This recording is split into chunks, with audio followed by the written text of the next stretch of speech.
All right. What is up, guys? Good morning. How are you guys doing there? I didn't actually expect to do another live stream, but there was a video that I ran across last night that interrupted, the normal video making process that I normally go through. And I just had to take a breather just a bit because I was just thrown completely off. I didn't know what was specifically happening. I didn't know what was going on. I didn't know how to, um, I guess you could say, in a sense, um, think about the topic that was taking place or that was mentioned because I was thrown off. So there's an artist by the name of SZA, and she was on the Drew Barrymore show. And she says something like, that was a little bit odd. That was a little bit weird to me. So I'm going to play this directly for you. I also got some more videos as well, but I'm going to play this directly for you so that you can get an understanding of what I'm referencing. I was so excited when I heard the song with my name in the title. It was inspired by you. It wasn't just titled after you. The energy that you carry. Even my outfit is inspired by the way you've made me feel my entire life. Like the carefree, the understanding. Like when you don't understand. Okay, so I wrote you this letter that I never sent you, but it talked about how, I guess, when you're younger and you're a Black woman, there's not a lot of examples all the time. And one of the few lovely white women that I looked up to so much on television, it was you, because you were so yourself. You were quirky. Your smile wasn't perfect. I have like a slight speech impediment, and people laugh all the time. And you're like, what is this saying? And it's like a running joke. But it's like, I love the way you talk and like just all the you-ness of you, your laugh, even in the movies and in real life. It's very much, it just reminds me of all the things about myself that make me nervous, but on you, it shines so brightly. You gave me permission to like be myself and feel like this is so cool and so not whatever. Like, I just love it. All your old photo shoots, I looked them up. Like, you've always been a pinnacle to me. I love you, girl. Okay, so help me if just to work with me here, because when I hear this video and I listen to what I'm seeing, as I'm identifying this as a Black woman, correct? A melanated woman. She's on the Drew Barrymore show, which is a white woman in front of a white television audience. And she is saying that originally she did not love herself. No matter where she looked, she could not identify or find, because she's paused at a minute. Because I want people to realize she's telling a white woman that, hey, I looked everywhere and I couldn't really find a positive example of, and she paused and she was like, yada, yada, yada, started bigging up Drew Barrymore. So I'm like, hold on.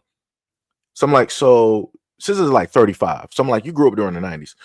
So wait a minute. So we had R&B and soul, right? So matter of fact, not even R&B and soul part. So we had Parenthood. We had Mark Curry and his show Hanging with Mr. Cooper. We had In the House, right? We had Sister Sister. We had, like the Holly Berries directly out there. We got the Janet Jacksons directly out there. We got the Macy Gray, the Lauryn Hill. You got the Bill Cosby show. You got A Different World. You got Living Single. Like, I can keep listing shows that have positive representation of Black women. So I'm a little bit concerned and I'm a little bit confused on how it is that I'm able to look at the image of a Black woman on a white woman's show in front of a white audience. And she is telling that white woman that because you are who you are, you made me love myself and be fine in the skin that I'm in as a Black woman. I'm a little bit confused. And I'm just I'm just putting my thoughts directly out there. Let me know if I'm incorrect. Maybe I'm misinterpreting her words. Maybe she's just saying that, hey, she as a woman was looking at another woman who was odd and that was quirky. And, she couldn't really find that, directly out there on the landscape. And this is why I brought up Living Single, because if you look at Living Single, there was a quirky woman directly on there, right? And she was engaged and married to Overton, who was the handyman directly on the show on Living Single. So, and again, and this is just off the dome. This ain't me having let me dig through some research to try to find some this and that in black sitcoms. No, this is just directly off the dome, and I can list many more. You can even go back to Raven Simone when she had That's So Raven. She was quirky. That was a part of her character. She was quirky and she was awkward on that show because of the powers that she had and how she felt that she would get treated if people found out that she has these premonitions and she could see, directly into the future and all this other type of stuff and know that things are happening. So, like I said, I can go through different types of television shows and or cartoons that dealt with black girls and black women where it showed that quote unquote quirkiness that she said that she couldn't find a representation of when it was somebody that looked like her. Like I said, and you have a lot of young black girls, and this is what I try to tell people before. You have a lot of young black girls, a lot of young black women that look up to somebody like SZA. And I want people to sit up there and understand the way that SZA looks now is not how she looked originally. If you want to see how she looks originally, look at her when she was originally with Drake. She was in her natural form. She was in base form. This is SZA in her fourth form, if not fifth, because she had quite a bit of work done. And then you have young black girls looking up to SZA, looking at her like, oh, she's so beautiful. She's so natural. She's so this. She paid for a lot of stuff because she originally did not love herself. And that is what she is conveying and saying directly on national TV in front of a white woman. Just imagine if I, as a black man, was like, yo, Justin Timberlake, bro, when I sat up there, saw you with the S curl, I saw you with the cornrows, I saw you, with the jeans set and everything. I saw the swag that you had. Like, yo, because of how you are as a white man and you embrace that, you made me secure and love who I am as a black man. Imagine if I said any lunacy like that on social media or in front of white people. Do you understand how, as a black man, I would be torn apart? I would be torn asunder. There would not be an atom left to stretch across the universe. That's how badly I would have been torn apart by the black community all over. But you got her sitting up here doing this. You have her literally doing this. Nothing. And I'm like, you have to be kidding me. You have to be kidding me. You have to. Yeah, thank you. Thank you, Pink. It was Sinclair. Thank you. She was with Overton during the time. Like I said, like, yo, it's crazy out here. This is what? Hold on, let me just, like I said, because we got some people that might have just got here. Yo, we got Officer Haku. Yo, in the last live stream, I actually mentioned you, brother. But I know you were like busy and stuff. But yeah, let me just replay this one more time, just because we got about like 49 people in here. So let me just replay this so y'all can hear what it is that is taking place. I was so excited when I heard the song with my name in the title. It was inspired by you. It wasn't just titled after you. The energy that you carry. Even my outfit is inspired by the way you've made me feel my entire life. Like the carefree, the understanding. Like when you don't understand. Okay, so I wrote you this letter that I never sent you. But it talked about how, I guess, when you're younger and you're a black woman, there's not a lot of examples all the time. And one of the few lovely white women that I looked up to so much on television, it was you, because you were so yourself. You were quirky. Your smile wasn't perfect. I have like a slight speech impediment and people laugh all the time. And you're like, what is SZA saying? And it's like a running joke. But it's like, I love the way you talk and like just all the you-ness of you, your laugh, even in the movies and in real life. It's very much, it just reminds me of all the things about myself that make me nervous, but on you, it shines so brightly. You gave me permission to like be myself and feel like this is so cool and so not whatever. Like, I just love it. All your old photo shoots, I looked them up. Like, you've always been the pinnacle to me. I love you, Drew. So this is the question that I have. So, right, usually what a lot of people like to say when it deals with the black community is that black men aren't there, right? Okay, cool. So we're going to exit the black men stage left. What is left is basically black women, right? So that means you got sisters, that means you got aunts, you got mothers, you got grandmothers, right? You even got stepsisters. So I'm just trying to figure out, even if she wasn't able to find a representation of somebody that looked like her, whatnot, or whatever, shouldn't you have female family members that you look up to, that you love, that you idolize?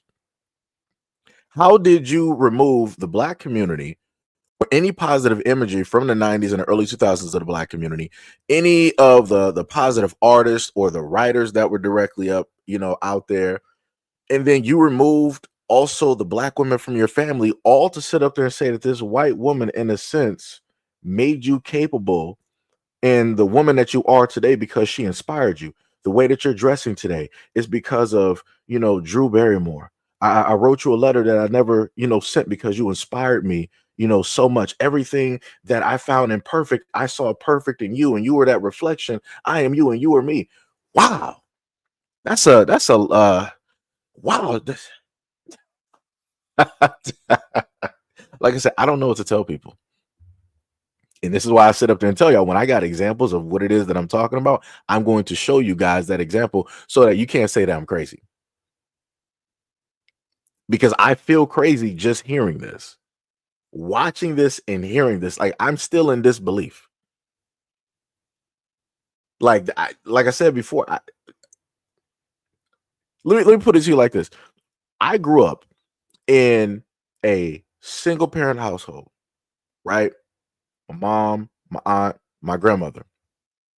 At no point in time did I ever have the thought process of like, all right, I got these, the black women here that, they're sitting up there, with me. They've been with me for the longest existence, da, da, da, da. You know what?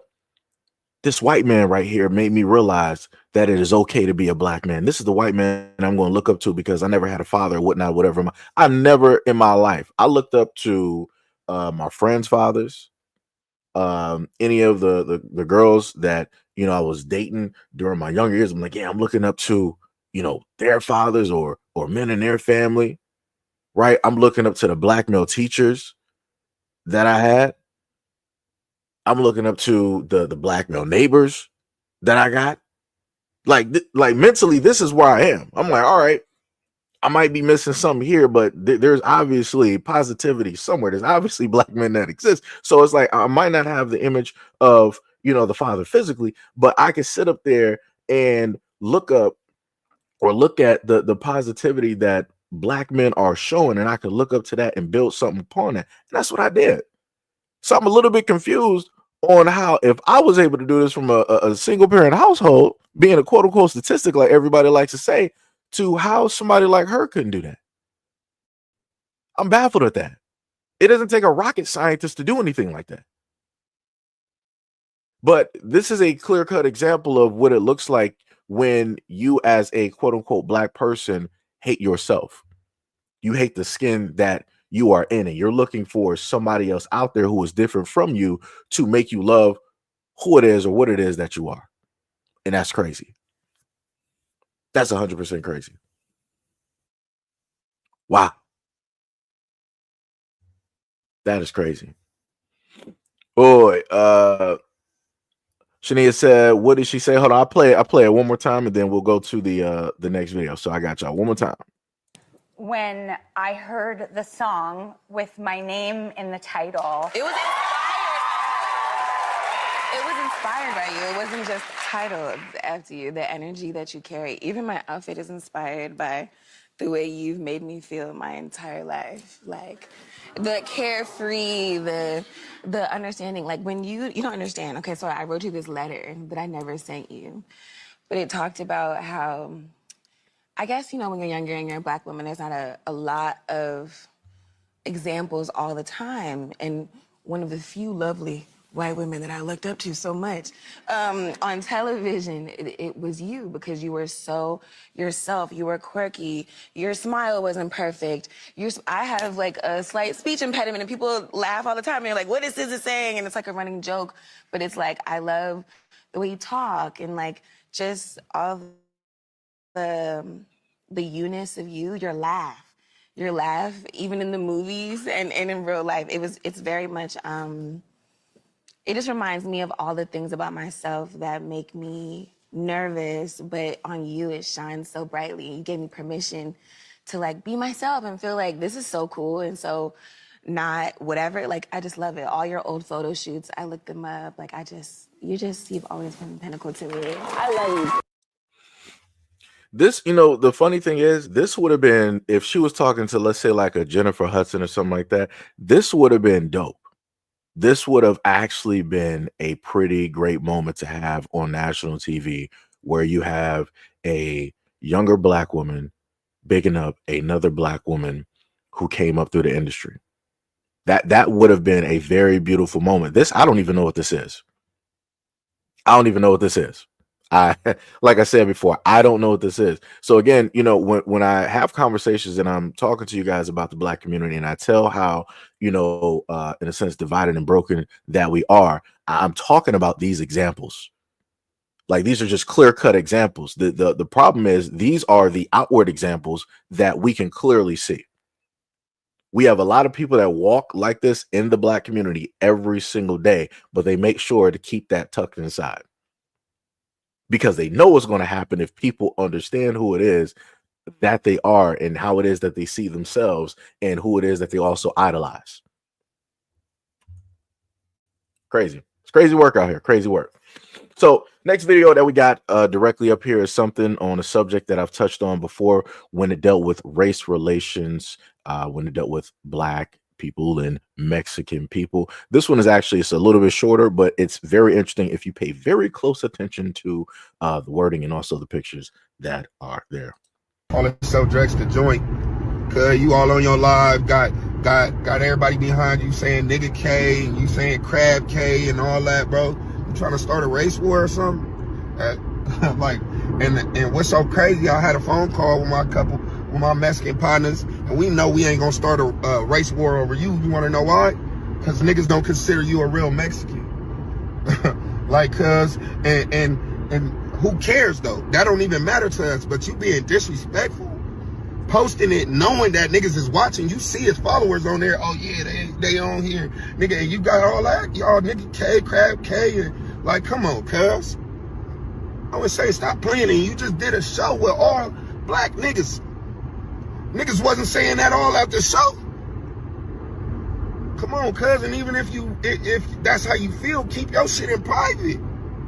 When you trying to do this shit, when you in position, you have black supporters. Hey, this right. So the young man that he's talking about is the one that's in the orange or the red hoodie. So it looks a little bit different on my screen. So he should be to the lower right-hand side of your screen. He decided and this is from the words of the other artist that's mainly talking, that dude is Mexican. When you look at him, he looks a little bit odd. But, if you were to look in the black community at some point in time, it'd be like, oh, that dude, he looked black. I seen some young dudes in school, and hey, black. No. And this is another thing that I brought up to a lot of people before, and I specifically was talking to the Mexican community on how it is. How can you be so proud to be Mexican, but you decide to slight the darker complected Mexicans that are there? Like, there are Mexicans directly out there that are darker than me. Understand what I'm saying? But those are not the Mexicans that they decide to show you. They make sure to show you the lightest ones. It's like when you want to see some actual Indians, they'll show you the light. I'm talking about Indians from India. They will show you the lightest ones. Or when you want to see some people from Brazil, South America, they'll try to show you the lightest ones. They're not going to show you the darkest ones there. Just like when it deals with the Dominicans, they'll make sure to show you the lightest ones. They're not going to show you the darkest ones. And they do this all the time, everywhere around the planet. They got dark Asians. You really think they're going to show that on national TV? No, they are not. They're going to show you the lightest ones that are closest to white. White is purity. That is exactly what they're going to do. And that's what everybody else does as well.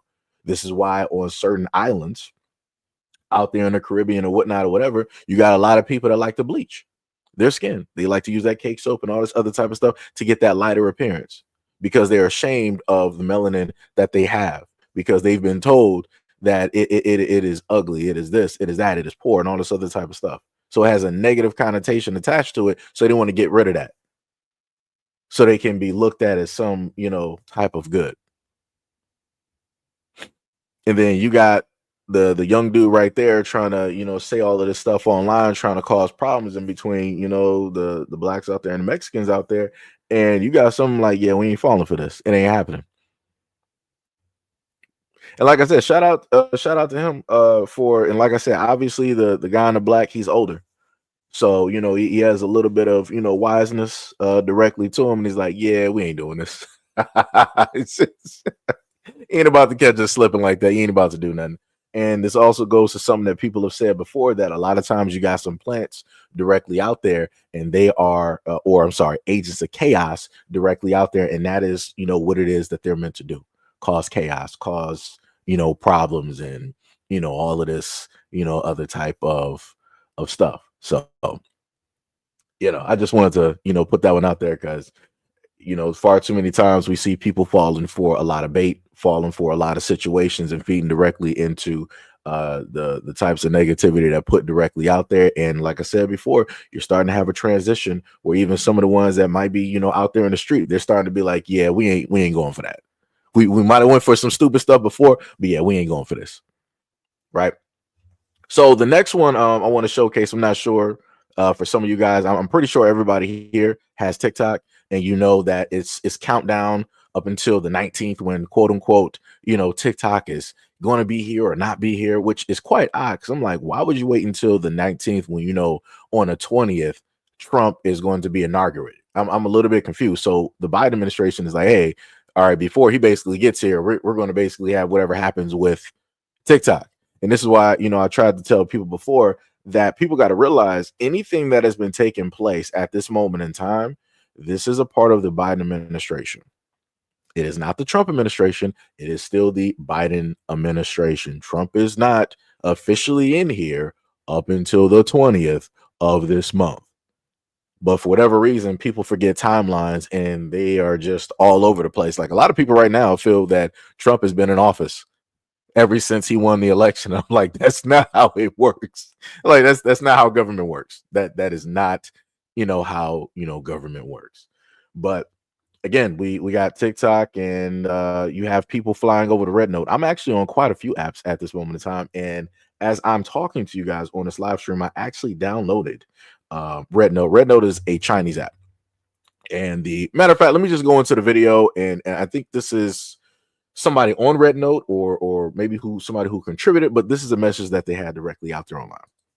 From TikTok, I am Abe from China, and I just want to say it's so amazing to have you here. For so long, we haven't really been able to connect or talk to each other like this, but now we finally can, and it feels so special. This is such a real chance for us to really get to know each other and maybe create something amazing together. It's not always easy. We are from different place, different culture, and yeah, there are policy issues too. But that's exactly what makes it so exciting. So yeah, I just want to say you are not just welcome here. I really, really hope you will stay. 小红书 Right. So we were able to hear Hey, that, right? And that was, somebody directly there from China or maybe associate, whatnot, whatever. So what's taking place, of course, is people are afraid and pretty much jumping ship off of TikTok or at least going to other platforms because they don't know what's happening and everything is up in the air. And the whole main thing with the United States government trying to ban TikTok, they were like, oh, it's China. They're taking information, misuse, and they're going to try to do this and try to do that. And this is why I repeatedly over the years, before people were really on TikTok, I repeatedly tried to tell people over the years, I'm like, if you're worried about anybody taking your information and stealing it, you should be worried about your own government. Your own government taking and stealing your information. This is why I always keep talking about 9/11. This is why I always keep talking about the Patriot Act. And again, this is This was before I was able to vote. And you had grown adults that voted directly towards the Patriot Act because they were in fear of, 9/11 and everything that took place because of the propaganda that the United States is very great at. And that's the thing that people don't realize. That is the one thing that a lot of people do not happen to realize is the propaganda that the United States will happen to push. They will, make us seem like the saviors, like, oh, we're going over here to, defend this country and to, help them in this war or this coup or whatnot or whatever. We're sending aid over here and yada, yada, yada, and all this other type of stuff. But when you happen to listen to the news from other countries about what America is doing or what America is actually about, it's the whole reverse. Or in certain instances, some people can technically be biased and they will just try to give you both sides of the story and let you figure out from the information what you believe, what you don't believe, who you feel is on this side and who you feel is on that side. America will always portray themselves as being on the greater side of good. America will never portray themselves as being evil, even when they're doing it. Case in point, look at American history. No matter what evil America has done to natural people that have always been here, indigenous people, they will always portray themselves as trying to save somebody. They'll be like, the indigenous people, before we got here, the indigenous people, they were just slaughtering each other. Slaughtering each other. And we came in, we created Thanksgiving, we founded this great country, and we worked together in order to make America what it is at this moment in time. That's what makes America great. No matter what they do, they will always be the greater good of the story every single time. And I'm like, nobody understands what's going on. Nobody sees this wizardry that is taking place. And it's allowed to take place. And then right now at this moment in time, because of how people feel about the climate, they want to try to change the writings and the history books and get rid of a lot of the atrocities that have taken place in America and try to either omit those or try to rewrite them so that they have a nicer narrative. Wow. But like I said before, going back to 9/11 and Patriot Act, the United States government was, spying, stealing information from American people. They told everybody that, hey, we got to, we're looking for these terrorists. We're looking for these weapons of mass destruction. We're looking for these sleeper cells. And they were going through all the telecommunications. They were going through all of your emails. They were going through your voicemails. And it was to the point where you can go back and look far enough and you saw lawsuits that were taking place because the American people were like, yo, they were outdone. They were like, yo, how are you going to sit up there and say that you were doing this for us, but you were going behind our backs? You were using this as a cover to spy on us. You weren't looking for a terrorist. You were just looking for a legal avenue in order for you to do the things that you've always wanted to do. And that's what's taking place. And like I told you guys before, all of this is about control because they can't control the narrative and the information that is being given out on TikTok. They want to be able to either control it or they want to make sure that you can no longer have access to that information. And you have to ask yourself this question, right? If at the moment in time, the United States government, let's say on the 19th, they ban TikTok and the whole United States is like, yo, it's illegal for you as a United States citizen to have TikTok on your phone. Explain to me, how would they make sure that you don't have TikTok or you're not using some other method? And then on top of that, what are they going to specifically do if you do have TikTok on your phone? That would mean if they can actually still know that you have TikTok on your phone and you're still using it, that would mean that they have access to your information, correct?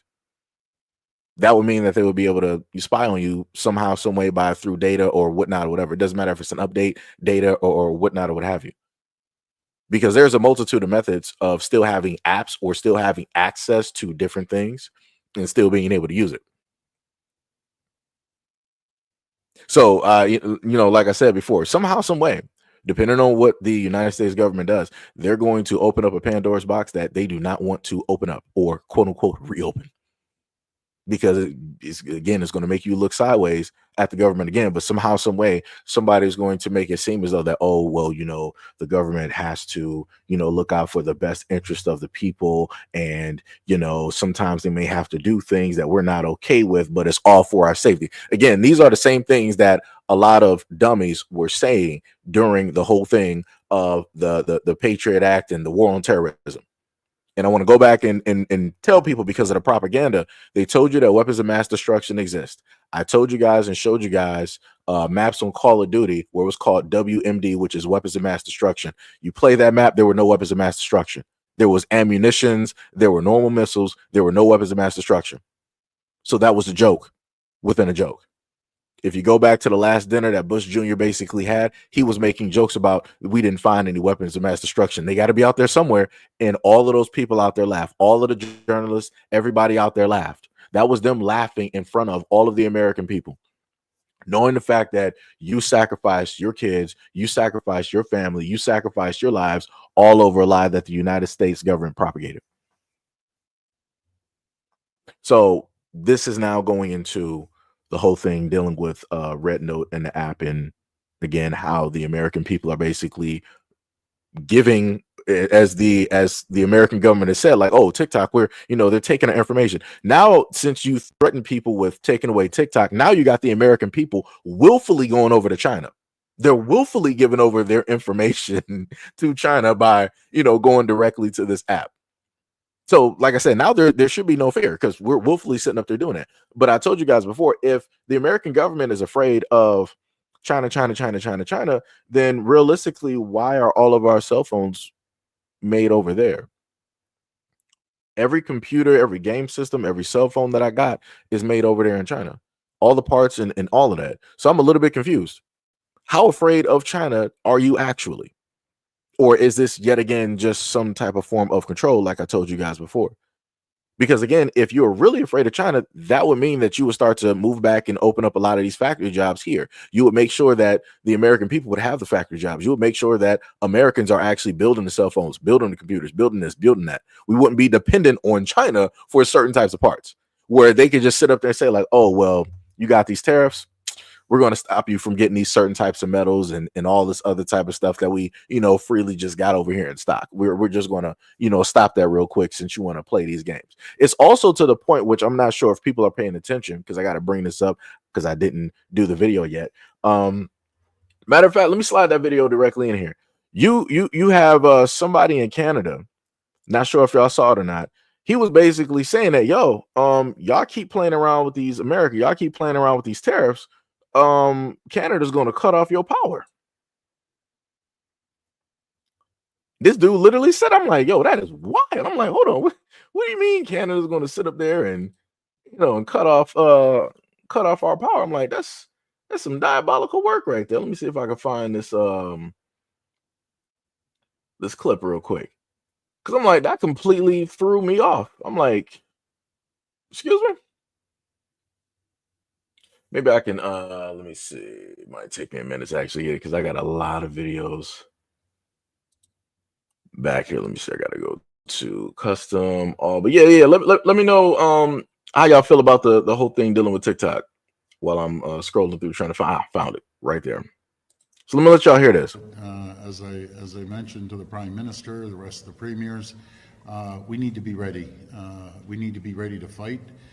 This fight is coming 100% on January the 20th or January 21st.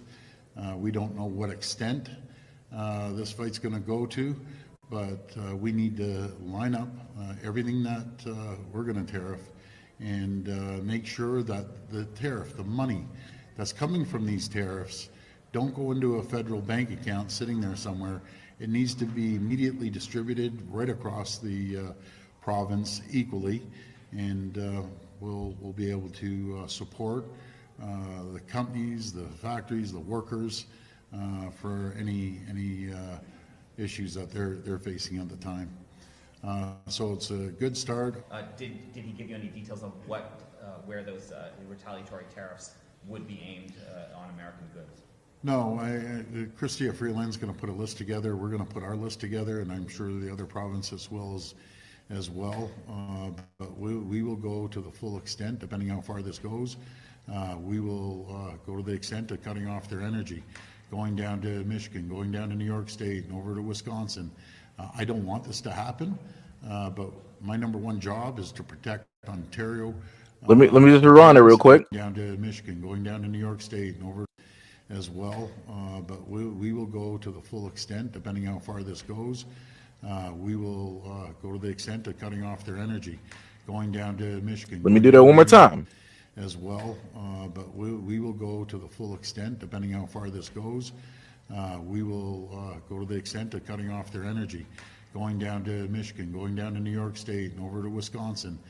I don't want this to happen, but my number one job is to protect Ontario, Ontarians and Canadians as a whole, since we're the largest province. So we all heard that. Just I had to play that. Sorry, I had to play that 3 times because I wanted to make sure that people specifically heard what it is that he stated. He was like, "Yeah, this you keep sitting up there playing with Canada. Hey, we're gonna be cutting off some power. We're gonna be cutting off some power. We're gonna go down to Michigan. We're gonna go down to New York. We're gonna go down to Wisconsin. Yeah." He's like, that whole deal. So I want people to understand. A lot of things have consequences. And I want people to understand that America is not as efficient as it should be. That also goes with our power grid as well. You got everybody else around the world that has upgraded power lines, their power grids, all this other type of stuff. We have a failing infrastructure, and it's been failing for a very long time. People have stated before that, even when it deals with the way that we have our energy and whatnot set up, like our power grid, if you were to throw like a match in there, everything is done. We're back to like the Stone Age.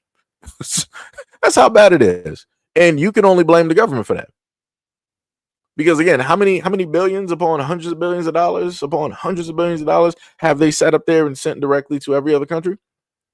Matter of fact, go back and do your research when Donald Rumsfeld was talking back during a press conference before 9/11. They were supposed to do an audit, and they said that they lost track of $2 trillion. Go back of recently and look up how the Pentagon sat up there and failed an audit, and they don't know where hundreds of billions, if not more, money has basically went. Go back and look at some of the stories that I've given you guys, showcasing all of this, and also showcasing the fact that they have a plane. For the lifespan of that plane, it is worth, I think, was 1.7 trillion, and you had $100 million plane that they set up there and lost, and it just crashed and whatever. Like I said, you have a whole bunch of money management that is that is taking place in the government. And the government, and these are the same people that sit up there and tell us, "Oh, we need you to sit up there and pay taxes. We need you to actually pay more taxes. Oh, you just got your paycheck that we already taxed. Guess what? Buy these items so we can sit up there and tax you again. Oh, guess what? You're going to sit up there and invest in this other currency right here. We're going to take 45% directly of that, even though we already taxed you. Like, you're getting tax on tax on tax. Tax on tax on tax. Like, that's what's happening. You're getting taxed for what? Is that making your schools better? Is that making the hospitals better? Is that making the EMS response better? Is that making the police training better? Is that making the teachers better? Is that making anything in the United States better? No, it's not. But I can tell you what it is making better. Everybody else that they decide that they want to throw money at. Like I said, you're looking at people in the American government gambling with the American taxpayer dollars every single day. Whenever a war happens, let me shoot a 7. They just shooting craps. That's all they're doing. They just having a nice, friendly street dice game with no shootouts because everybody's afraid to pull the trigger. And by that I mean nukes. That's what I mean. But so let's go to this other video here, and this is running into a topic that I've stated before when it deals with the relations with Black people and who it is that they want to be with at the end of the day, and how it is propaganda and is orchestrated and is controlled by the exact same people. So I'm going to, because I know some people don't believe me, so I'm going to let a white man explain this so that people can understand it. Racial showcasing. Okay. This black-white in-bed thing, sexual intercourse and so-called intermarriage and all like that, they're going to control that. They already control that. They're going to keep control of it. They're not going to let that get out of their control.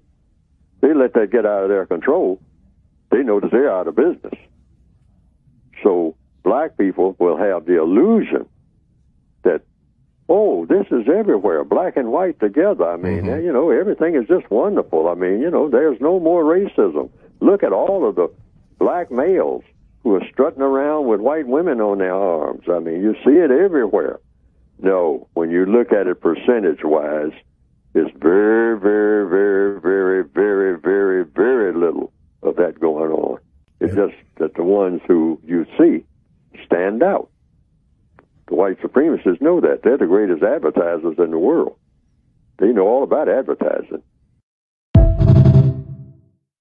So we heard that, right? So this is to all of the arguments that I've ever had where people have tried to always tell me that, oh, you know, these black men out here, they're always with these white women and they're doing this, that, and the third. Who is behind the lens? One of the greatest clips or pieces of voice that I had was Matt Damon. If you don't know who Matt Damon is, go and look up a clip of him and Ben Affleck sitting down, and Matt Damon specifically said that everything in front of the lens can change. Like, that's great. The stories can change, the people can change, and all of this other type of stuff. But the person behind the lens needs to always stay the same. And that person behind the lens that he's talking about and referring to is the white man himself. So if you're looking at all of this media where it is specifically positioning and showing you black men with white women, who do you think is putting that media out there? Who do you think is making money and is controlling that narrative? You think black dudes are doing that? And you just heard the white man sit up here and say, like, even if you do have black dudes out here, it's not even a real percentage of them in these relationships, even though it's shown to be astronomical. But that's because they're controlling the point of view like they've always controlled it. And in order to sell something, the black man has to be the key component every single time. If it's crime, he has to be the key component. If it's a broken home, he has to be the key component. If it's jail or prison, the key component. If it's drugs, the key component. If it's abuse, key component. If it's destroying the community, key component. If it's destroying America and not causing any productivity, it has to be, he has to be the key component. If anybody needs anybody to hate in the United States or the world, they're going to put a black man up there because he has to be the key component. And who is always the savior in every single story? White people. White men. And I keep trying to tell people, like, anytime I touch on or do these videos, I'm like, there is a core belief. There's a core thing that I always talk about every single time. And the point gets missed because everybody gets so emotional because they're like, oh, but black women do this and black men do this and all this other type of and I'm like, y'all do realize that somebody is controlling the narrative and controlling the scope and the lens of what you are looking through. You're not seeing this for yourself. Somebody's putting this plate directly in front of you and you're just eating it because it's free food. You don't want to go out here and hunt. You don't want to go out here and scavenge. You don't want to go out here and find food for yourself. So you're just sitting up there waiting for somebody to hand you something for free, and you're willingly just sitting up there taking it. So if somebody's going to, you don't want to go out here and hunt and whatnot. If somebody's giving you free food, you're going to freely just eat that poison because that's what you want to do because you don't want to do better. And that's what black people have been doing all day, every day. Every single time we have these conversations, when it deals with black men and black women, interracial relations and all this other type of stuff, that's all it is. It's white people sitting up there feeding black people the poison one way or another, and we're just sitting up there taking it time and time again. And people always question me why it is that I sit up there and touch on these videos and do these videos, but don't do research on any of the videos that I did way before any of this to correlate with what it is that I'm talking about. It's crazy to me. And I'm like, grown adults, not studying, not paying attention, not listening. Matter of fact, talking about grown adults not listening or paying attention. So how many of you guys were here during the live stream from yesterday? Just let me know. Because I got somebody that left me quite a comment. quite a comment, and I'm going to read this directly in front of you guys. And this is what I talk about when I read comments and I see the clownery that people decide to state, and I'm like, I'm not engaging in this foolishness. Sometimes I got time for foolishness. Other times I'm like, nah, we're not going to do that today, right? I got to minimize it so y'all can actually see it. And I want y'all to note that this person that I'm showcasing, YouTube told me that they were here for about like five years subscribed, right? So this person said, I didn't watch, talking about yesterday's live stream, I didn't watch the video, but I assume you're giving your opinion on what you think counts as the perfect city, talking about when I was going over all of the important information about LA 2.0, and I was telling you about the government and all of that, right? So they're like, you should know we will probably never going to have your version of a perfect city, because you need to understand gay people are actually born everywhere. Jesus Christ. I know you have a problem with the LGBT community. A couple of years ago, there was this Arab from the Middle East country saying we have no gays in our country. And you and him think the same. Which, oh man, which is if parents raised their kids a certain way, they won't turn gay. That is a lie. There are a lot of parents who hate gay people that end up having gay kids. If you're like, but then how can we stop having gays in our area? Well, there is no way, but there is a way for you to stop being upset about gays living in your area. Meaning, all you have to do is educate yourself on gays and stop believing all of the lies and misinformation your parents fed you on gay people when you were a kid.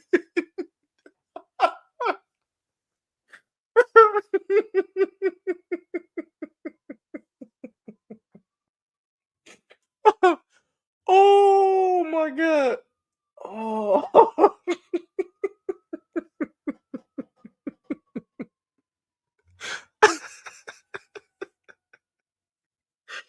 Oh, I can't see. Oh my god.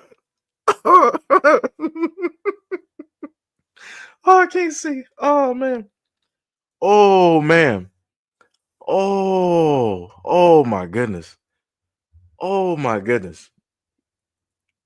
Oh, you got to be kidding me. Oh my goodness. Brother, what? And this is a person that has been, YouTube can clearly tell me how long somebody has been a part of this channel. I looked and it said that they've been a part of this channel for 5 years. I'm like, you have to be kidding me. You literally said that you were stupid and didn't even listen to the video. You didn't do nothing. You just looked at a title and just assumed and went off a theory or a narrative. And you said all of this with your chest as if it's true. I'm like, bro, I'm like, ma'am, for anybody else that's out there, let me just clarify something. You can call me homophobic if you want to. I don't even care. It's whatever. I done put enough videos out here and try to warn people in the LGBT about a lot of stuff that's even that's about to come, and how it is that they are going to be pinned and blamed for certain things. And I ended up getting demonetized for it. But remember, I'm homophobic though. That's cool. No problem. I'm so homophobic that also my aunt, who is a lesbian, is also she's a part of my channel. She watches my video. My cousin, who was married to a husband, I was invited to his wedding, but also I'm homophobic though, right? This is insane. I've done stories covering the LGBT and the violence and everything else that takes place, but I'm homophobic. I've given stats because I know we got black men out here that are part of the LGBT and they are dying in a multitude of ways, and especially not taking care of themselves when it deals with their health and being with different people out here. But I'm homophobic. This is the most insane. I've also covered videos dealing with black women being in lesbian relationships, giving stats on that, covering DV situations, but I'm homophobic. This is what I sit up there and keep trying to tell y'all to die up. This is diabolical. And this is why I sat up there and told y'all before. It's like, yo, it got to a point where I stopped caring. I'm like, whatever demon that you need me to be, I'll be that. Because this is proof, like I keep telling y'all, people will run and have their own narratives, have their own theories, no matter what type of truth, what type of information you put directly out there in order to warn people, in order to educate people. If I really just did not, mess with anybody in the gay community, I would obviously just sit up there and say that. I would clearly voice that. Like how you always hear a lot of white people saying, make America great again. But they're talking about making a society where it's just reflective of them. I probably would have been saying some stuff like that, but I'm not. Because I'm not an idiot. I can disagree with certain things. That don't mean I sit up there and hate people. But like I said before, whatever your life is, live that. That's cool, no problem. Just don't force everybody else to try to, believe what it is that you believe. That's like if somebody is an atheist out here, don't force me to, try to be whatever it is that you are. And I'm not going to try to force you to believe or see how it is that I see the world. If you're a racist, it is what it is. I'm not going to try to force you to sit up there and see otherwise. I'm just going to make you realize everything that you think is okay as a racist that happens to black people is going to soon enough happen to you. That's it. Like I said, I ain't trying to change anybody out here that's a racist. Stay racist.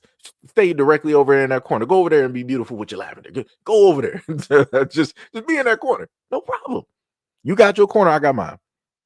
That's it. That's it. And that's the way that I roll. As long as people are respectful to me, I'm respectful to them. That is it. That is it. That is it. Diabolical, though. Diabolical. Like I said, when I got examples that I can showcase and give directly to y'all, that I can put in front of you, that you can see for yourselves, that I'm not making up, I'm going to sit up there and do that. So y'all know I ain't crazy. So y'all know I am not making it up. You can clearly go on. Her comment was from the first channel. If you go to the original SEIJIHITO channel and you look up the most recent video, you look in the comment section, you will clearly see her comment directly up there. So this isn't AI, chat GPT or whatnot, whatever that people always like to sit up there and say yada, yada, yada. Nah. Like I said, it's crazy. It's diabolical. And it goes to also show, as I've stated before, to my same point that I was bringing up to you guys before, where the black man has to be the enemy, he has to be the center. Again, this is a person attacking a black man, making him the center villain of whatever narrative of story that they have theorized in their mind. Somehow, some way, a black man has to be the boogeyman. He has to be the villain in order for people to be able to sleep at night, to know that, oh, there's a great terror, there's a great evil, and somebody's going to sit up there and take it out. They got to be able to stand against something, because we all know that a lot of people are not going to stand against white men. They're not going to stand against the white society and the government that is mistreated and belittled, berated, and done everything possible to black people. But they'll make sure to sit up there and stand up against what they feel is a black man that is quote unquote homophobic about what they're stating. Diabolical. Diabolical.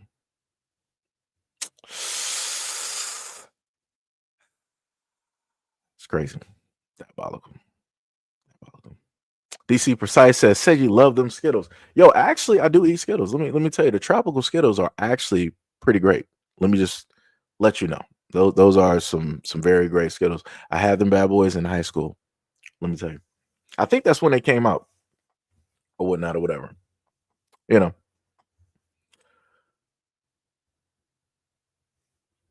Yo, Sonny, what is up? Sonny said, that's not cool to be okay with being that incorrect about someone that is literally racist and stereotyping. Yeah. But like I said, it is what it is. It comes with the territory. Somebody has to be the villain. This person right here is not going to sit up there and say that white men are the villain. They're not going to do that.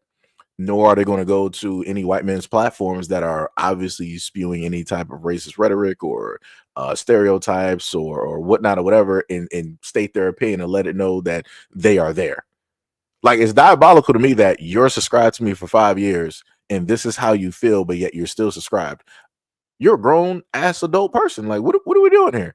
I'm not for, if you feel that way about me, why be here? Why let me know that you are here? Like, I'm a little bit confused. Like, do people really think that that's going to like do anything? Like, I'm just not going to be able to sleep at night because I'm sleeping. if I'm not sleeping, then I'm working on videos, and I'm obviously trying to figure out how I'm going to fit your comment directly into one of my videos or live stream. Like, it's crazy. Oh man, diabolical. But yeah, I had to put that one. I had to put that up there. That's some crazy work. Crazy work.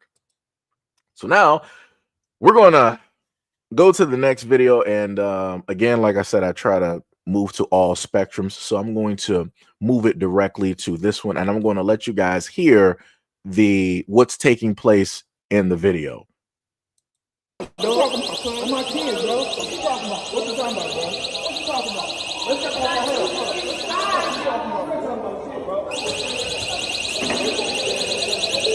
Don't fight over bitches.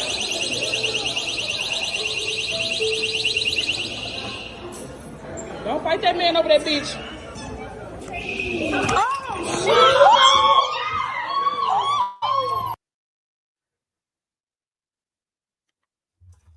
Right. So I'm trying to do my profile on Red Note as well. I saw somebody ask me, was my name, is my tag Asian? Oh yeah. It's the same as it always is. I'm trying to do my age right now, real quick. Right there. I know I'm going to have to upload a picture. Some select your interest. Oh, okay. But so let me get back to the video. So again, I like to talk about everything that takes place in a community. So the two black guys there, the black woman there, the black woman there, she was specifically telling them, like, yo, don't be sitting up there fighting over this woman, right? Because magically these two dudes are arguing and fighting probably over some girl directly at work that she's probably messing around or talking to both of the guys, right? And both of the guys, I'm just going to put this out there, at a moment in time, if we're not talking about like your fiance, somebody, like maybe long term, or a wife, if you're just talking about like a random woman directly out there, as a man, you're stupid for fighting. I'm just going to put that directly out there. You're stupid for fighting because as men, the end result of a fight is usually somebody losing their life. I cut it off at this certain point. You can still see them fighting. Nothing serious happened right now. But about 20-30 seconds later in the video, you find out that the guy with the locks, he ended up stabbing the taller guy, and he was leaking profusely. I'm talking about, it was like a nice puddle. And I'm guessing also by the title of the video, that dude didn't make it. And all of this happened due to the effect of a woman. And this is why I try to sit up there and tell dudes, I'm like, it's not even worth it. Like, you got 8 billion people on this planet. You're literally fighting like some over scraps. Like, what are you doing? Because the crazy part about this is I've done so many videos trying to explain even to the younger dudes out here. I'm like, dog, it is not that serious. There's a multitude of women directly out here. You cannot be that stupid. You cannot be that emotionally imbalanced as a man to think that, oh, this is this random girl that I just sat up there and met. Oh yeah, she's the one. Yeah, she ain't interested in nobody. And you find out she's talking to 4 other guys, and now you becoming a crash out over her because you got played. Because whatever she did, she got you feeling like you the only one, and you should have known because she's a woman and she got options. You ain't gonna be the only one. She got a roster. Just like you got dudes out here got black books and all this other type of stuff, women got rosters. And depending on how she looks, she got like a whole football team, NFL team, FIFA team lined up. And I'm like, so now you sitting up here, you done lost a good paying job, and now you're gonna have a murder charge all over some random woman, and she ain't coming to visit you in prison, clown. She ain't coming to visit you. She ain't putting money on your books. It is over. And she's gonna move on to the next dummy. And this is what I've talked about before. Like I said, all the times that I sit up there and see guys want to, because of course, I put the videos up there, and guys want to, start running their mouth about women. I need y'all to start running your mouth about this. Y'all know y'all got some boys out there like this. Y'all done grew up with dudes like this that is set up there. Y'all done seen them in middle school, high school, and past that, sitting up there fighting over girls that you knew were worthless. And they either lost their lives, they sat up there and got some attempt charges, they done served some time in jail, in prison, over a woman. The dumbest thing that you could do. Dumbest thing that you could do. Like, this is crazy. Lost life, and I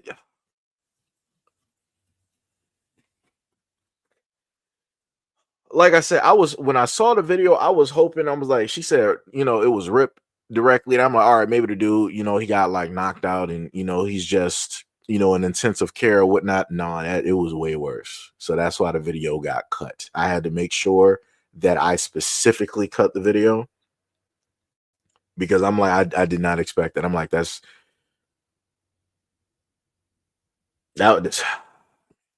crazy.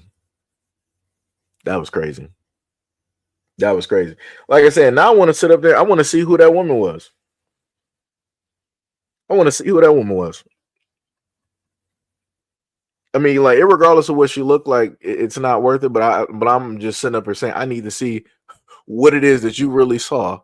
That you're like, oh, I'm willing to sit up there and take life for this woman. You are an idiot. Any man out here, you are an idiot. You are a straight idiot. Like, if you gotta like really kill somebody, take somebody's life over a random woman out here, I'm like, dog, you don't have no type of game at all. You have zero. You have zero type of game at all. You don't got no type of like mouthpiece. You don't got no type of motion. You don't got no waves. You don't got no nothing. And I'm like, that's crazy to me. All of the women that's directly out here, all over the planet, you fighting over this one.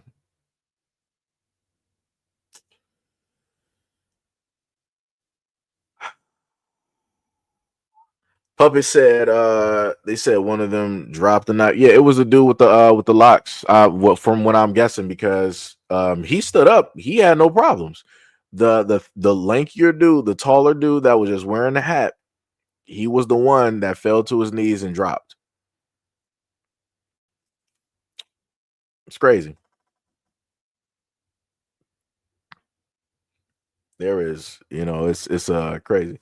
Sunny says, Seji, I'm triggered. I don't take that lightly. I'm gay, so I know that there's not a concern. Claiming you as homophobic is simply an attack disguised as having no, but like Sunny, but but see, this is the thing though. And again, I know that there's quite a few people that are a part of the platform that are gay, that are here, that watch the content, that have left comments, right? So I've had conversations, with you guys on the platform in the comment section, every now and again. But like I told you guys before, and I think I might have showed some of those comments way earlier on in the years. Like, if people weren't saying that I was homophobic, then I had people sitting up there saying that I was gay, or I was secretly gay, or that I was DL, or that I date white women, or secretly I'm a white man, or secretly I'm racist. Like I said, I've gotten everything under the sun when it dealt with how it is that people wanted to attack my character as a black man because of the stories, or because of my commentary, because of my opinions. And I'm like, it is what it is. It's stuff that people wanted to sit up there and say when I was younger. Again, incorrect on every single thing.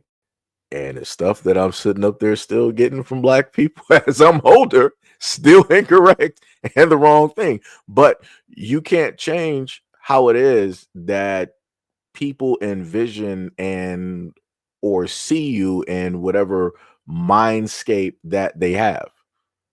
It's crazy. Like, I put it to you like this. The craziest part is to find out at a point in time that guys that you would have conversations with, right, quote unquote friends, felt as though that I was gay due to the fact that when they would have conversations about women, everybody's all, talking and sharing stories and all this other type of stuff, and I wasn't saying nothing, or I might not have even been engaging in those conversations, because the main way that I felt about everything, like if I'm involved with a woman, that is me and that woman. It's nobody else's business. If I specifically start talking about a woman to another guy, that's going to draw attention and attraction directly to what I deem to be worthy as a woman that I'm in a relationship with or whatnot, whatever. That's not what I'm trying to do. And again, like I said, whatever me and a woman are doing, that is our business. Why am I going to, in a sense, explain that directly to you? So now you're going to be like, oh, he set up and said this, that, and the third. I know he with her or whatever, but let me slide through and see what I can set up. I don't got no time for that. I don't got no time for that. I done seen that happen way too many times. I done seen too many examples of that happen way too many times. So if I done seen that umpteen times, I'm not about to be the motherfucking third time. But like I said before, however people theorize or think of you, that's what they theorize and think. None of those people who specifically thought that I was gay decided to come up and have a conversation and actually ask me. They didn't want to do that.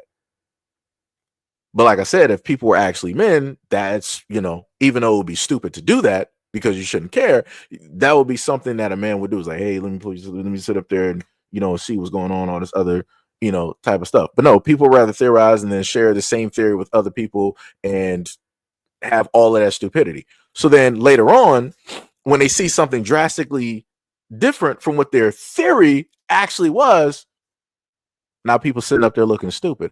I'm like, yeah. But like I said, and this is why I sat up there and said before, the Black community is a broken community. And this is why I've always talked about stories and shown comments from online where the main attacks that people like to do to Black men that they know are straight is automatically deem them as gay because they view gay as a negative. But the funniest thing is a lot of the people that want to use gay as a negative towards Black men are the same ones that say that they uplift the gay community, that they love and uplift those who are gay in their family and or their friends. Like I said, make it make sense.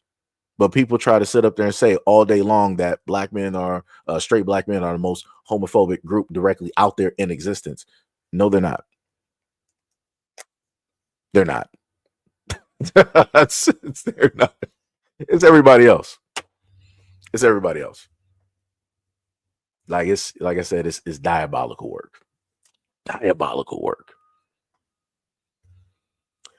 So like I said, whatever demon that people need me to be, I will be that, just so that they can sleep and be comfortable directly at night. Like I said before, a Black man has to be the center of the story. He has to be the greatest evil in order for everything to be okay. The moment in time that the world can no longer use Black men or try to perpetuate that as some type of like stereotype or narrative, every narrative out here around the world is going to crumble because people are not going to know what to do. That's like if Black people at Black Americans decided to take away all of the contributions and the culture that they have given the world. If we basically, took that away, the world will stop. It will fall apart. It's diabolical out here, guys. It is crazy work out here. Crazy work, guys. Crazy work. So this is why, all in all, for a lot of the years that I've been here, I'm like, yo, I love a lot of the people that are here that support, that show love. Because like I said, I don't know y'all from a can of paint, but in a lot of instances, y'all have shown me more respect, more value, and more love than people that I actually know, that I've actually grown up with, that I know in real life. And that's crazy work. That is crazy work. That's crazy work. But like I said, I don't, in a sense, really, for me, I put it to you like this. I don't really try to hold stuff in a sense against people like that, because like I said, that's their rationale, that's their theory. A lot of people got a lot of stuff going on mentally, so it is what it is. I'm not a therapist, so there's nothing I can do or help people with that. But if people gotta, create or come up with therapy, I mean not therapy, come up with theories and in order to feel safe or to, do their everyday, it's whatever. Like I said, as long as ain't nobody trying to, put hands on nobody and whatnot or whatever, it's whatever. And that's another reason why I've on this platform tried to get black people in a sense sort of used to not getting so offended emotionally to the point when they hear certain words from people, because like it's not worth it. It just ain't. Like the amount of, just looking back, the amount of people that some people feel that I should have fought in order to prove people right, I would not be alive right now. I probably would have been, I probably would not have made it to 18, just to be honest. I probably would not have made it to 18 at all.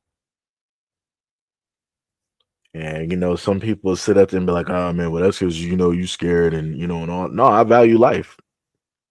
And as I told people, years later, the main thing that I used to wish for, I'm like, all right, I know that we're living where we live.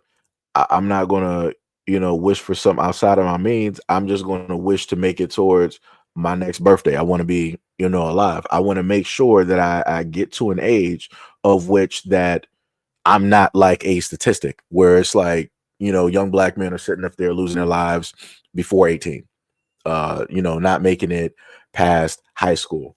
A lot of young black men not even making it towards 30 or whatnot or whatever. Like I said, my whole main goal in life was to make sure that my mom was never going to have to bury me at a young age.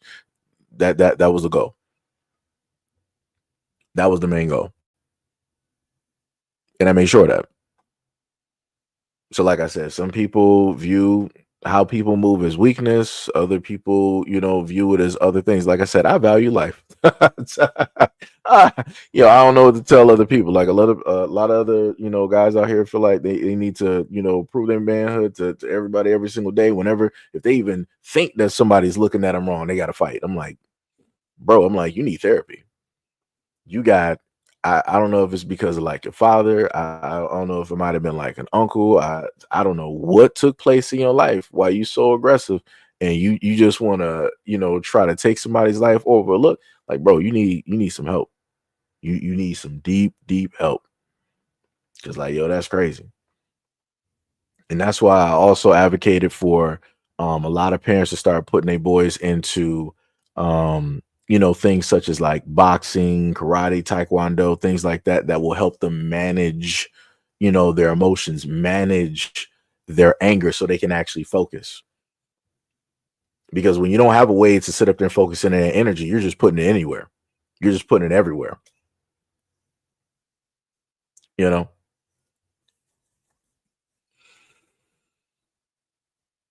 But it is what it is, guys. It is what it is.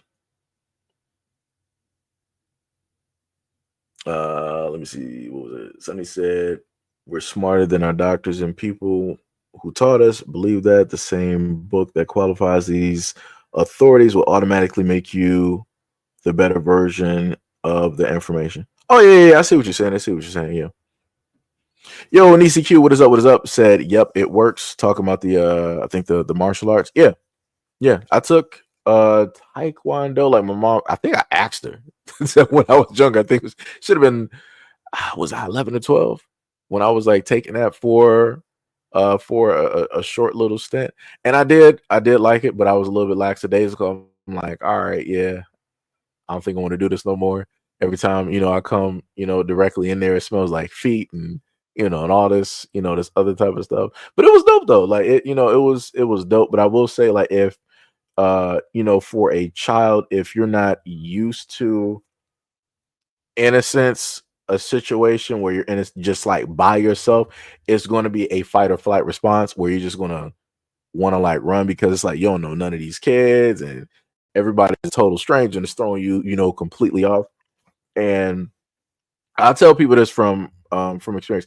At the moment in time, because I wasn't able to do that during the time of the stint of taekwondo, but even as an adult, if you're at a moment in time where you're in, let's say, like a workplace or something like that, like it's something brand new, like you decided like potentially you want to make like a big move, or you might want to take a job opportunity, but it's going to force you to, uplift and leave. When you feel uncomfortable, that's the main time that you should do it. When you feel uncomfortable out of a situation, I'm talking about like when it deals with like life changing. I'm talking about like, you got to move for a job or skydiving, whatever it is. That's the moment in time that you should do it, because that's you're dealing with two versions of you. You're dealing with you being in your comfort zone, and you're dealing with the newer version or the potential version of you becoming a brand new person. So it's like when that fight or flight happens, it's like, all right, you got a choice. Do you want to be in that comfortable zone and just be in what it is that you're used to? Or do you want to see what the unknown can bring you and where that could potentially take you? And a lot of people are afraid to go into that unknown because they might be afraid of embarrassment. They might be afraid of the, success or the different people that it may bring. They might be afraid that the people that they love may look at them differently because of envy and jealousy and all this other type of stuff. Like a lot of things can sit up there and take place. If you look at a lot of celebrities, they will honestly tell you that a lot of the family that they used to have when they were broke, they don't have those family now because they're jealous and envious, and they feel that they deserve whatever success that that person has. Like if that person has, $40 million, then they deserve $40 million, even though as a family, they may have never been shit. They still feel entitled because they're blood related, even though they may not have ever supported that actress or that artist or whatnot or whatever, even though they may have clowned them. Case in point, there was a video that I ran across. There's a streamer that's always with Kai Cenat by the name of Duke. Some of you guys may have seen him directly on X, and you might have seen clips and all this other type of stuff. He stated that when he first decided to be a YouTube streamer, the girlfriend that he was with clowned him. She laughed at him. She was like, "Oh, you about to sit up there and be a streamer? Oh, you lame," and all this other type of. She dropped him. So then after he got successful, once motion was happening, and he got up there, his name is in lights and people know who he is and yada, yada, yada. That same girl who dropped him called him back, was like, "Yo, help me, with my YouTube, help me become like a YouTuber as well, since you were able to make it." That's crazy. You're going to drop your boyfriend during a time that had this dream of, I'm going to be this social media influencer, star, whatnot, or whatever, and you didn't want to be with him on that journey. You had no type of belief, you had no type of faith, you clowned him, you just left him in the dirt because you felt that you were better than him. But now when he fulfilled his destiny and his dream, and he built that by himself without you, now you're coming to him for help. That's crazy. That's yo, I don't even know what type of person you have to be to do something like that. That is crazy work. That's crazy work. And this is again why I tell a lot of people that certain things that happen to people in life, it sticks with them. So when you go back to Michael B. Jordan and he confronted that girl that was on like the red carpet that was interviewing him, it was like, "Oh yeah, when we was in high school, you used to call me like, you called me, lame and all this other type of stuff." And she tried to be like, "No, no, no, I didn't. No, I didn't say that, yada, yada, yada." And then you heard later on in the interview that she did say it. But you tried to make it seem like on the red carpet that he was just lying. He was just making up stories. Crazy work. And people were trying to clown Michael B. Jordan for sitting up there, bringing that to her awareness. But like, yo, I remember that. I remember that. Like I said, she's part of the reason why he is a celebrity that he is at this moment in time. You downed him, you called him a clown, all this other type of stuff. And he's like, "All right, I'm about to sit up there and show people how much of a clown I am. Watch this." And he did that. Like I said, crazy work. Crazy work. Oh yeah. Bodybuilding too. Yeah, bodybuilding, that's very great as well. Allows you to, focus mentally on yourself and build yourself up. You get some mental fortitude. Yeah. Running. Oh, let me tell you, yo. Oh, Sonny said what? I left back in karate. Yeah. I feel you.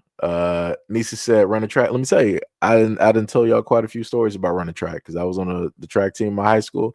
Running track is a beautiful thing. It feels like, even though you're running in a circle, it feels like you can run infinitely. It's like no matter what you're going through, as soon as you get on that track, all of that energy shifts to where it needs to go. You'll get like this tunnel vision, and it's weird. It's like if you've ever seen the Flash TV show on CW, that's how the tunnel vision is. You'll start to see the different memories that you have, which it's like it's the craziest thing. Like once you're actually running, it's almost like you're in your body without being in your body. So it's like you're running automatically, but as your body is just doing that automatically what it's supposed to do, you yourself are just visiting and going directly through these memories, and it's allowing you to focus and file away things where they need to be filed. I mean, maybe I didn't explain it correctly, but I feel like somebody gets what it is that I'm saying. Like it's it's somewhere out there, but it's pretty much what it is. Like I said, it's great. And especially like if you are running with a team and everything, it makes everything like 10 times better. Like the type of family that you have when you're on a sports team, like track, basketball, and all this other type of, like I said, it everything, it goes by like a flash. Like I kid you not. Crazy. Oh yeah, dancing and swimming. Yeah, boxing, karate, sports. Yeah. You said been there, but I was always respectful. Right. It was always nice seeing / talking to you, tap of shoulders and walk away. Wait. But I don't feel No, the way I read that, I'm like, wait a minute. Did I go to school with you? I'm like, hold on. But I think you were just like paraphrasing from, saying like, in a sense, like seeing somebody and then, and talking and all that stuff. Like I said, sometimes when I read like comments, I'm like, wait a minute. Like, do I know that person? I gotta try to, remember real quick. Sonny said Siri play Free Run by Chris Brown. Oh yeah. Yeah, man. And then when you got certain songs when you're doing training and whatnot, oh man, it's over. It's over. Oh, you talking about being rejected? Oh yeah. Yeah, it's crazy out here. Okay, yeah, I got you. Yeah.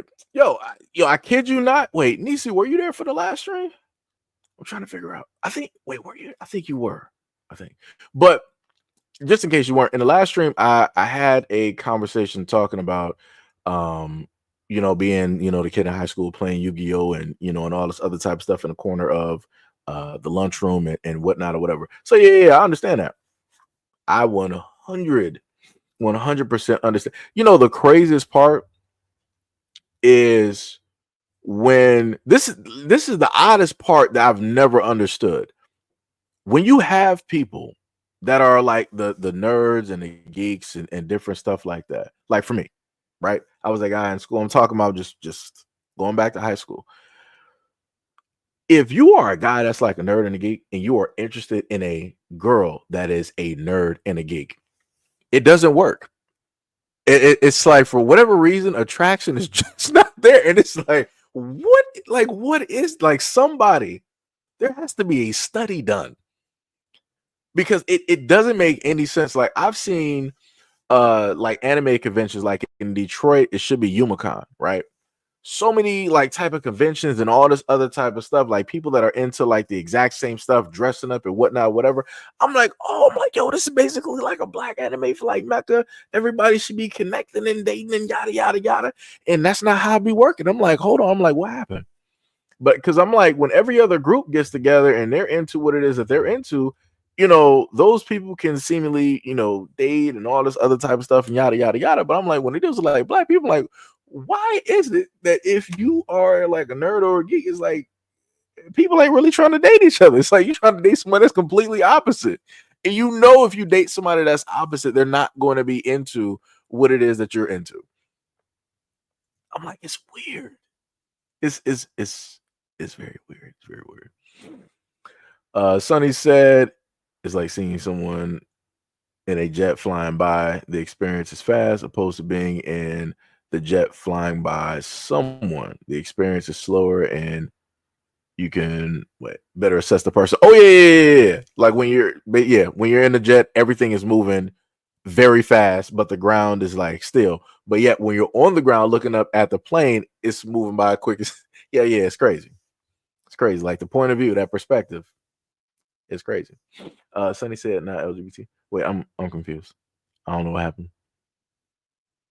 Niece said, I'm so glad my niece married a nerd. That's dope.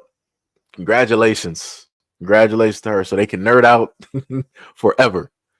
You know, they can do all of the one thing, let me tell you, the funniest thing that I always looked at now, which is very interesting to me, when it deals with quote unquote nerd and geek culture, right? I was always, as I've always told y'all, even some of my notifications, y'all can clearly see Power Ranger fan. That is me to the core, right? Power Ranger superheroes, all of that other type of stuff. This was shunned. I'm saying, because I seen this argument directly on it might have been on Facebook or wherever. If you were in the black community growing up, you were in a sense shunned. Let's say like some middle school, high school type stuff. You were in a sense like shunned. You were put at a certain level, right? Everybody else might have dibble and dabble, might have potentially watched it, but they're not going to be out there in the open. If you were black talking about like some anime, some Power Rangers, playing Yu-Gi-Oh, all this other type of stuff, people were calling you weird. And then I saw like a debate online, and you had other black people like, "Nah, y'all just exaggerating, y'all just making stuff up." And that, no, we're not. Like I said, because if I'm the lunchroom probably looks, different at Oak Park High now because it's been years. But if I can go back to that lunchroom, I can show you where I used to sit in the deep corner of that cafeteria, and then you can see the whole rest of the lunchroom.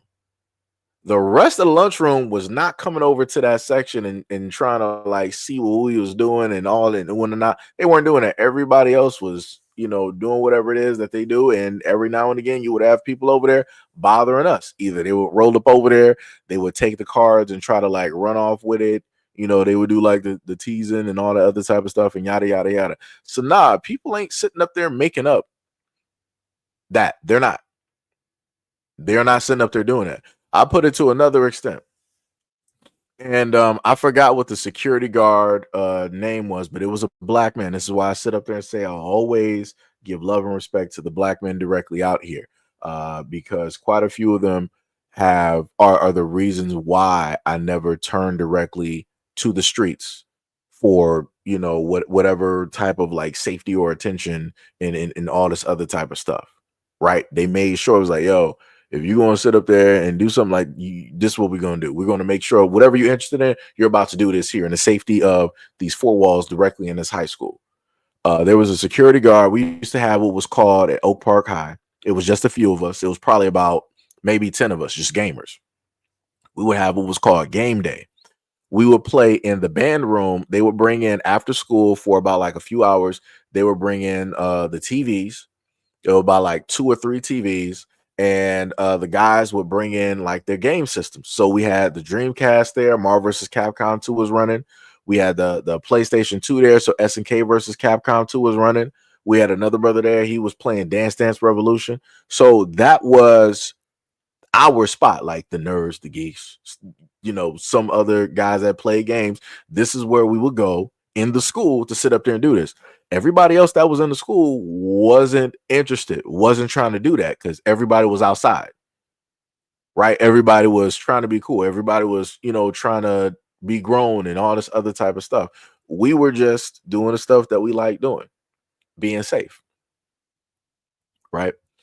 So, again, I wish I could remember the name of that security guard, but I want to give a shout out to much love and respect to him for doing that.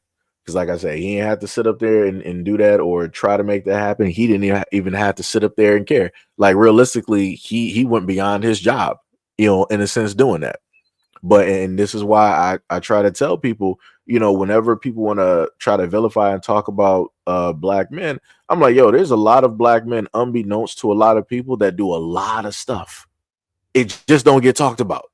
There are no like videos and all this other type of the showcase what it is that these black men are doing. So people want to run around with these narratives that black men are just negatives, they're criminals, they're this, they're that, they're destroying their community, they're not doing anything positive, they don't even want to be fathers. Like, to me, that security guard, in a sense, doing that was like a big brother or a stepfather, because that's something that they would do. They would make sure that you are okay. They would make sure that you are safe. They would, see who your friends are, if you should be hanging around with them.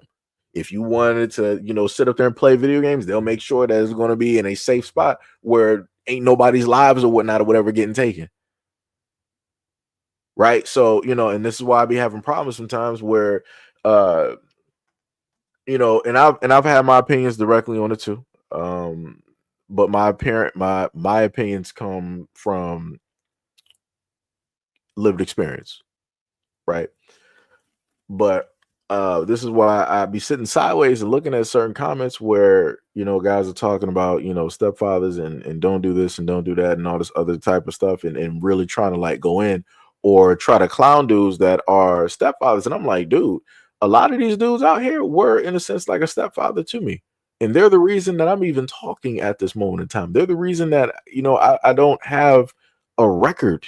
I'm not in and out of prison. They're the reason that, the police don't know my name by heart. They're the reason I didn't show up on Fox 2 or Channel 4 on the news and doing all of this reckless type of stuff. They're the reason that I wasn't sitting up there trying to run with a group of other guys, inevitably ended up breaking up into a home or selling drugs somewhere. And this is why I try to tell people, like, yo, certain missions are meant for certain people. Everybody, isn't equipped to go on every single mission. This is why you got normal people in the military. You got Green Berets. You got people that are parachuters, people that are snipers, people that are black ops, and other types of stuff. Everybody that's in the military is not suited for every single mission. This is why they look for specialists. If a guy wants to be a stepfather, that man is a specialist. That's how I'm gonna put it. That dude is a specialist. He is well equipped and more equipped than most to sit up there and deal with what is going to come there, what is going to happen, what is going to transpire. So I used to say in previous years, shout out to the black men out here that are stepfathers, that are big brothers. Shout out to the black men that do a lot of things, job wise that they're not supposed to do, which is looking out for other people's kids. Trying to make sure that people are healthy, people are safe and, and everything like that. Big ups to y'all.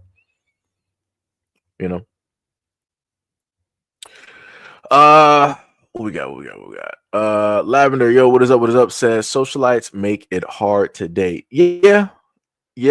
Because everybody follows the popular crowd. This is why a lot of the podcasts talking about relationships and everything, this is why they're so successful, because people are trying to model themselves after celebrities or the people that they deem to be popular.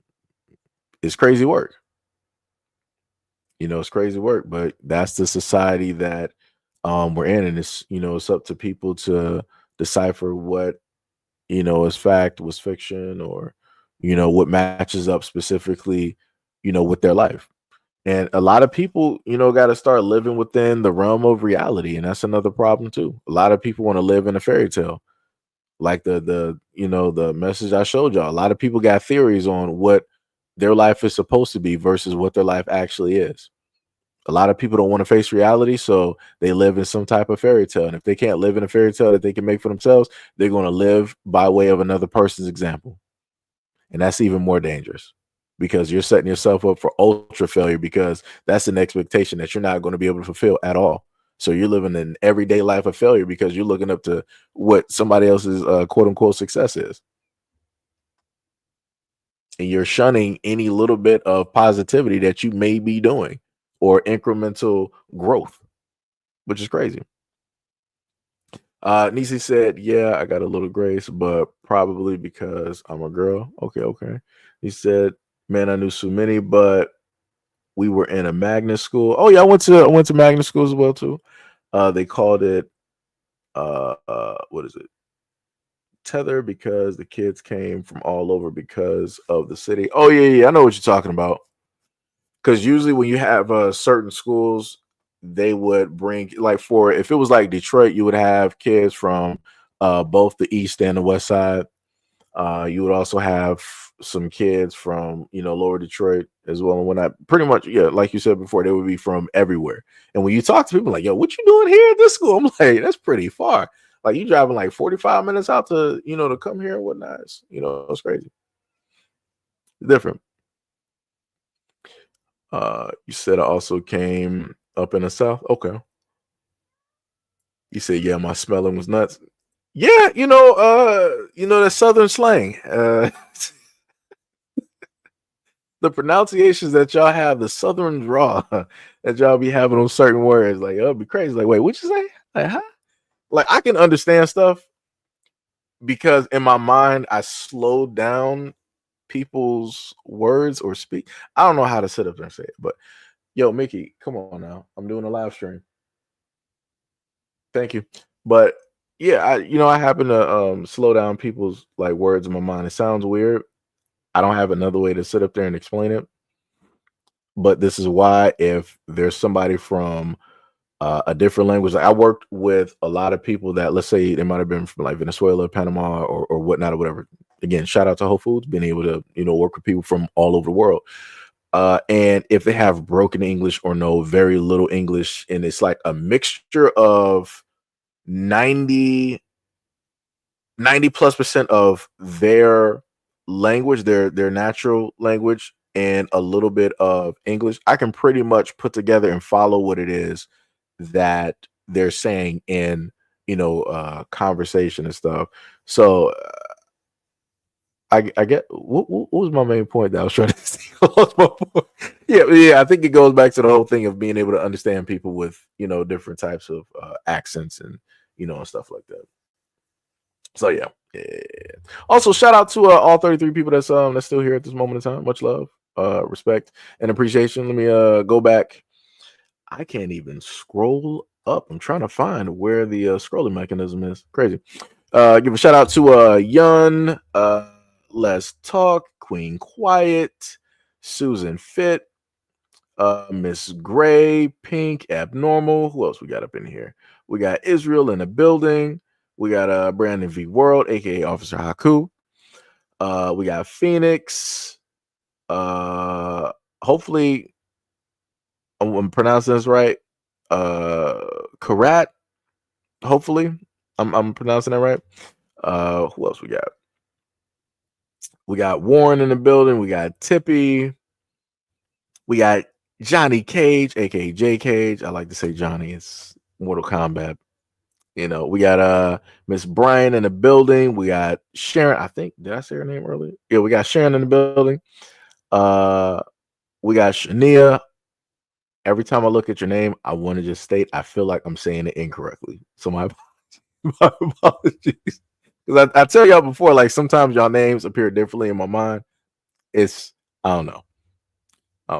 We got DC in the building as well. Who else we got? We got Miss Carter. Who else? I'm trying to go through. We got Zaire in the building. Yo, what is up? What's up? My apologies for not being able to say something early, brother, because I think I was like focused, directly on the topic. That's again why I wasn't, looking at the, the comments as well. We got Glock in the building. What is up? We got Eugenius, the MC. Well, it even says Eugenius MC, but you know what I'm saying. We got ZZ. Of course, we got Sunny in the building. We got Puppet. What else we got? Let me see. Of course, Nisi Q. Yamin Kai. Hopefully I pronounced that. It sounds a little bit Japanese to me. Or the Y could be silent. It could be Minkai. Either way. But my apologies if I did mispronounce that. Just gonna put that out there. We got TMC in the building. as well. We got Keyshawn. What is up? What is up? What is up? Make sure I get it, everybody. We got Khalil in the building. What is up? What up? What's up? We got Rhonda. And I think we are coming to the end of the list. Oh yeah, Zaire, you said how's my year been going so far? He might not even be here. He probably, off doing some stuff. Year been going pretty good.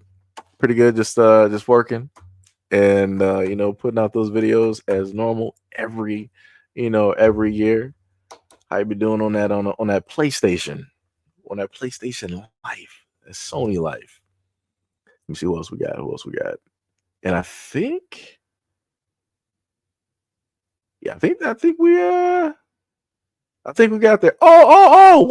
We got Lala. Well, I always sit up there and say Lala because I try to give people nicknames. We got Miss Anderson in the building, and then also I say Miss Anderson sometimes because it reminds me of the Matrix.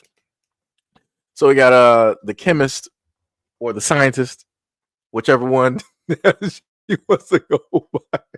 I still got to figure out how to put that together mentally. I'm still trying to get this going. Also, I'm gonna probably hit you up on IG because there is some things I want to mention to you about content creation as well. So I gotta mention that directly to you because it's been a minute since I've actually talked to you. It's been a long time. So yeah. Got some content creation stuff I got to tell you about that hopefully will, get everything moving in a variety of directions. So I got you. Trust me, I've been researching and doing some stuff there. So I got you. I ain't forget. Yo, Tim, what is up? Said I've been having to settle with the Switch because I've been working. Oh yeah. The Switch is good. Miss Anderson there is a gamer as well. She talks a lot of shit. Let me just sit up there and tell you. But primarily PlayStation. I don't know how you people do it. I gotta put it like that, even though I got every single system. I just gotta do that. But no, the Switch is dope. The Switch is actually pretty dope. We're about to get the Switch 2 at a moment in time. We've had some leaks as well. So I'm that looks pretty promising. I'm guessing we're going to get that at some point this year, I want to say. And they also said in order to deal with scalpers, they're just going to make an abundance of Switches. So, you don't have to worry about the whole scalping fiasco that happened with the PlayStation 5, because that was just ridiculous, especially during the pandemic. That was ridiculous. Timothy said, was good chat, long time no see. Yeah, it's been a minute since you've been here, man. Pink said, leave Sony alone. No. I'm trust me. I know you're also a Sony girl too. I'm with y'all on Sony. I just barely play. It's like some primarily on my Xbox. I'm primarily on my Xbox. I think who is it? I think you got Miss Anderson, aka Lala. You got Pink, you got Brother Exile, you got Tippy, and you got, I think, Zaire. Wait, is Zaire on there? I think Zaire is on there. I think Zaire is also on there, and it's like several of us, that's a part of the channel that's on PlayStation. So, like I said, I'm there with y'all. I got wherever y'all at. If y'all on Steam, I got y'all. I got a few of y'all added on Steam as well. I got some of y'all on Steam. I got some of y'all on PlayStation. I got some of y'all on Xbox. And I think I might have a few of y'all on the Switch, I think. So, yeah. Like I said, I wanted to get to a point. That was another thing. Shout out to my boy, Big Mike. That's somebody that I looked up to for a while because, again, I was a brother. His family was always treated us as friends like family. If he was at work and he was just working at what was it, like Walmart at the time, his dad or his mom would always allow us to come in because they never wanted us on the street getting into whatnot or whatever. So that was, in a sense, our secondary home. And Big Mike always had every single game system. Like, you know what? when I grow up, I want to be just like, even though we were like roughly the same age. I'm like, yo, when I grow up, I want to be just like you, because he's responsible and stuff. Like he had Xbox, pretty much every system. He had Xbox, he had PlayStation, he had the GameCube, Nintendo, Wii, all of that stuff. I'm like, yo, I'm gonna do that same. Just give me some time. I'm gonna do that exact same thing that you did today. So yeah, that's another reason why I wanted to have all the systems. So just in case if I get to a point where, as I am right now, I'm able to talk to y'all, I can, happen to match up with y'all on, some of the systems out there, and we can, play some stuff. Pink said, "What is your Steam name?" Now I gotta log into Steam. Luckily, like I said, these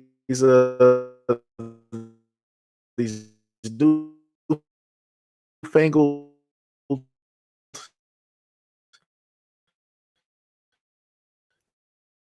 devices, this new technology, guys.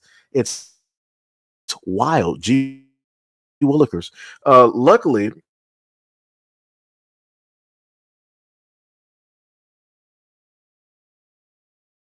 you should see the Steam name directly up there.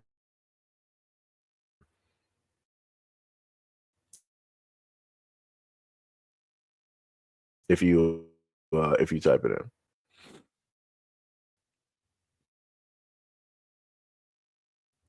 in, you should see the Steam name right.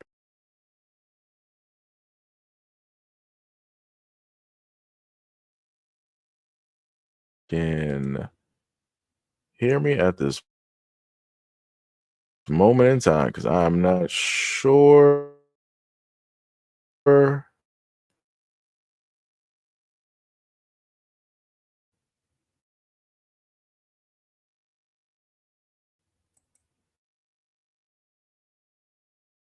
what it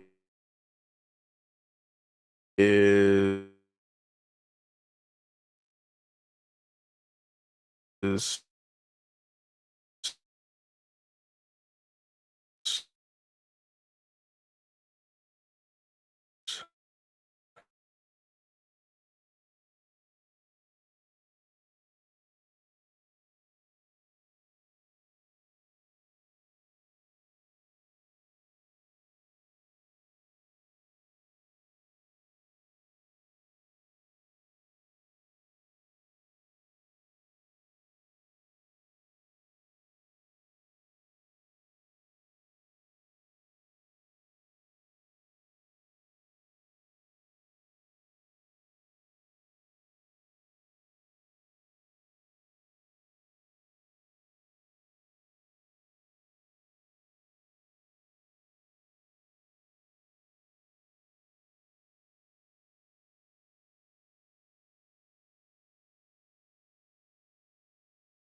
okay. Let me see. Let me know. Can you guys hear me?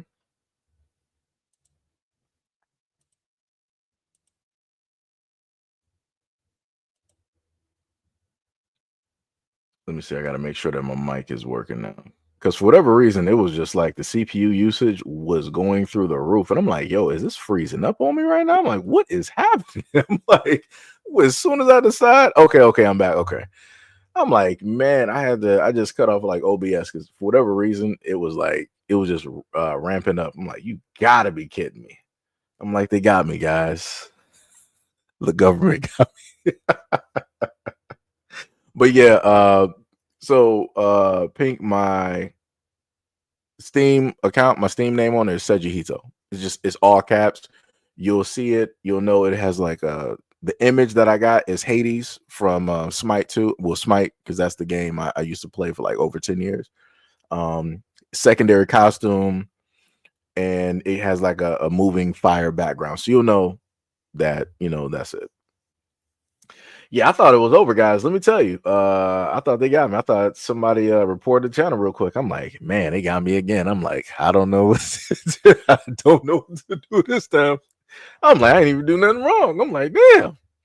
Well, that's some crazy work. I'm like, they work fast. I'm like, oh man, crazy work, crazy work. Timothy said the government got much bigger problems. Seji, them getting you would be Max Petty. Yeah, it would be. It would be. But again, guys, it has happened before. It's actually happened. Let me see. How many times have we been demonetized? I think we are we at 3? I think it's happened about 3 times.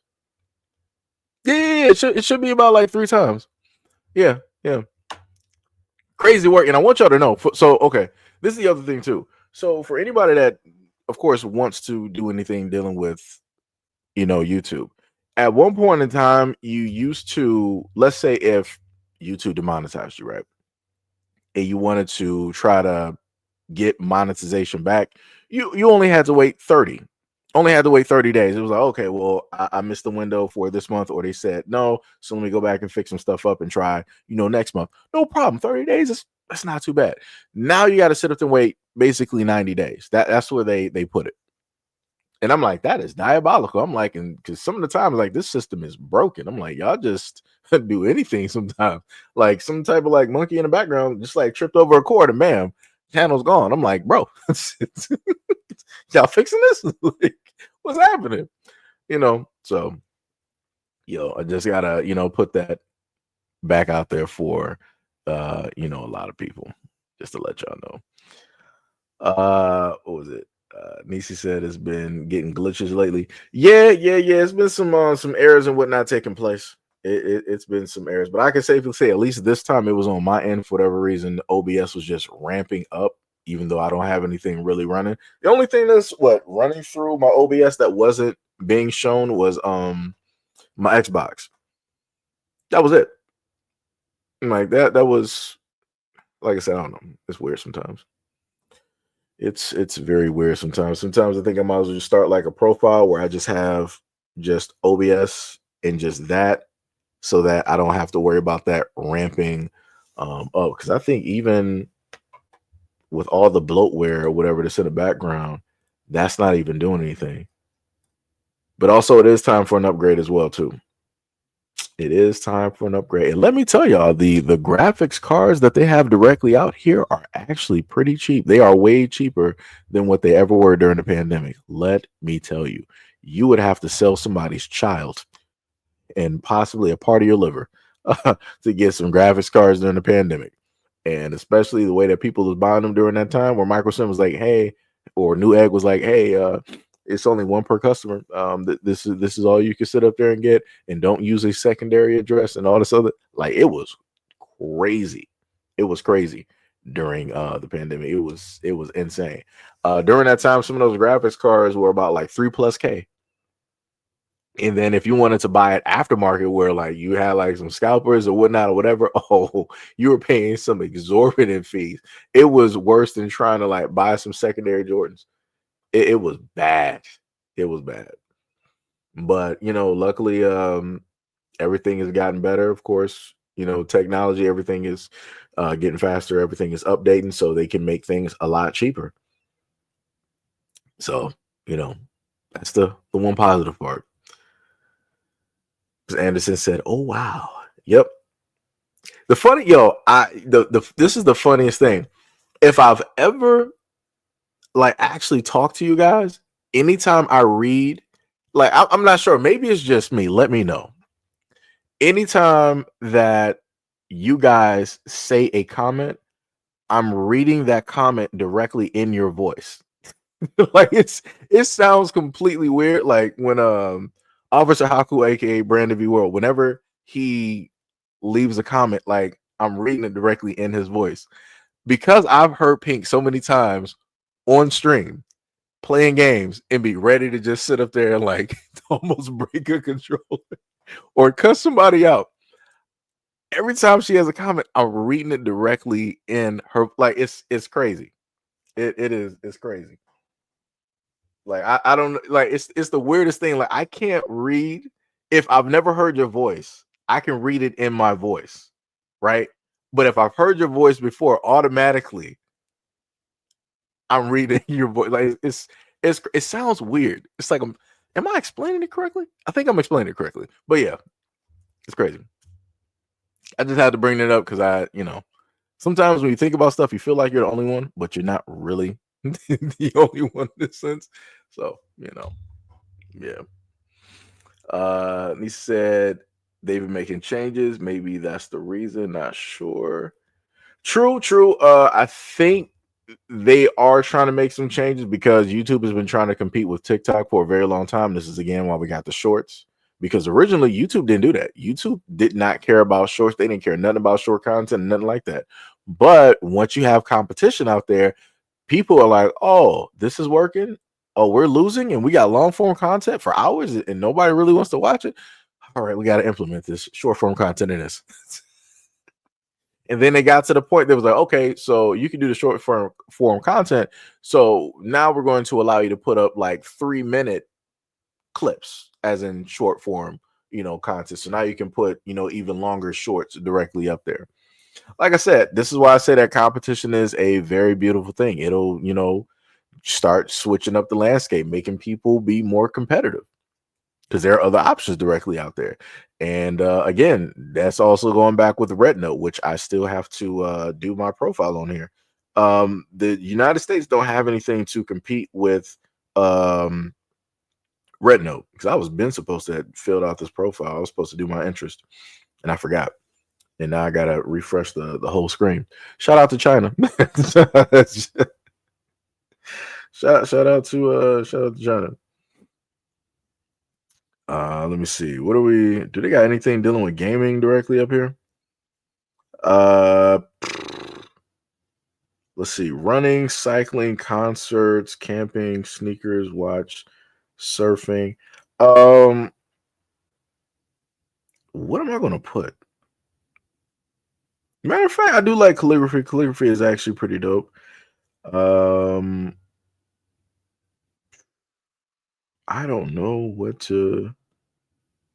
I guess I'll put vlog. I'll mark that up there. I like food. I'll put that up there. They don't got a gaming section. Man. Come on, China. We gotta. I know y'all play some games out there or something. I'll put cars up there. Why not? Just to get past the screen. I'll just do that. No. We suggest that you turn on notifications. All right.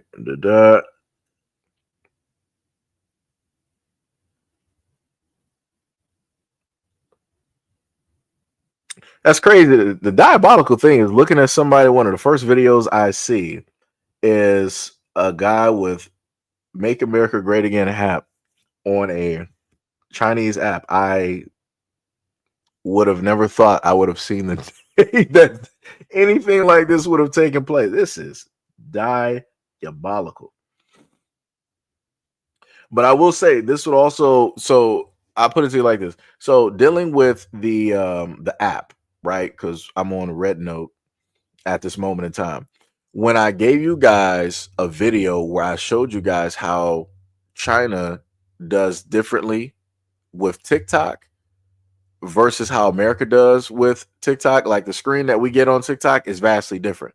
You're going to basically see that with Red Note. Like when you look on here, the types of entertainment, the types of things that they put out there for their people are drastically different from the types of entertainment that they put out there for the American people. So that lets you know that, certain things are, orchestrated, right? If America is to have control of certain things and they want to push certain things to the American people, they're going to, push trash. Versus if you look at China and when they push certain entertainment towards people, it's going to be positive. It's going to be uplifting. It's going to make them, look, at one another. It's like, yo, hey, I care about, you and you care about me, all this other, type of good stuff. Like I said, it's going to be a very eye-opening, very interesting type of thing. I expect more than likely sooner or later that a lot of Americans, once they catch up and they start looking at the content that is here, they're going to realize that there is a difference in what we see as Americans and what other people see when it's specifically dealing with, their own people and whatnot. Like I said, it's very interesting stuff. Very, very interesting stuff. Judgment said, do you have a Discord? I do, but that Discord is very ancient. What I mean by ancient is that it is barely used at this moment in time. It is barely used. But yeah, I got a Discord. I do have a Discord directly up there. Nisi up there laughing. Lakivia said, right. Keyshawn said the damage is done. The youths have zero attention spans. I mean, technically, that would be the American population, because roughly almost everybody is on TikTok or on social, media to an extent. So our attention span is ruined in one way, shape, or form. So it's tough. It's tough, but it's something that can be unlearned, right? TikTok, for a lot of Americans, people only been on there for like a few years or whatnot, even though TikTok has been around for a long time. Matter of fact, let me see if I can give you all the numbers. How long has TikTok been around? Long has TikTok been around? Well, I should have put when did TikTok start. TikTok first released in September of 2016. And then later on, they merged in 2017 with Dance Bite. And then they had a global release in 2018. And then TikTok became the most downloaded app in the United States back in October 2018. As of 2022, TikTok has over 3 billion downloads and more than 1 billion active users. So yeah, you can pretty much say a great we only have about what 3 to 400 million people in the United States. You have 1 billion active users. So you got a lot of people from the United States that are within that 1 billion users. So it's like, I saw a lot of people, I think in the comment section that said that they don't, have TikTok. I believe it, but there's an abundance of people that do have it. Like it's amazing when you're able to look at the numbers. Timothy said, chaos maker bars. Minkai said, trading options while I listen to you. Hey, I got you. Yo, the funny part is, on this platform, me and Officer Haku had talked about different things dealing with, crypto, dealing with stocks and different stuff. Like I said, I tried to, really diversify content, directly on this platform in a multitude of ways. Certain things just don't make it. This is one of the reasons, like if you're old enough, when you've been here long enough on this platform, a lot of you guys will remember the Seiji Zone, which is my version of the Twilight Zone, and I love the Twilight Zone. That's exactly why I did it. Like that's one of my favorite shows from the olden years, as I like to say. The only thing that I was missing, I was like, yo, the moment in time I sit up there and get some money out, I'm gonna really put some real production, directly behind that. I'm gonna have the whole suit. I ain't gonna be smoking, but I'm gonna have the old, the whole suit and whatnot. I'm gonna be, really sitting up there doing that. So, I think when was the last time I did that? I think probably about 2 or 3 years ago was probably the last time I actually did a Seiji Zone video. I think it's been a minute. But that was something that wasn't really, making it as content on the channel. I'm like, man, the amount of time that I put in there, I'm like, yo, I thought this was gonna be something. Nah. Ain't happened. Timothy said, wait. Miss Anderson said it truly is a difference. Yeah, it is. It is. Tim said it would be a problem if China didn't lie about everything. I mean, wait, do you mean America didn't lie about everything? Because the whole reason why Americans are going over to a Chinese app is because America's trying to do too much. And again, America's been lying to the American people for the longest time possible. And it is showing. People are waking up. Sandy said I didn't know that. Nisi said, "Wow, that's longer than I thought." Yeah. Jamal, Jamal, what is up? What's up? Said, bro, I still don't have a TikTok. Hey, it be like that, man. You know, it be. I mean, you're not really, missing out on nothing. I mean, if you got social media, you got social media. I would just say that it's dealing with TikTok. It's a lot easier to get stuff from around the world, which is another reason why the United States wants to control the information. It's a lot easier to get information from other people around the world in real time as stuff is happening. Twitter or X has had, problems in the past where, let's say, if there was like an uprising in a different country, they would make sure to not show it, or they would dumb down the searches so you wouldn't be able to find the information or the videos. Like I said, old Twitter, I seen a lot of nonsense that would take place and how a lot of information was hidden, not shown. People were banned, and like I said, and this is why I told people before. And I'm just saying this, using this for an example of in general. I did a video before a while ago when I told people like, hey, you might dislike Trump, you might hate him, whatnot or whatever, because of his views or whatever he said or did. Cool, no problem. Now let's push that to the side. The moment in time that you're looking at corporations going against a sitting president and they're stating to you that they are going to ban him because they don't like him, that's a problem. If they can do that to a leader of the free world, what does that then mean for you? You don't have a freedom of speech. If people allow that to happen to a sitting president, which they don't like, again, which is cool, that's a personal problem. If you allow that to happen to a sitting president, that means that any and everything can sit up there and happen to you on social media, and there's nobody for you to cry to or go to. And that's the warning that I try to sit up there and give to a lot of people. But as always, people get into their emotions and they want to sit up there and be like, you're a Trump supporter, you're this, you're against the black community, all this other type of stuff. Why are you putting all this stuff about Trump? Yada, yada, yada. I'm like, I'm giving you examples of stuff that's happening and trying to sit up there and tell you that this can easily happen to you. The exact same thing. I give an example of what happened to black people and letting everybody else know that if you think that this is okay, sooner or later, this is going to happen to you. How you don't want to respond to black people when this stuff is happening and you don't want to help them out. When your moment in time comes, don't be looking to black people because black people are not going to be nowhere to be found. Like I said, I try to be as balanced and as even as possible on these platforms, and nobody sees it. Nobody sees it. It's crazy. It's crazy, man. It's hard work. It's hard work. You said don't have TikTok either. You said I love that show. Oh yeah, the Twilight Zone. Oh yeah. Top man. Let me tell you, I still, if it wasn't due to it being a separate subscription, I would still be watching and waking up and falling asleep to the Twilight Zone. Like I technically knew some of those episodes by heart, and I love the Twilight Zone because I got to see a lot of the older actors from another generation. Like I'm watching them, in their younger years. I'm watching like Mickey from Rocky. That brother was up there, right? You had William Shatner. This ship is going to, like you had him and his acting on the Twilight. Like there were so many people. So many. I think even Spock showed up. Was Leonard Nimoy, or am I thinking about the Outer Limits? I forgot. It was one of them. But that's another show as well that I love too, that I watched. Like both shows, the Twilight Zone and the Outer Limits.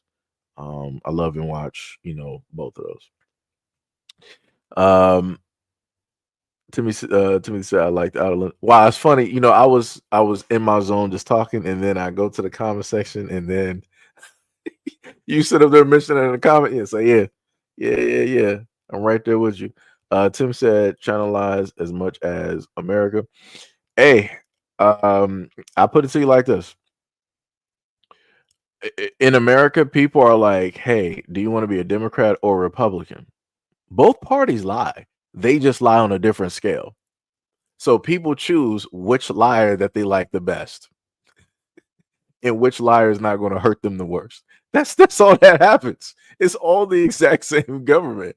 But because of how it is that we're trained, because of the propaganda that's directly out here, we don't see them as being a part of the same government. We literally think that one side is literally better than the other when both sides are playing the American people. Do I have to go back to the election of Al Gore when he was supposed to win that?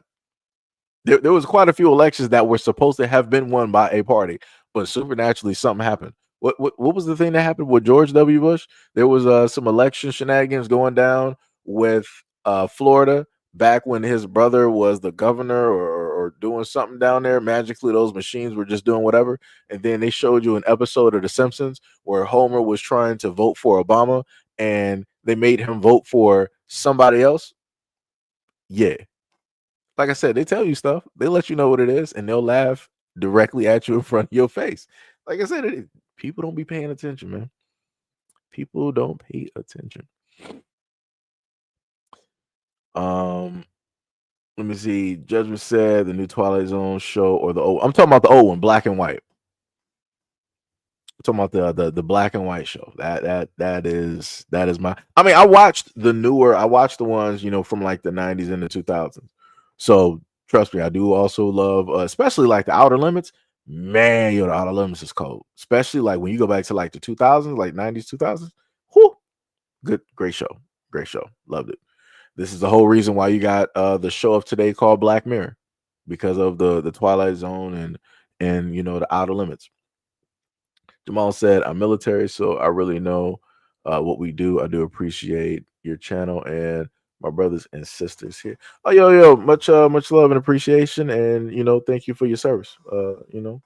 Much love. I think we got a few other brothers here that's a part of the military as well. I forgot. It's been so long. I'm not sure if they might be from the first channel or from the second channel, but I know we got some other people here as well.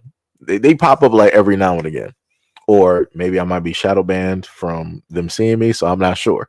Because I can tell you, out of how many people that I have on combination from both channels, and the amount of people that we only have in these live streams, it don't make the math is not mathing, guys. Let me tell you, math is not mathing. Nisa said, "I know it sounds crazy." Well, no. He said, "For real, I've been trying to inform. We're being experimented on and monitored." Oh yeah. This is why whenever I told people, like, yo, whenever stuff, this is where I used to be, right? Whenever something would literally happen, I'm talking about like, yo, they posted the story like within 15 to 25 minutes. I was already cutting a video, recording it, and basically uploading. Or I was like, all right, I'm about to sit up there and do a live stream. What is it, like 2:00 in the morning? It's whatever. Ain't nobody gonna watch it. They'll probably catch it later. I'm about to just sit up there and do it so people know, something that's going on, because everybody's obviously asleep or whatnot or whatever. And that's how I would primarily do a lot of stories.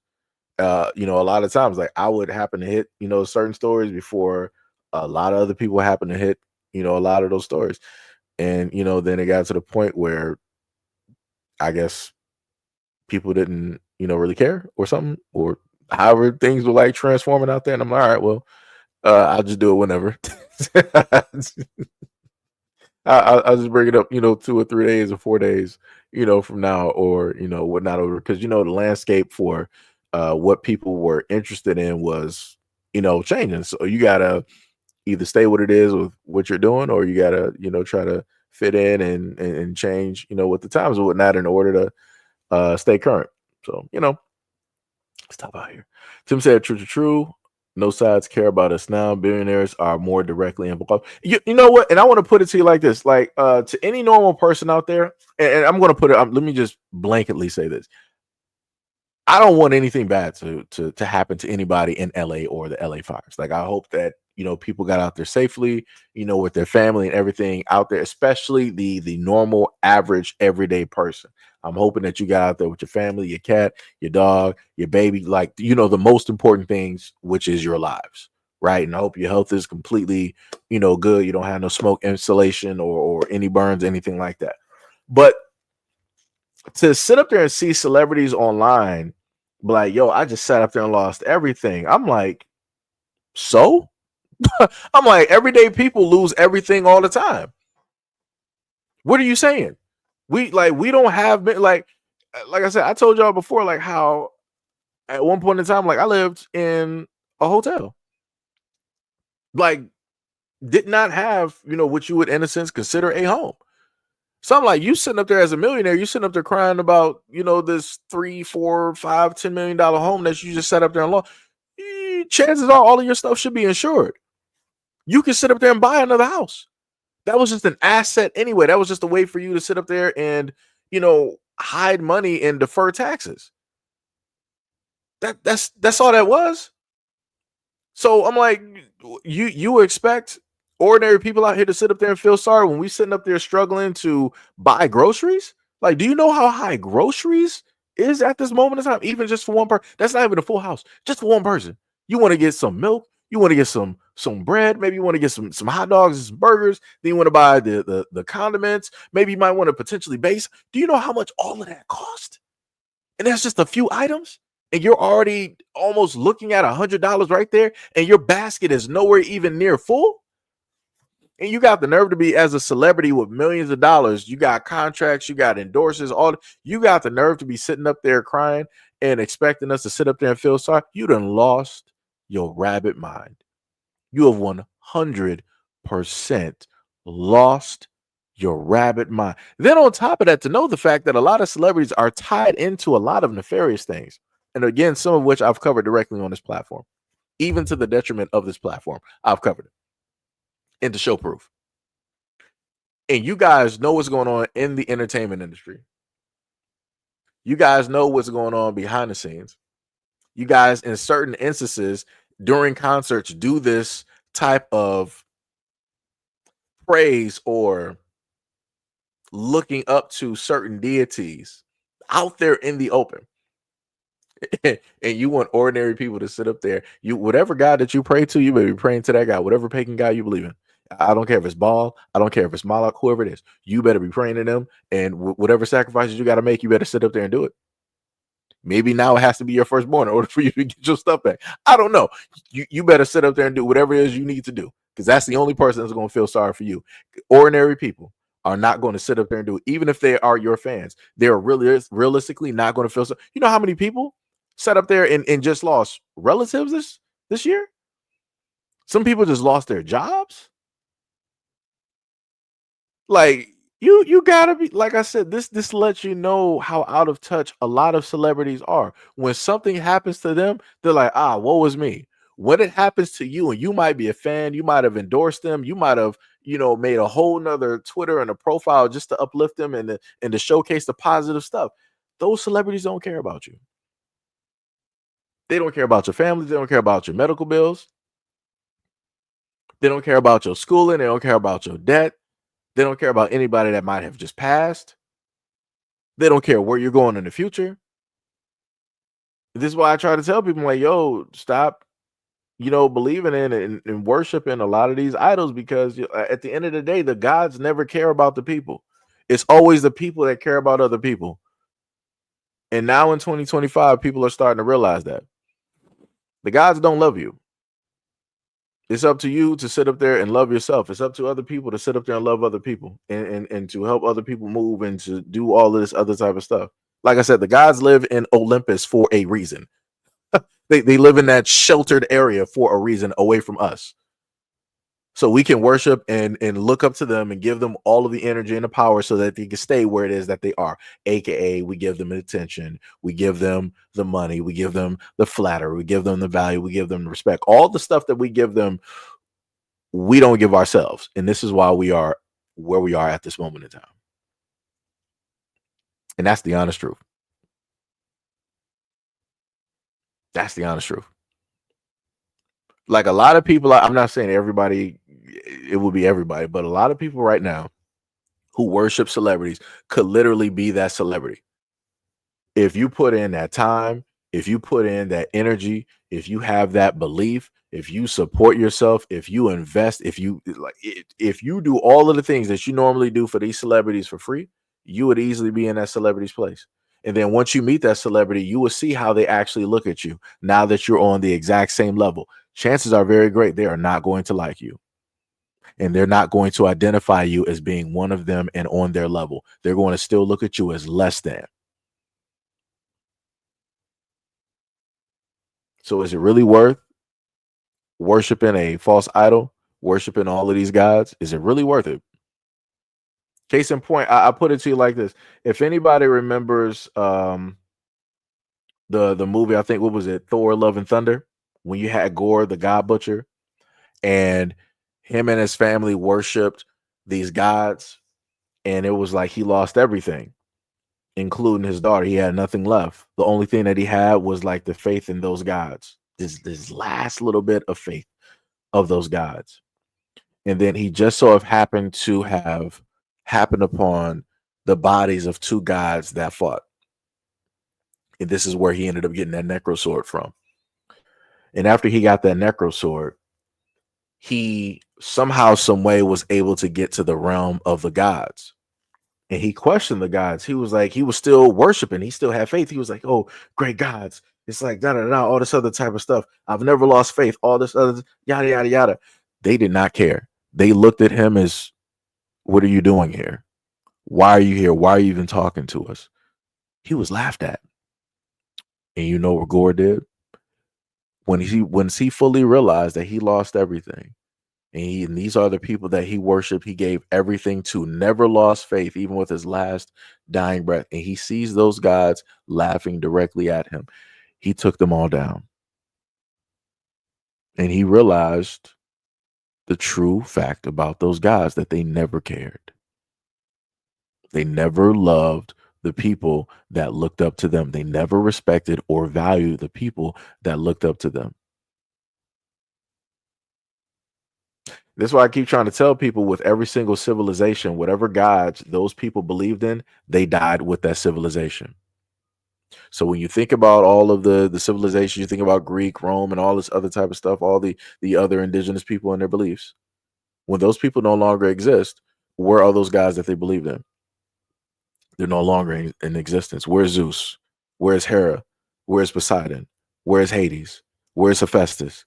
Aphrodite? Where are all these guys that people used to believe in, that they had these great structures for? Nowhere to be found. Like I said, it is what it is.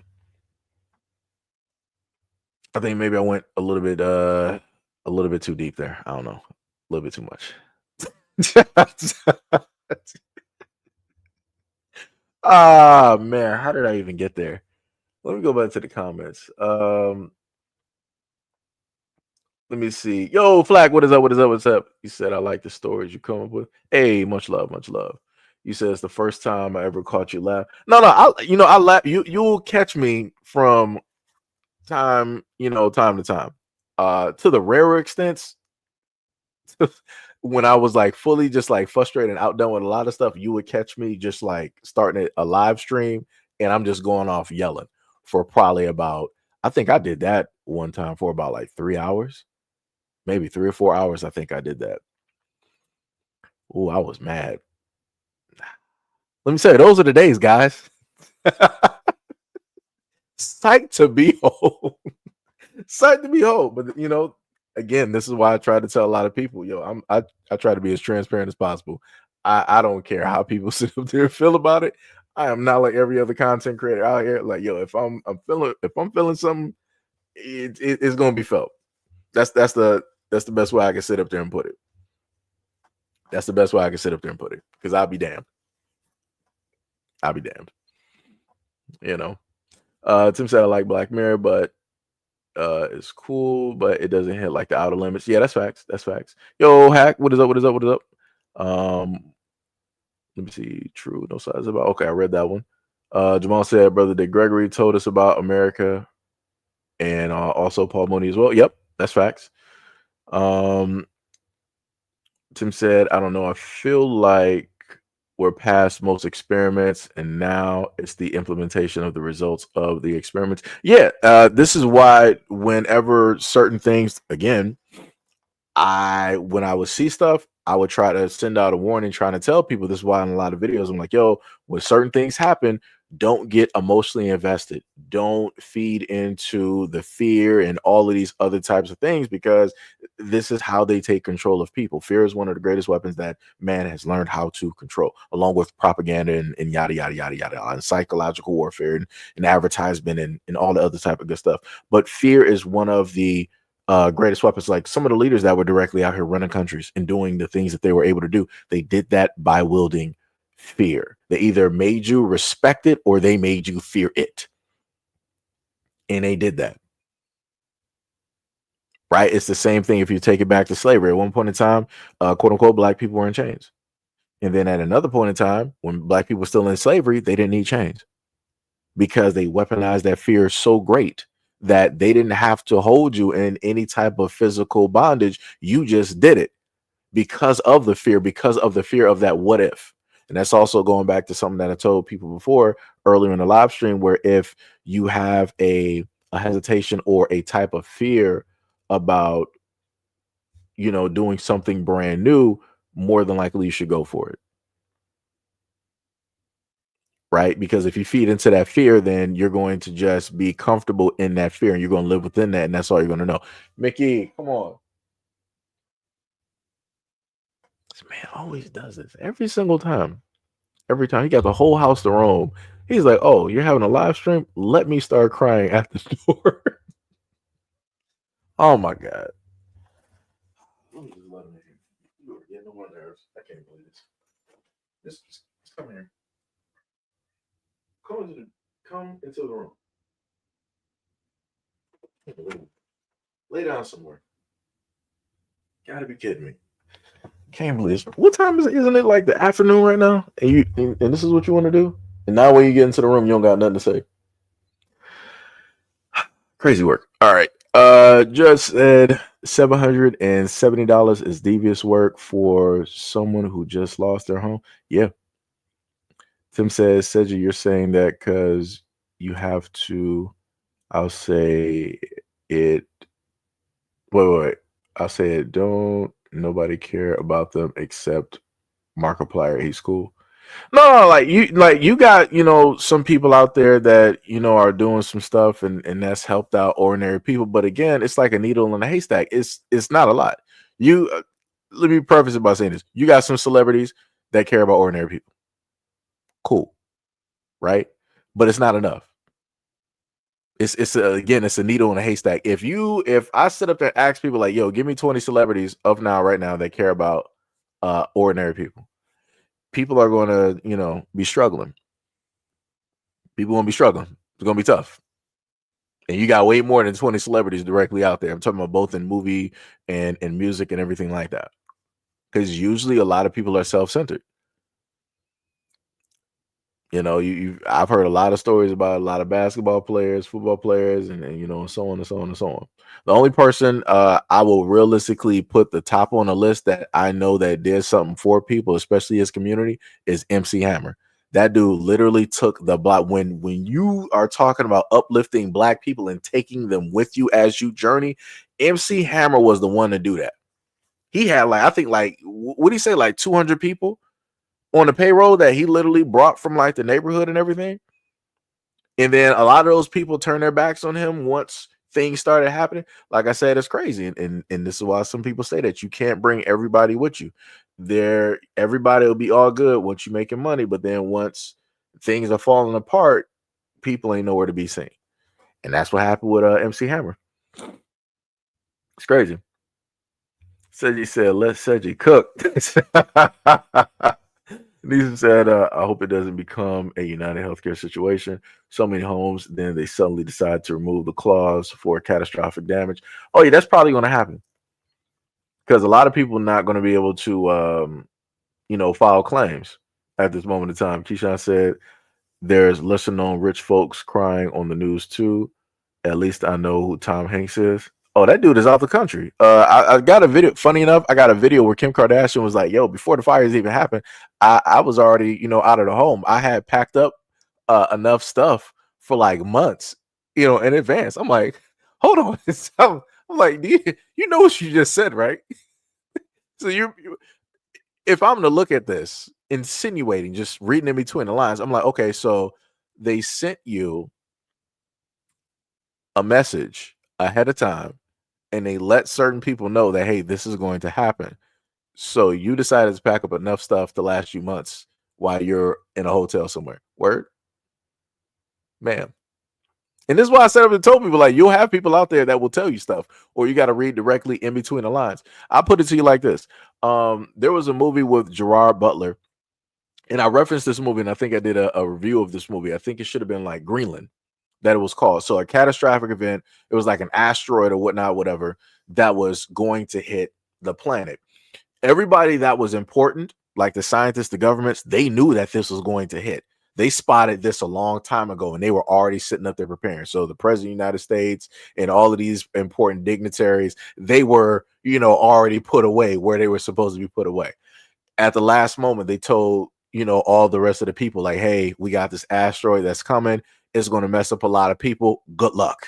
And when you look at that movie, you'll see Gerard Butler on a journey trying to make it, on the plane so he can go to Greenland, which is one of these safe bastions or these areas that they have a place where it would be able to shelter people, where some people are going to be able to survive this cataclysmic event. And after some time, I think it was like days or weeks or whatever it was, after everything settled and you, in a sense, got new Earth, you see all of the destruction that took place. And it was bad. It was bad. And I'm like, and I keep trying to tell people, when you think about a catastrophic event or something that's going to, happen, that's going to really transform society or the planet as we know it, or this plane of existence, the governments are not going to tell you. Every single movie that you watch, they will tell you at the last minute. They're not going to tell you as soon as they know. They're going to tell you when it's like, well, we got like a week, we got 48 hours. All right, tell the people. Tell the people. And the funniest thing is, do you realize that if anything catastrophic were to take place, you would still have people trying to say that you got to pay this bill on this date? And that's one of the most insane, craziest things. You will still have people. Let's say that we got 6 months on up until like an asteroid hits us. Do you understand that they would still tell you, like, hey, we still need you to work your job. We're still going to potentially, fire you. You're going to have to look for another job. We're going to need you to sit up there and pay your rent, on the first. We know that the end of the world is coming, but we still need you to sit up there and pay us. Like, oh, man, it's crazy. It is, it's 100% crazy. And this is why I would do live streams where I would tell a lot of you guys, like, hey, you can get these power banks, you can get these filtration systems for water and different things like that. So just in case anything happens, just in case there might be like a blackout, EMP, whatever it is, whatever basically transpires and takes place, I, again, would try to give you guys information so that you guys are somewhat prepared. You're not just like left out there, in the dark, just trying to figure out a situation. Like I said, I try to, do a variety of different content here. A lot of it just doesn't make it. It doesn't make it, guys. It doesn't make it. Flock said they only care about 90. I think that's what, 90%. Nisi said, yeah, they better pray. Flock said, we give them all that power. Yep. And Kanye's had a song. I love that song. That was supposed to be a part of like a trilogy or whatnot. When he did Power, like, no one man should have all that power. Like, that was a great that shit. Aesthetically, it was beautiful. Like that it was dope. Keisha said some of those mansions were summer houses. Yeah.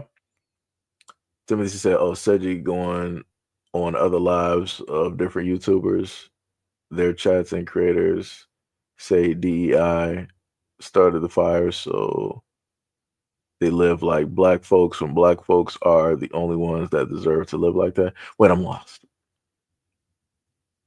Oh, you said go on other lives of different YouTubers? Oh, okay.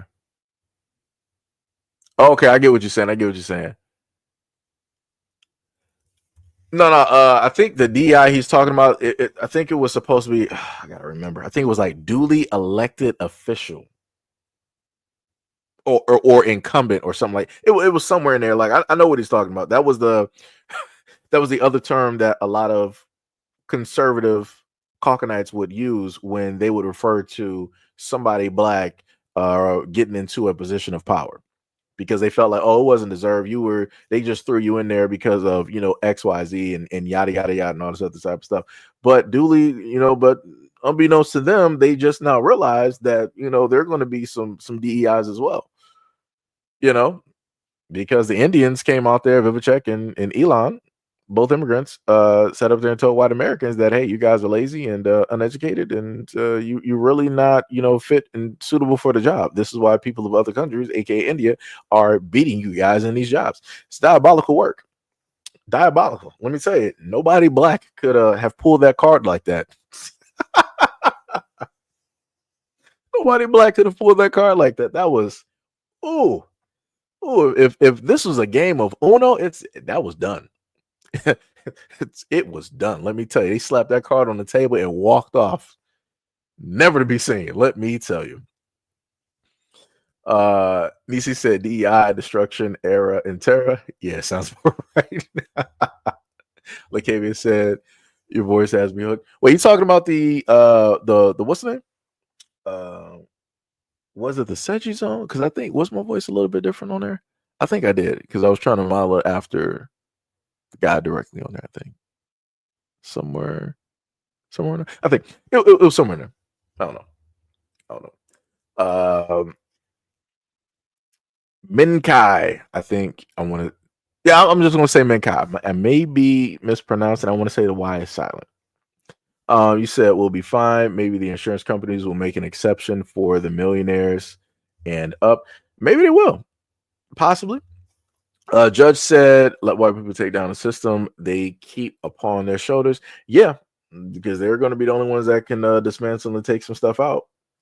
Realistically, I'm just going to sit up there and say, black people need to stand back and stand down. That's because all that's going to happen is if they see one black person doing anything, see what those black people are doing at the Capitol. Stand back and stand down. Just let everybody else do whatever it is that they're doing. Just mind your business. Go grocery shopping. Holler, shout out World Star every now and again. Shout out to Q. Rest in peace. And record videos and move on as normal. Do the same thing that everybody else does at a zoo. That's it. Nisi said, it's nowhere near done either. Yeah. Yo, so what is up? You said you're at an hour, 41 minutes and 45. Brother Seji, you are mistaken here. This is not a white man explaining how white supremacy controls interracial marriage or coupling. That was the voice of Brother Neely Fuller. Oh, I didn't know. I did not know, because let me tell you, when I hear voices sometimes, I'm like, this is a white dude sitting up doing this. Because I put it to you like this. So I stand corrected. Soul gave the correction. The video that I played originally, well, I don't have it up now because I had to restart my page. The video that I had up there earlier, where it was the explanation of the image of interracial relationships and marriages being put directly out there, that was by Neely Fuller. So I just want to make that correction, because I was originally incorrect. And the reason why I was incorrect, because looking at certain songs that we happen to hear and learning later on that those are like white boys that were singing it, I'm like, yo, that just blew my mind. I'm like, hold on. I'm like, you're white? You were singing this song? I'm like, I thought this was black man the whole time. So I'm like, so that's how that worked out for me. Let me tell you.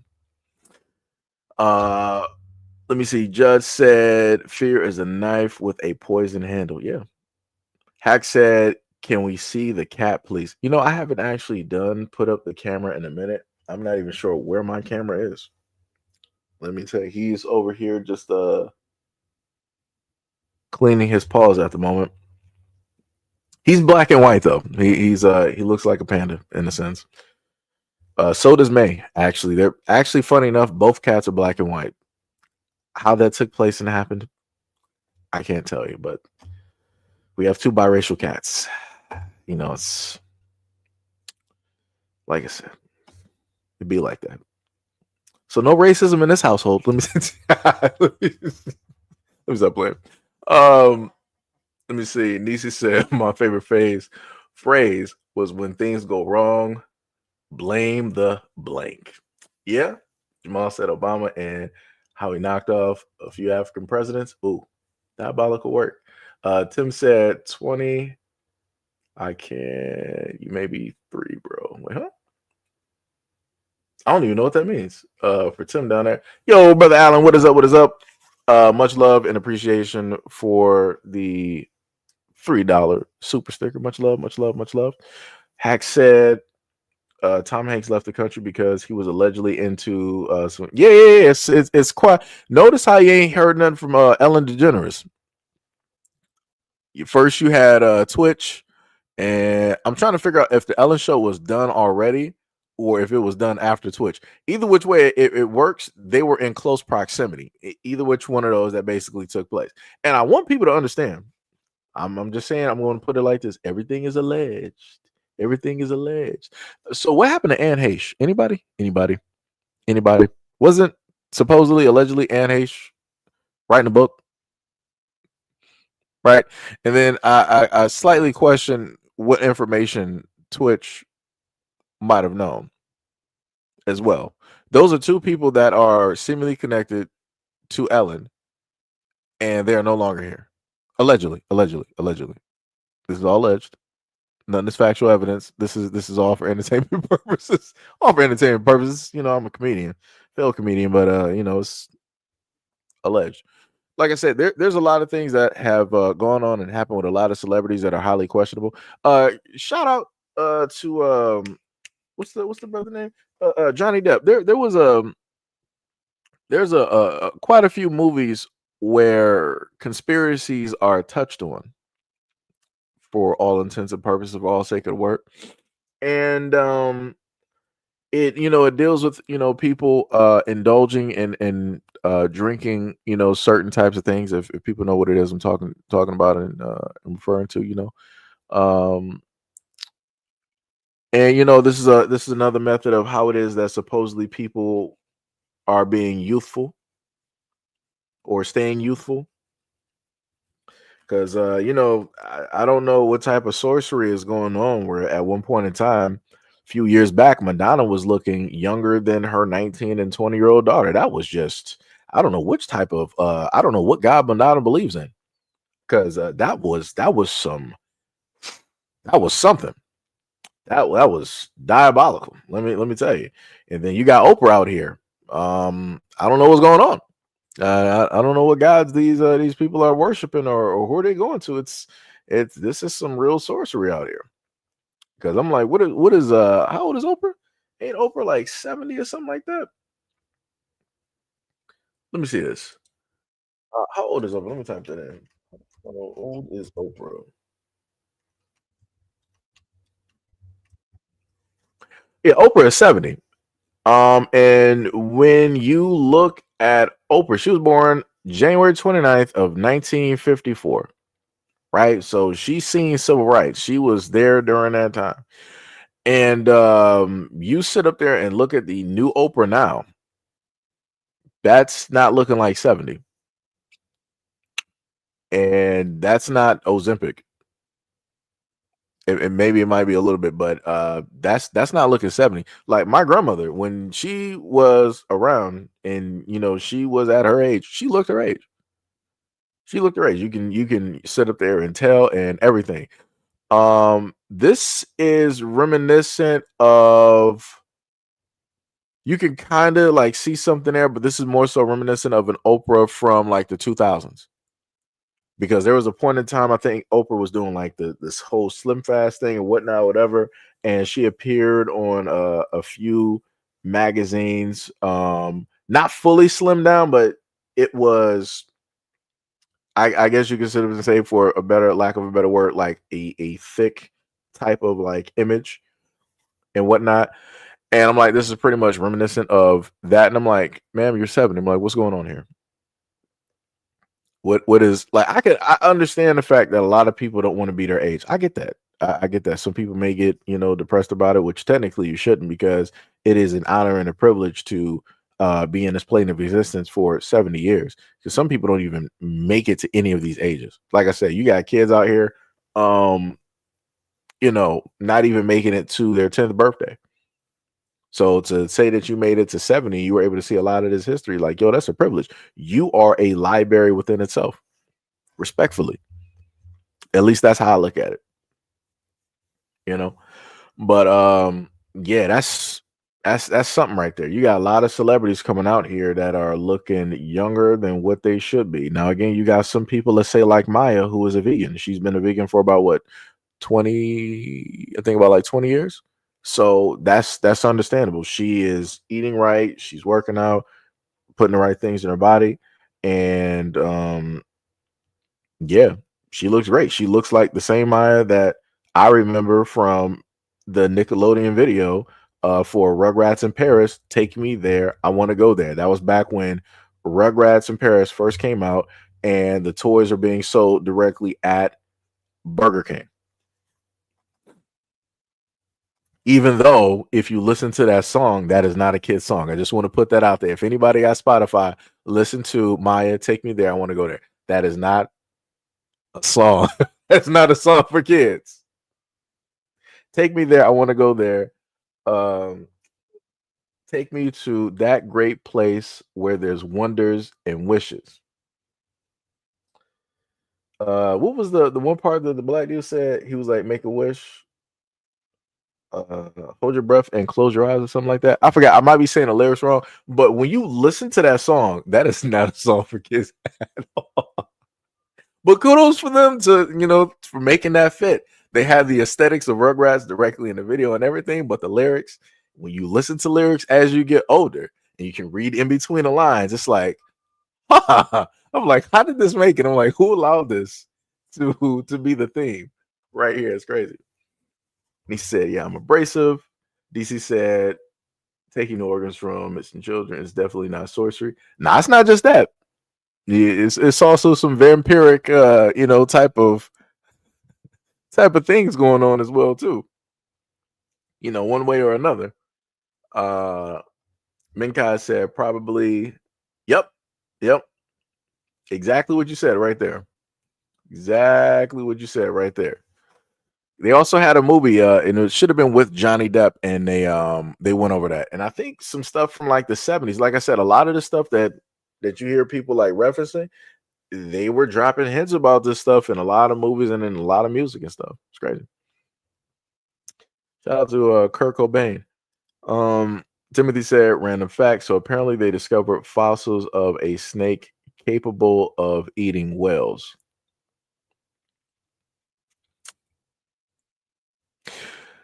I'm not surprised. At one point in time, I remember looking at Titan boas, and people were saying how big Titan boas are. And if you look at a normal python, they can eat something very, very large, but at the detriment of them not being able to move. And now they're a huger target, right? Because I've seen them eat alligators, calves, and goats, and different, of course, human beings as well. Shout out to Anaconda from the 90s with Ice Cube, Jennifer Lopez, and John Voight. So I would not be too shocked if there was a snake out there that was at a point in time able to eat whales. I actually would not be shocked if you still have some of those around at this moment in time. Usually things that exist, I put it to you like this, just from how I'm looking at things, usually stuff that existed, quote unquote, either evolved or it just it adapted and went into a different place. Because remember, if people remember anything about school, they taught you about the sea levels, and you learned about the things that stay at the top where the sunlight can reach, at the medium mark where the sunlight is somewhat there, and then you got the darkness where there is no light, and then you got what's under that darkness.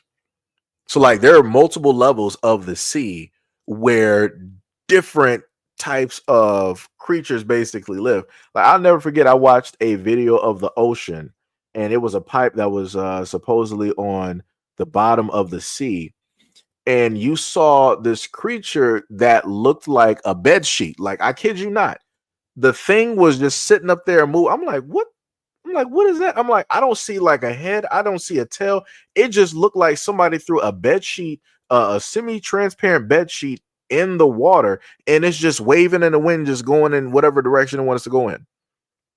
I'm like, I don't even know what that is. And I don't even want to know what it is. Because I have a feeling that whatever that is, if it is to catch something, it's going to basically just surround it in that bed sheet. You're not getting out of there. It's nothing that you can do. You're just surrounded by a whole transparent bed sheet, and it's over. It is over. Say your goodbyes. Whoever you are looking forward to seeing, you are not going to see them. And the other thing I think I showed y'all pictures of in a previous live stream is the fact that when you look at certain whales that have been studied, like some of the largest whales that we have in the sea, of course you got, are they called jigsaw fish? Let me see. Let me make sure, because I want to make sure I say this properly.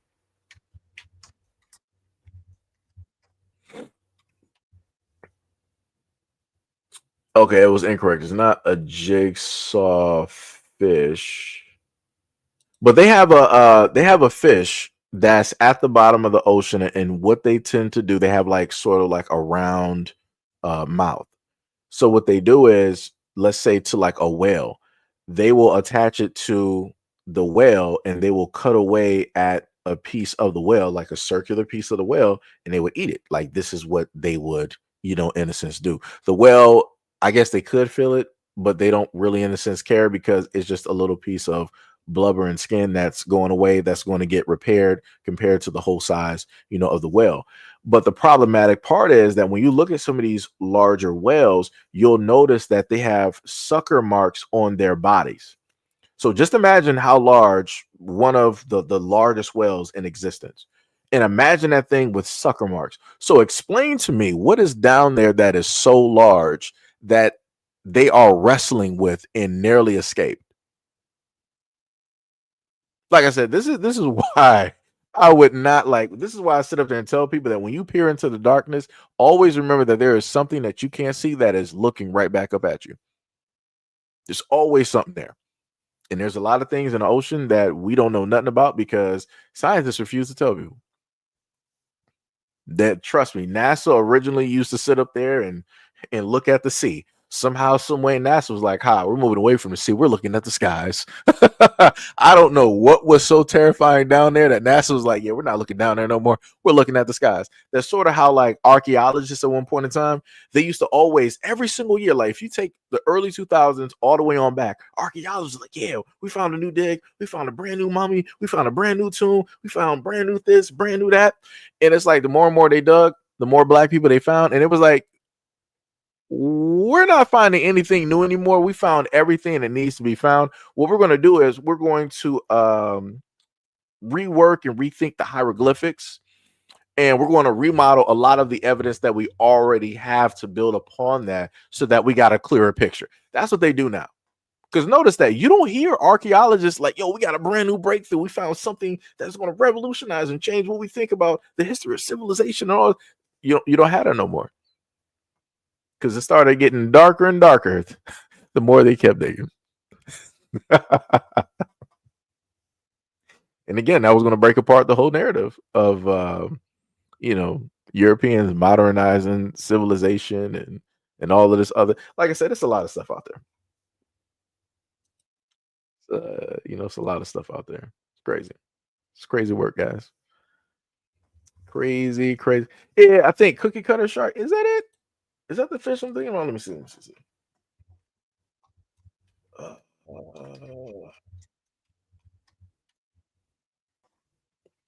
Is that the one? No, I don't think it's that one. It's funny how a lot of these sharks look like goblins. I just want to put that out there. You know what? Because I'm looking at some images. I do see some cuts in smaller fish. I see the cuts in some larger ones as well. Maybe it might. Yeah, maybe. You know what? Maybe you might be correct. I stand corrected. You may be correct there. That may be the fish that I was thinking about. That was a cookie cutter shark. That just may be the one there. Yep. Because I'm looking at the skeleton of it and the rows of teeth. Yeah. See, this is why I love doing live streams, because I'm like, I know what it is I'm talking about, but I might just have it a little bit incorrect, and then y'all just pop up. It's like, oh, I know what you're sitting up there talking about. I said, just typing information. See, this is why live streams are beautiful. This is exactly why. This is telling you, it's beautiful. It's 100%. But yeah, it's like, yo, it's like I said, a lot of stuff that's down there in the ocean. It is crazy. Like some of that stuff is nightmares. Like the types of crustaceans and how tall that they are. Like if you ever seen a movie like The Mist and you saw some of those things and how they look, you got some crustaceans down there that look very crazy. I'm like, if you got like Shaq, let's say like Shaq is like what, he's 7 feet tall. You have some crustaceans leg wise that are just as tall, if not taller. Just imagine seeing some type of like weird crustacean that's the height of Shaq, just like over you, just walking. That's terrifying. It's like, brother, what? What's that? You, brother, ooh. 1,000 leagues. Let me tell you. 1,000 leagues. Timothy said the only thing they know of right now is that colossal squid, aka the Kraken, and 100-foot spine of something. Yeah, because at one point in time, I remember I watched, it should have been Discovery Channel, History Channel, TLC, or whatnot, whatever. They said that they caught a squid, I think it was about like 25 feet long, I think, or they caught some that were a little bit longer. And they were saying that those are babies. I want people to understand. You got something that is, I'll put it even to a minimum. You got something that's 15 to 20 feet long, and they're saying that that's a baby. That's an adolescent. That's not anywhere close to a teenager or an adult. That is a problem. That is a problem. And how it is that people still want to go deep sea, you are crazy. You are 1,000. You have lost all of your marbles. You're going into a small machine, and you're going to go into the deep unknown. It's almost as if, quote unquote, you're going into space. Case in point, if you're going into, let's say, the Mariana Trench, you're basically going into space. You're going into a dark, unknown land. There's barely any type of light. There's no type of oxygen, and there are things there that you know nothing about. They know that you're there, but there are things there that you don't know nothing about, but they're watching you. That's incredible. I'm like, I don't know where the awareness is for a lot of people, but even as I'm talking about this, I'm like, yo, hairs are clearly raising directly on my arm. I'm not even in the ocean, and I'm like, yeah, something's watching me. just the imagination going off thinking about that. I'm like, yeah, it's time to. As soon as I touch the water, yeah, it's time to get out. We're not even going any further. I'm treating it like the Lion King. You go where the sun touches. You don't go past that. Again, paraphrasing. But yeah, it's like that's how you got to treat that. Like you got to have some situational awareness. I'm like, yo, oh man, you gotta the gall that you have to think that you can just go any and everywhere and that you're just going to be like respected and nothing is going to happen. That is crazy. That's why I'm just trying to figure out when it is that a lot of quote unquote true Americans like to go camping. How is it that you expect that a grizzly or a brown bear is not going to just sit up there and maul your whole family, or a mountain lion or a cougar or something just ain't going to come out of like, how do you like, you just really think that you are just safe everywhere? No, nature does not care. Nature does not care. This is why elephants, this is why hippos, this is why lions, cheetahs, you've had gorillas, everybody has sat up there and just attacked them. Because I'm like, yo, you don't respect nothing. You have no type of situational awareness. You think that just because you're there and present, that God's gift and ain't nothing's going to touch you. You are so wrong. So wrong. So wrong. Let me see. Where we at? Nisi said even worked with the DOD to help build hypersonic weapons. Yep. Yep. Keisha said, funny you mentioned archaeologists. They just found 1,000 new artifacts. Let's see how that's going to work out. Let's see where they found those. I would love to see. This is what I would want to see, right? If archaeologists are going to be archaeologists, I want them to go through the Grand Canyon and tell people what's there. I want them to go through the Grand Canyon and tell people what's there. Because for whatever reason, people still don't realize that we have pyramids in the United States. In the Americas, we have pyramids. So it's like it's not just Egypt that has pyramids. It's wonder of the world. You got pyramids all over the United States. You got mounds and everything. But for whatever reason, it's not really talked about. Everybody's like, oh yeah, all the pyramids and everything, the greatest and everything else, it's all Africa, it's all Egypt, all Egypt. And I'm like, word? That's what we're doing? That's how that's working? So if that's the case, then why you still got a lot of the Grand Canyon blocked off where people can't go? Why you still got a lot of that blocked off? Why we can't know what's down there? Why you not telling us? Why is that information staying hidden? Like I said, people got to question a lot of stuff. And that's why I keep saying, like, America will sit up there and be lying about a lot of stuff directly in front of you. And we'll just sit there and believe them. Like, okay, yeah, I got it. You're right. Lisa said, I'm talking about NASA. Don't ask me how I know. Hey, Lisa said, Boeing, Lockheed Martin, SpaceX. Oh, yeah, Lockheed Martin. Yeah, those are some key names right there. Hack said, I can't see other people's comments. Oh, I'm reading because I'm using StreamYard. So I'm reading it directly all together. So I'm reading it from both channels. So, Hack said, where is everyone? No, we here. We still here. I think I'm still live, right? Y'all can still hear me? Let me know. Timothy said the mist is the worst case scenario. Oh yeah, I thought we was about to have the mist earlier this month towards last year. When I was showing y'all the videos of that weird mist coming in, I'm like, oh, it's over. It's curtains. Like it's the Punisher is about to start like coming through. He's gonna be in that car again, and then you're gonna magically see the United States Army just coming through after everybody made their final last words and decision. Like I said, that movie, oh my goodness, is bad. Like some of the things that they had in there, I think like one of the things that I saw looked, if you play Final Fantasy, you know what I forgot the name of it. It starts with, it's like an adamantite. I forgot what it was. It's a very tall, four-legged type of being. If you play Apex Legends, you technically, in a sense, see them on Apex Legends. They're outside of the map on the water. I think they come from Titanfall or something like that. But anyways, those are the same things that you would normally see in Final Fantasy. You had one of those in the mist. And that thing was so tall. It was taller than any building that was probably in the United States. That thing was so tall that it had smaller beings or animals or whatever flying around it. I'm like, what the hell? I'm like, what is that? And I think it had tentacles. I'm like, oh, nah, brother. No. We're not trying to. No. Like I said, I don't know what dimension that is.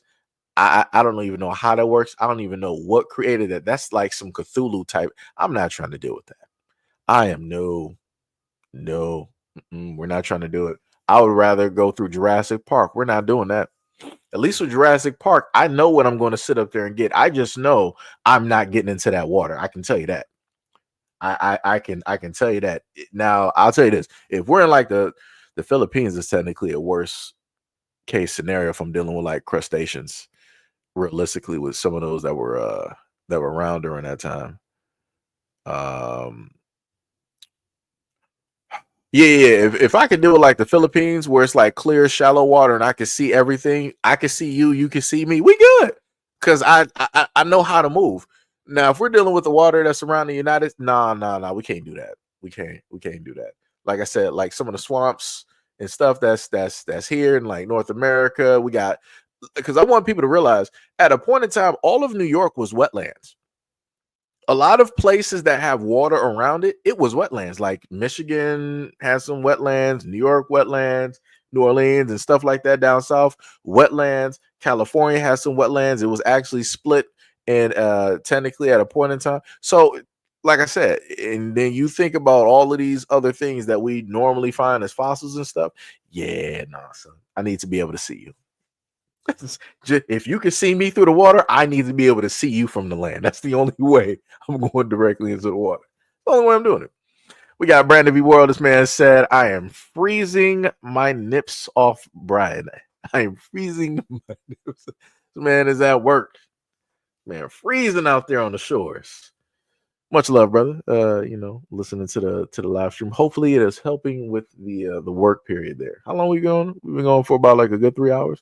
Again, shout out to anybody that's still here at this moment in time. Hopefully, you found this entertaining, getting a couple of laughs or whatnot. Stuff of that nature. Hack said, Cloverfield monsters in the sea. Yeah, we ain't doing that. McCavey said, that is crazy. DC said, yo, Seji, remember that info you pulled on the underwater force field / shield that they discovered and reported? Yeah. I think I only talked about that once, where there was supposed to be a barrier directly underwater, or at least an area that they could not specifically reach or go, directly into or whatever. Yeah, like I said, there are certain things that we are not supposed to reach.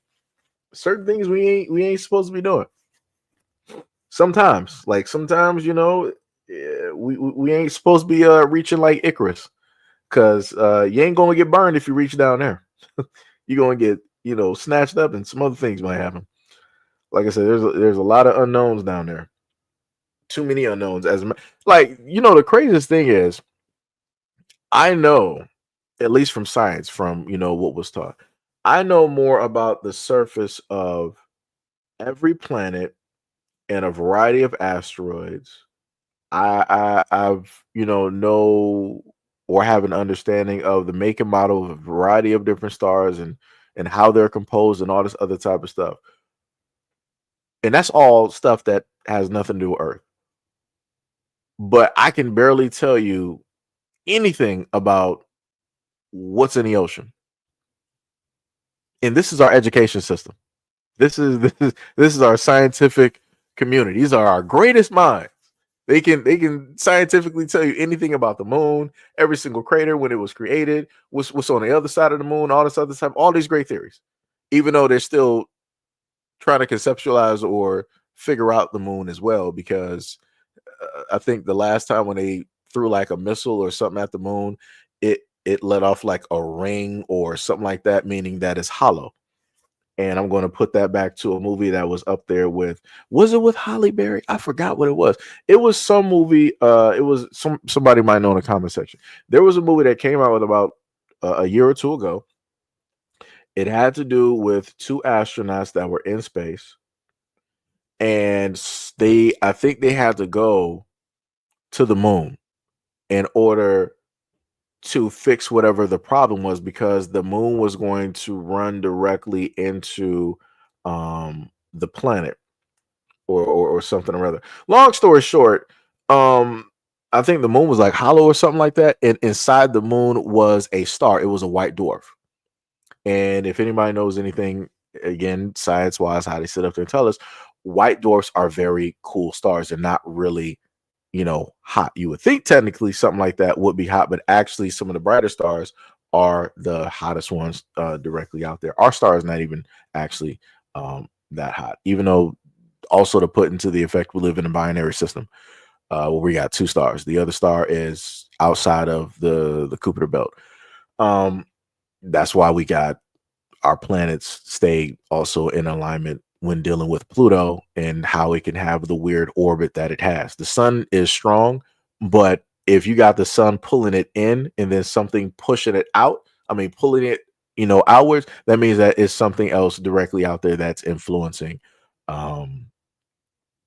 the pull of that. But anyways, like I said, I'm going a little bit too far. The whole main thing was that they were saying that the moon was, hollow. It was a white dwarf in there. Basically, it was artificial. It was something that was made by a very smart, intelligent civilization, from like long ago or whatnot or whatever. So, like I said, scientists more than likely know a lot of things about the moon, and they're still not telling people. And again, out of all of the adventures that we've had, we're just not, I think they said 2030 they're going to have a mission going to the moon again, and it's going to be an all-female team. And I'm like, all the technology that we have, it made no sense. But again, I gave you a live stream where somebody at NASA stated that at one point in time they had the telemetry and the technology to just bam go to the moon, and then somehow, some way they lost all of that information. I'm like, out of all of the secrets that y'all hold, y'all got the Vatican that's holding like the world's history. Y'all got like an ark that's somewhere in, I think it was like in Antarctica or the North Pole, where it got all of the seeds of the various plants from around the world. So just in case anything happens, you can repopulate everything. You got all of these things around here. How in the blue hell do you lose the directions on how to get to the moon? Like, I've never heard this before. Could you just imagine if you had some black scientists that were like, yo, we're smart, we're ingenious out here, we did all of this, but somehow, some way, we lost all the information on the orbit of the Earth, and we lost all the information on the planets. It just happened like that. What? How many telescopes did y'all just say that y'all put up? How many satellites y'all just put up recently, and all of this stuff? And you, like I said, I don't know how it is that when they say stuff that people don't question stuff and there's not some type of an uproar. That is crazy. When I heard a literal NASA scientist say that we lost the telemetry, we lost the information on how to get to the moon, you're fired. Everybody, the whole team, everybody, get them out of there. Hire brand new people. Get them out of there. Get them out of there. Y'all can hold on to the secret of Coca-Cola and Pepsi. Y'all can have that locked in a vault. Never lost that. Still there as it was written on day one. When it deals with you getting to the moon, which was one of the quote unquote most important achievements in the history of mankind, y'all lost it. Insane. Insane. Tim says sperm whales have been found with squid arms or tentacles 30 feet long, 30 feet long beaks in their stomachs, and the size of beach balls, and scientists were too scared to give estimates. Yeah, there are large, like, the things that are out there are crazy, because like I said, they don't really have predators like there are on land. And then on top of that, in deep down in the ocean, humans can't go down there and try to make something extinct. It's not happening. Like, the pressure is way too, that's literally, if we are to, in a sense, judge this in another way, right? Let's say, like, you in a sense got two Earths. What we live on is basically Earth 1. Earth 2 is deep down it's in the darkest reaches of the ocean. That's a whole nother gravity. That's a whole nother ecosystem. It's a whole nother level of, we don't have no oxygen, but the only heat that we got is coming directly from the Earth, and it's by way of these vents that's giving off 200 plus degree heat. And you got these crustacean bacterium and all this other stuff living there, and they all got night vision. Everybody can see in the dark. You can't see them, but they can see you. So, like I said, I believe it. I believe without even having to see it. Sanders has said, I do want to go off-road, but not far in. Oh, wait, you talking about like off-road? You talking about like for like camping, or are you talking like off-road in the water? Because I know some people like off-road in the water where it's like they got like the boat and whatnot, and then they'll, take the boat directly to the beach, take it off the car, and then push it direct. Like I said, I'm not sure which meaning. My mind is all over the place right now. So Nisi said there are researchers at NASA that study the sea floor, algae, and poisonous effects of microorganisms to the upper layer of the water surface. Yep. NASA has done a lot of research when it's dealt with water in the oceans. Trust me, NASA got a lot of information. Keyshawn said inside the tomb of the first female pharaoh. What was it? Okay, we said yes. Pink said, I know what it is. Hold on. I'm about to sit up there and mispronounce this so bad. Wait. I think Pink, what did you say? Expedition? I think. I might have mispronounced it, possibly. Minkai said might find a Shogoff down. Yo, I ain't trying to find nothing. I'm not even trying to I'm not trying to find no kaiju either. I'm not trying to do that. Casey, I'll put it to you like this, adding into what I just said about deep down in the ocean. I want people to remember, out of all of the things that you were able to see, there was actual radar video that you can look up right now where people will show you that on the radar that anybody can look at and see, at a point in time, there was a very large shadow underneath the water that left from Antarctica that went north. Somebody has to explain that to me. I ain't trying to hear, oh, that was just like that was an earthquake. Nah, son. That shadow was in a solid type of form, very large, moving through the ocean, deep in the ocean, going north. You're not telling me that was an earthquake. We're not doing that. You're not about to play with my intelligence. We are not doing this. We are not doing it. Like I said, we have still yet to receive a actual answer directly about that. It was like once that happened, then other things started happening that blocked that out of everybody's like memory and mind. It was like, nobody remembers that, all this other type of stuff. Like I said, crazy work out here.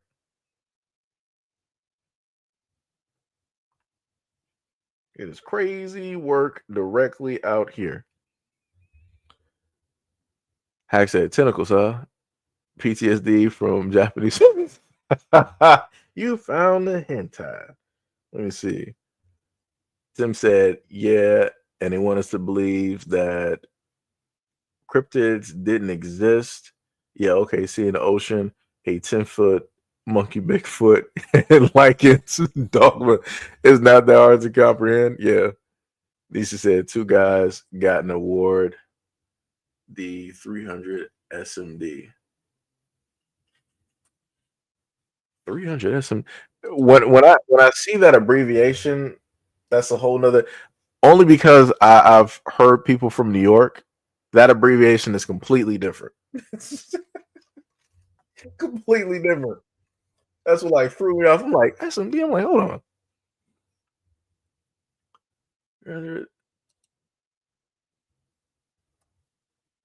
Because I had to look that up real quick. Let's see. I got LEDs up here. Hold on. That's throwing me off right there. When I look at that abbreviation, it's throwing me off. Shout out to New York because they are some of the main ones. Some of the main ones. Let me see. Cap said, Capricornia, what is up? What is up? Said the moon is an observation post. Like I said, at this point in time, I believe it. I mean, I believe, for me, being a conspiracy theorist, I believe in a variety of things.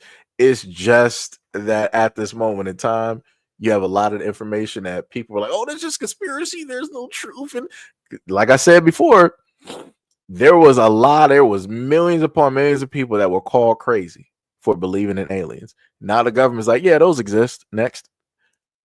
And nobody batted an eye. I'm like, you have to be kidding me. I'm like, everybody that was ever called crazy, the whole world needs to apologize to I'm not looking for an apology, but I'm like, yo, the whole world needs to apologize to any and everybody that you ever call crazy for believing in aliens. Because now your government is like, yo, yeah, those exist. Flying saucers, yo, those exist. Spaceships, yeah, those exist. Underwater bases, yeah, those exist. Oh, beings that live on this planet, yeah, we got other people that live here deep under the sea in their bases that we can't really reach. And yeah, they be coming every now and again from up in the ocean. I'm like, nobody is batting an eye. But I'm like, y'all called everybody crazy for telling y'all that these things existed, that these beings were already on this planet. Whew, crazy work, man. Like I said, again, this is more proof of going back into how the government lies to you. They will call you a liar to your face while knowing the truth. Crazy work. Nisha says so many inventions. They allow patents, though. Yeah. You need directions to the moon. That'll make me slap everybody in the room. Keyshawn said, well, Nisha says styrofoam was invented by someone working there. He profited from it, although it's bad for the environment. Right. Also, technically, if you want to take it to like inventions, there are certain metals here that allow for the entry and re-entry of spaceflight, and one of those metals you're able to find directly in Haiti, which deals with like the space shuttles and different stuff like that. I think you can also find that in Africa, but it's a rare metal that you can only find in certain places. That almost sounds like vibranium, guys. Where it has certain properties that other metals don't have. Yeah, it's crazy. Oh, you talking about Jeep off-roading? Okay, I got you. I got you. I got you. I got you. I see you out here. You trying to, do like some mud trucking and stuff. I see you out here. I see you.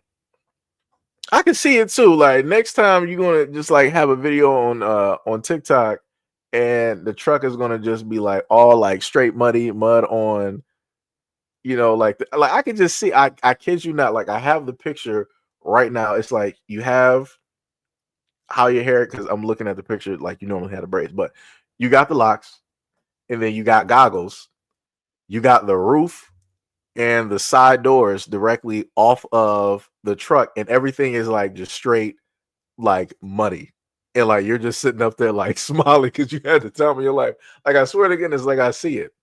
But I know you wouldn't do that to the truck because that's your baby now. Just got that, it's fresh and clean, and that would take a lot of money to sit up there and clean that. But yeah, like I said, I can see these things. The vision is there. It just has to meet reality. Just got to meet reality. Timmy said, night vision, and they produce biological light to attract you. They communicate by charging in colors. That is terrifying. Oh yeah, they got some. I think what is it? Is it the clownfish? Let me look that up real quick. I want to say not the clownfish. I think it's like a squid. Yeah. I think yeah, it should be like a clown squid. They got some squids. Yeah, I think it's the cuttlefish clown squid. It's one of them. But they got squids that are luminescent, that because of the things that they eat, that a lot, well, also because of the melanin that they have, that's the other thing too. A lot of those fishes that can or sea life that can give off that bioluminescence, they have certain types of melanin, sort of like a chameleon. They got certain types of melanin in their skin that allows them to do that, along with the electricity that they got going through their body and how their brain works, and all the other type of good stuff. Yeah, it's crazy. Because the worst thing, one of the main things, like it's amazing to see, but it's terrifying as well. If you think about I gotta look it up now. It should be a viperfish.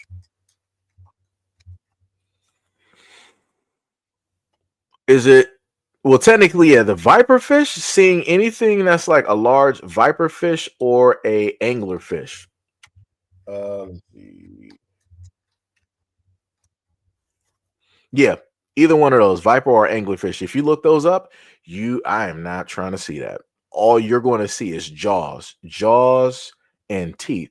And think if, because the craziest part is they have the lure, which is the light that's at the top of their head, and they angle that, and they got these wide jaws where you can just like they can just have their mouths open. Like think about like if something was like as big as one of like the largest whales, and you're just in the deep dark ocean, and you see this light, and you're going towards this light, and you don't notice any of the surrounding things, and the jaws just close in on you. All you see is like the teeth closing. It's over. It's curtains, and them things are ugly. Those some ugly fish. Those some ugly fish. Let me tell you. Let's Talk said, "Hey Seji, have you seen a Netflix series called Sweet Tooth?" I don't think I've seen that. When you mention Sweet Tooth, I'm thinking about Twisted Metal. When you say that, oh, you said they say that in the mist. Oh, okay, I got you. Expiation. Okay. I see. I know I was going to sit up there and mispronounce. I knew that was going to happen because my mind, I'm seeing one thing versus what it's actually written. Yeah, I knew it was going to happen. I know. I knew it was going to happen. Sonny said, "I'm back. Welcome back, brother. Welcome back." Ty is in the building. What is up? What is up? What is up? We got hey C Apple. What is up? What is up? What is going on? What is going on? Tim said it was Goku. Happy thought it was just Goku. Said Sonny said this is a water planet. Why wouldn't the most advanced things be there? Yeah, that's true. That's true. Nisi said 300 SMD safety and mission assurance directive. I got you. Yo, the more and more I keep seeing you talk, I'm like, are you a scientist? I'm like, because if you work in the field of science, that'd be actually pretty dope. Because technically we have two. Because that would be you and Miss Anderson. Keyshawn said, I've been done with all things ocean since I learned dolphins use pufferfish as weed. Oh yeah. Yeah, because of the air. I think pufferfish are also toxic too, but they're immune. The dolphins are immune to the poison, so they'll sit up there and slightly, bite or whatnot on a pufferfish to absorb a lot of those toxins just enough to get high. It's crazy what animals do to get high. It's crazy. It is crazy. Now, if you were a human and tried to do that, oh, it's over for you. You're a goner now. You are a goner now. Sonny said, we look for exoplanets in the habitable zone under the impression life should exist there, but our own moon is with us in our habitable zone and has no life. Yeah, that's true. And I mean, they've also stated that's because of no atmosphere. Funniest thing is, now they're starting to say at a point in time, Venus was habitable, right?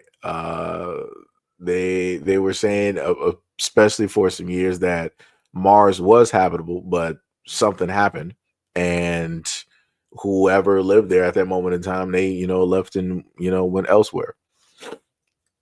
The funniest part is if Mercury actually had a proper atmosphere, that could actually be it would be hot, but it would be a habitable planet because it would have enough of an atmosphere to block a lot of the stuff there. Now I would say if the rotation was a little bit different, that could help, but then you would have the problem. Well, if it had an atmosphere, you would be fine. It would kind of be because you would have the light side and then you would have the dark side, and the dark side would always be colder. I don't know.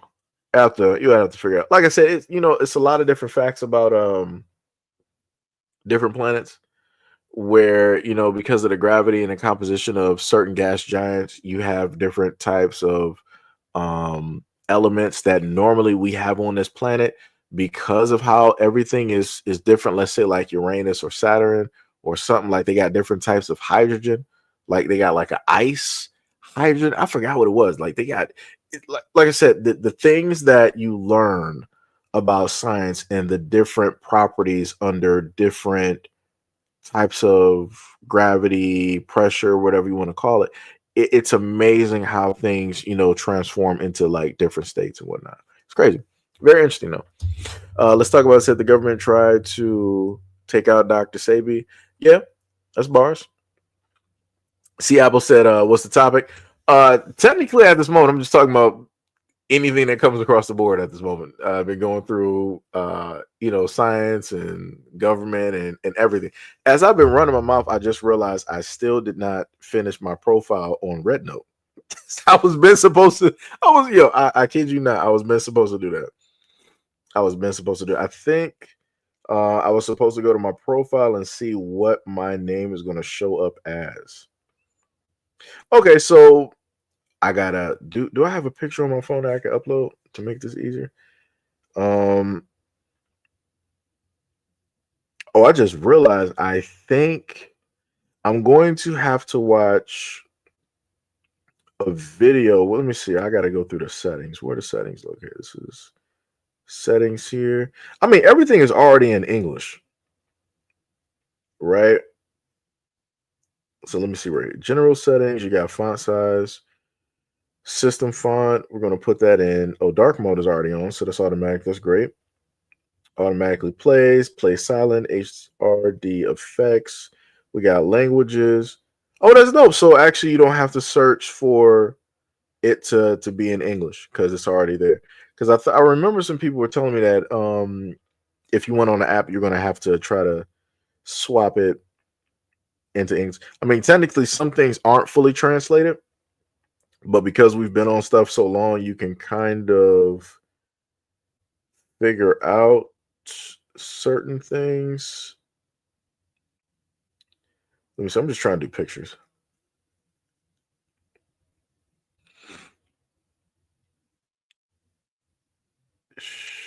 Okay, I think that's add people, and then that's something else. I'm not trying to do that. That's the camera. Allow video on device. Okay, there we go. So now I can go. I don't know how I took pictures in my pocket. Let me tell you, I think I got to delete a lot of this stuff. I think I got like 200 and something pictures that was magically taken by my phone when it was in my pocket. So right now, just in case people wonder why I'm not really talking, I'm on Red Note right now, and I'm trying to find one of my pictures that I can upload and put as my profile, and I actually don't have one. Technically, I do. Haha. I'll use that one.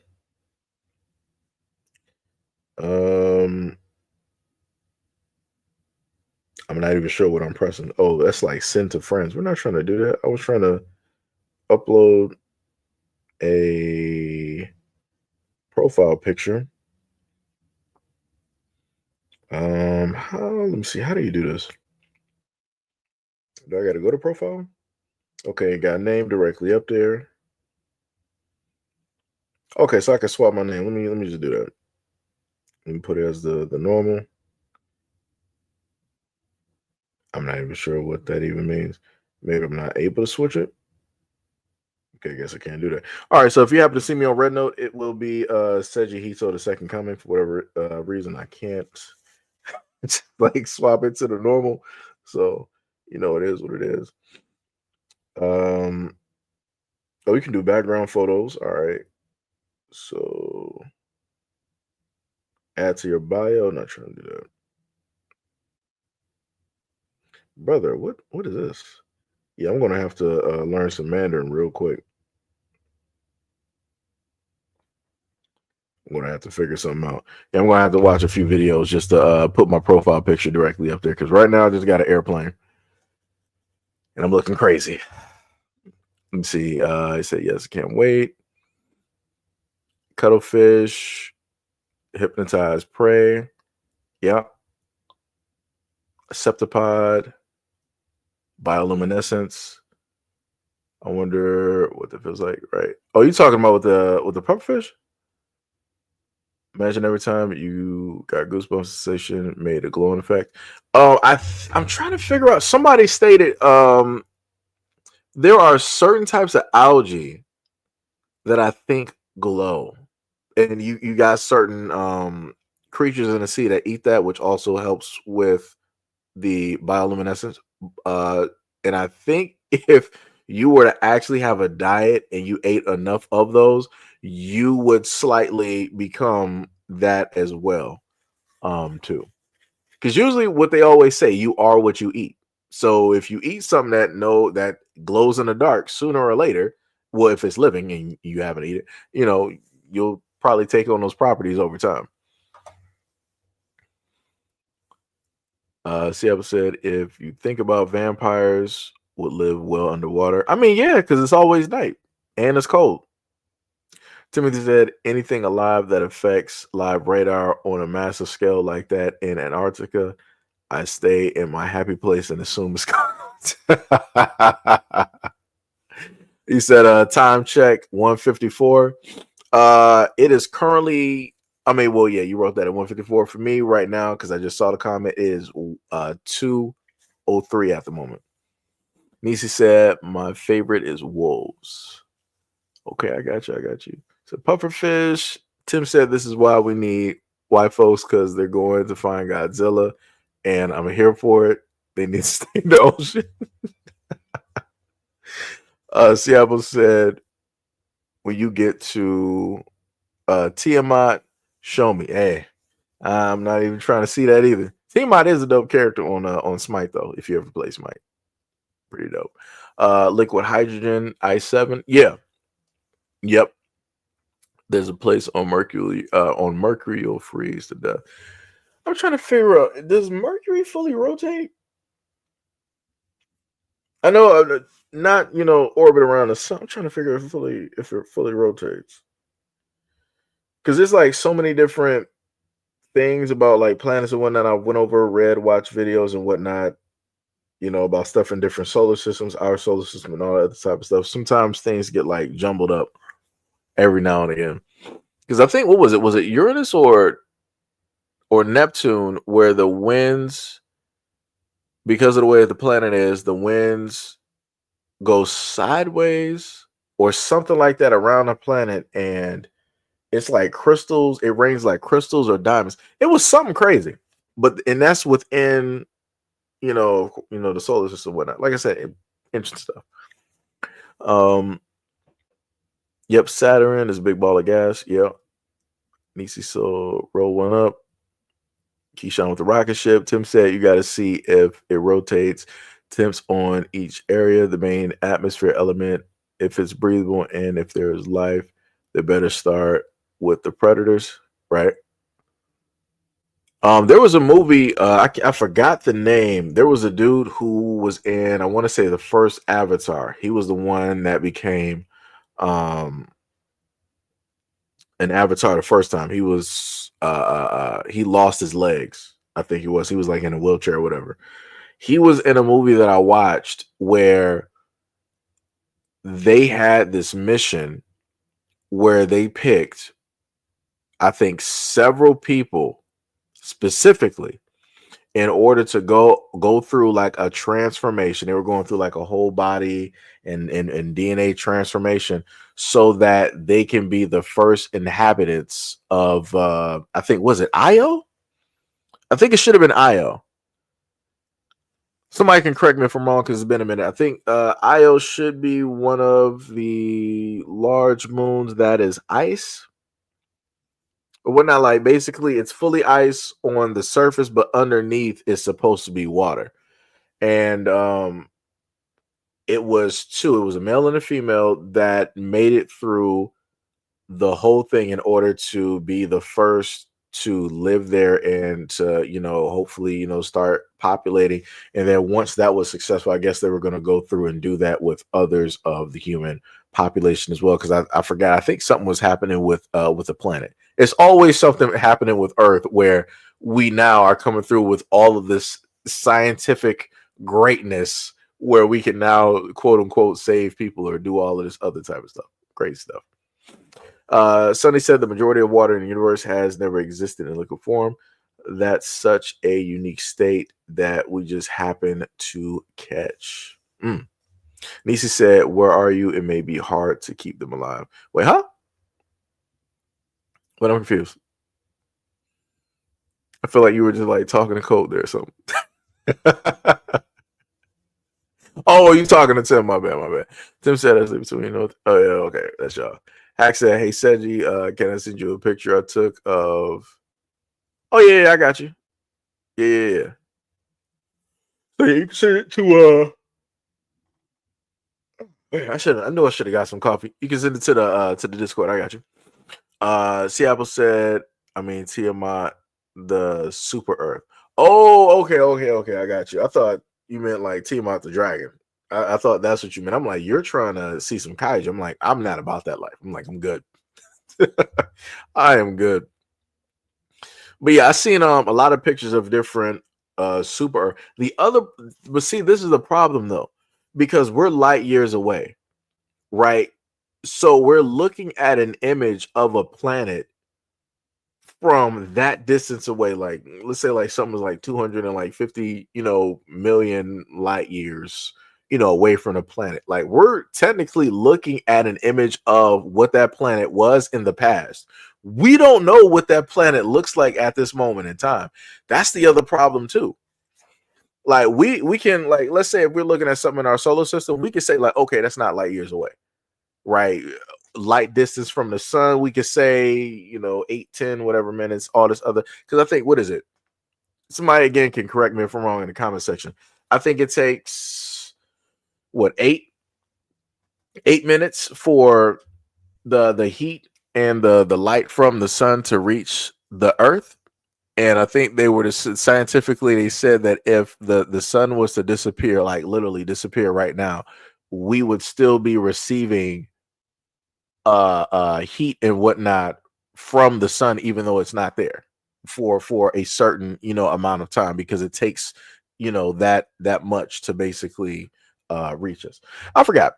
Like I said, stuff is coming back. It's it's been locked away. Gotta get the rust directly off the information. Not like the moon, which I don't consider a planet. It controls the tides of the oceans and the seas, right? He said that's why you can see eclipses more prominent when it occasionally blocks the sun. True. Timothy said, Europa on Jupiter, or is it Europa ice on top of the ocean? Maybe it is Europa, because I know you got two cold ones there. You got Io, and then I gotta go back. And I used to know. Let me tell y'all, I studied my science book like a Bible. I used to know these by heart. I didn't know like all 45 moons. I wasn't that far. I was close. I can give you about like a good 10 to 15. I can tell you that. Okay, no. Okay, so I had it wrong. Yeah, Io is the one. That bad boy is like acidic. That bad boy is straight volcanic. That's why it has that discoloration. So yeah, that you are correct. That is Europe. I was completely saying the wrong thing. Yeah, because that's the one where it has like the deep craters within the ice, and ice is consistently moving because of, not really because of the warmth of the sun, but because of the radiation that Jupiter is actually throwing off, which is allowing warmth and everything like that to happen. Also, the thing I remember that people stated before, in a sense, Jupiter being a failed star because of the composition of the planet. Because I remember from a lot of movies, I forgot which movie it was, where they were trying to throw, they spent, I think, probably like 100+ years or something like that, throwing hydrogen. Was it hydrogen or helium? They were throwing one of the elements directly into the atmosphere so that they can try to turn Jupiter into another sun. But I'm like, even if you were able to do that, the problem is, depending on how the sun decides to go out, chances are very great that bad boy is going to expand. Like, it is going to turn into somewhat of like a red giant. Like, that bad boy is going to be like, all right, we're running out of energy. We're going to start to eat ourselves real quick, and we're going to expand, eating off of ourselves, off of these fake calories, and we're going to take up Mercury with us. We're going to take Venus. We're going to take Earth. We're going to take potentially Mars as well. And we're going to touch some layers of the asteroid belt, aka where another planet actually resided, but due to certain things that transpired, quote unquote, Nibiru, Planet X, whatever you want to sit up there and call it, coming directly through and messing some stuff up. It is what it is. Also, to note, I think I went over this before. Nibiru or Planet X is the reason that they stated why Uranus is on its side. Let me just make sure I'm saying this right. Let me make sure. Yeah, okay. So yeah. They stated that the reason why Uranus is on its side is originally, you had scientists that said, well, it just formed like that. Other people were like, it had to be a strong, if every other planet is in alignment and everybody else is, north and south, everybody is, where they're supposed to be. How is it that this eyeball decided to do this? And people are like, well, every such and such years, Planet X basically comes through, and more than likely, supposedly, it got, close enough. The magnetic field basically was so strong, it basically, just yanked it real quick. Got it, hemmed it up real quick and was like, hey, we're going to put you in this position, and then dipped out. Like I said, it's a lot of interesting stuff that, theories and different stuff, out there and stuff. A lot of stuff. Timothy said, 8 minutes for light to reach us, so everything at a sun's distance is an 8-minute delay for us to observe it. Yeah. Yep. Miss Nisi up there laughing. Seattle said, Earth plus Mars plus the asteroid belt equals Tiamat before it was destroyed. Ooh. Yo, that would be insane. Thinking about that. Because I did have a science book at a moment in time where the other thing that they stated on how we got the moon was because another large object crashed directly into Earth at the moment, and when it was forming, and then whatever was basically left from that crash, it melded together, and then the rest of it formulated, the moon and whatnot. So technically, we're not even supposed to have a moon. If we're, going by some of the things that science has put, directly out there, but that still wouldn't make sense on why the moon would be hollow. So the only theory going directly with that would that it would be artificially created by, somebody else or whatever. But whatever. Nisi said, haha, here I go with the jokes. That's it. Well, anybody out there, because you'll be burning, freezing, and turning up with a spacesuit on. Yeah. Funny enough, if you think about the spacesuits, the same way that they wear the quote unquote the suits in space is sort of like the same way that they wear the suits in the ocean, which is funny. And then I think the astronauts, don't they train in like a large pool to like get ready to be in space for the weightlessness and all this? Like I said, I find a lot of this stuff to be weird. I'm like, why would you technically train, in water? I'm like, that's not, water has like a certain type of thing directly to it. If you're in water, unless there's a strong current, you're not going to go out of control in the water. You can control yourself. In space, there is nothing for you to be like, okay, I'm going a little bit out of control. Let me put my hands forward. Let me start, flapping like a bird, and then I'm good. Nah, it's like you out of there. You're flying to wherever you flying to. Bon voyage. Send a postcard if you can. It's it's done. It is done. Seattle said, told you, Super Earth, right? Nisi said, no. Seattle said, I'm not sure, King. I have some ideas, but I have no PhD. Tim said, that's a good question. Does darkness have a speed limit, or is it always present, which makes its speed nearly infinite? The thing, let me tell you, when I was younger, even still to this day, the thing that interested me most about space when I learned about it was dark matter. To me, I was like, that's the most beautiful thing in existence, because when you think about it, they say that dark matter comprises the vastness of space. Like when you look out into space and you see it, you're looking at dark matter, right? And this is also part of the reason why when you look out, you can't see certain types of stars. So you got dimly lit stars, like you got brown dwarfs, which are horribly dim. Like you would need infrared in order to see those, along with other types of stars as well that are hidden in the background. Versus if the color of space was vastly different, you would be able to see a lot of other stars directly out there. Let me see. Seattle said, bro, have you seen Burger So? Is debt free? Oh, no. I did a video, not technically a video, but I brought up in a live stream. Yeah, that man is doing, he is doing the Lord's work. Let me tell you, like that. When you think about and you talk about how a leader is supposed to move and freeing their people from the hold of Europeans, he did that. They got their agriculture, they got their land. Yo, they are out there, they are moving. And this is going to be the problem. If you start to have more, I'm not saying all of Africa is going to do this or capable. I'm not saying that it's impossible, but I'm also not going to say that all of Africa is going to do it. If you have, let's say you start to get about like a good 25 to 40% of Africa, of that continent, to move in that exact same manner, oh, the world is going to have to start they're going to have to start standing up. When you start speaking about Africa and not, they're going to be standing up. They're going to have to stand up when they speak to them.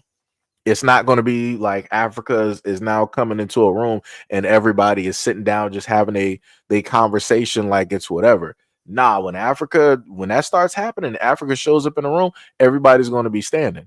You're going to start to see people give that respect because they have to, not because they want to, but because they have to, because they did something that, again, they thought was not going to happen. They did something that they thought was impossible. And now you got to come specifically to them to get what it is that you want. You got to sit up there and show that respect, or you're going to sit up there and lose. But the thing that they have to be very careful with is, the people that they have around them. Because sooner or later, just going by, again, this is fictitious story dealing with Wakanda and all this other type of stuff. When you look at how Wakanda is written, it's a very prosperous, beautiful, one of the richest cities before Doctor Doom invaded and took all the vibranium and became like a god. And then the Wakandans, including T'Challa, had to make vibranium inert to basically make it worthless. You had factions within Wakanda that did not want T'Challa. They did not want the rule to be exactly what it is. Before, like the not worrying about Killmonger and all those other type of people, you had other people, citizens that were a part of Wakanda that was like, yo, we want this to be a democracy. We want this to be that. We want this to. You had all of these other things, in a sense, going on, and you're going to look at everybody of the now supporting how it is that these countries are moving. But once this becomes the norm, you're going to have people like, we need to sit up there and have a different type of rule. We need to move this, a different type of, like I said, you're going to have a lot of people trying to cause problems and issues that's going to throw the country into an even worse chaos. Because that's always what happens. Whenever you have a rule that is pretty clear, concise, cut, and standard, and it's working, you have people out there be like, nah, this ain't what I want. This ain't it. We're gonna have to, make some things different. And like I said, it's crazy. It's crazy. Seattle said in 3 years. Nixie said, yep, gravity is ginger. That's the turn up. I swear Nisi might be a rapper. Might be a rapper. I think I'm seeing some bars out here. Nisi said intergalactic high. Timmy said the dark matter is a substance, though not actual darkness. Right. And so dark matter would have a speed limit, but what about darkness itself? I think it does. I think it does have a limit because I think there was like a study or an experiment done on darkness.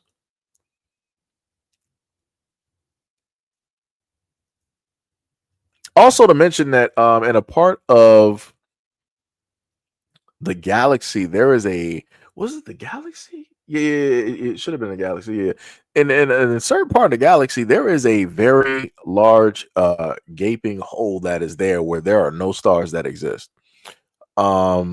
That's problematic. I would want to know what's there, but I don't want to know what's there because I'm like, yo, if you got something, because of course you got, normal black holes and then you got super large, black holes, aka the ones that are in the middle of spiral galaxies and and stuff like that. Also to know that you got different types.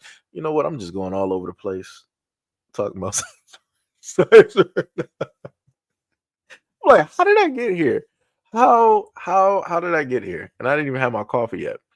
You said the voids, yeah. But you got to wonder like what specifically actually made that take place. Like there has to be something strong enough to, in a sense, for what it seems that erased whatever was there. Or you could have a very intelligent civilization that figured out a way to make a cover where you can't see what is specifically there. So just in case, if people like, we know that there's something out there, we're going to go in that direction. People like, oh, that's total darkness. Oh, no, we're not doing that. It's like looking at the ocean. Oh, that's total darkness. We're not doing that. It's the exact same effect. It's like, yeah, oops, we are not dealing with that nonsense out here. Hack said anti-spiral is their Seiji. Let me see. I seen an image of a square shape. Of course, you've seen the normal spiral, seen the square shaped galaxy, and I think it was another type as well. I forgot what it was.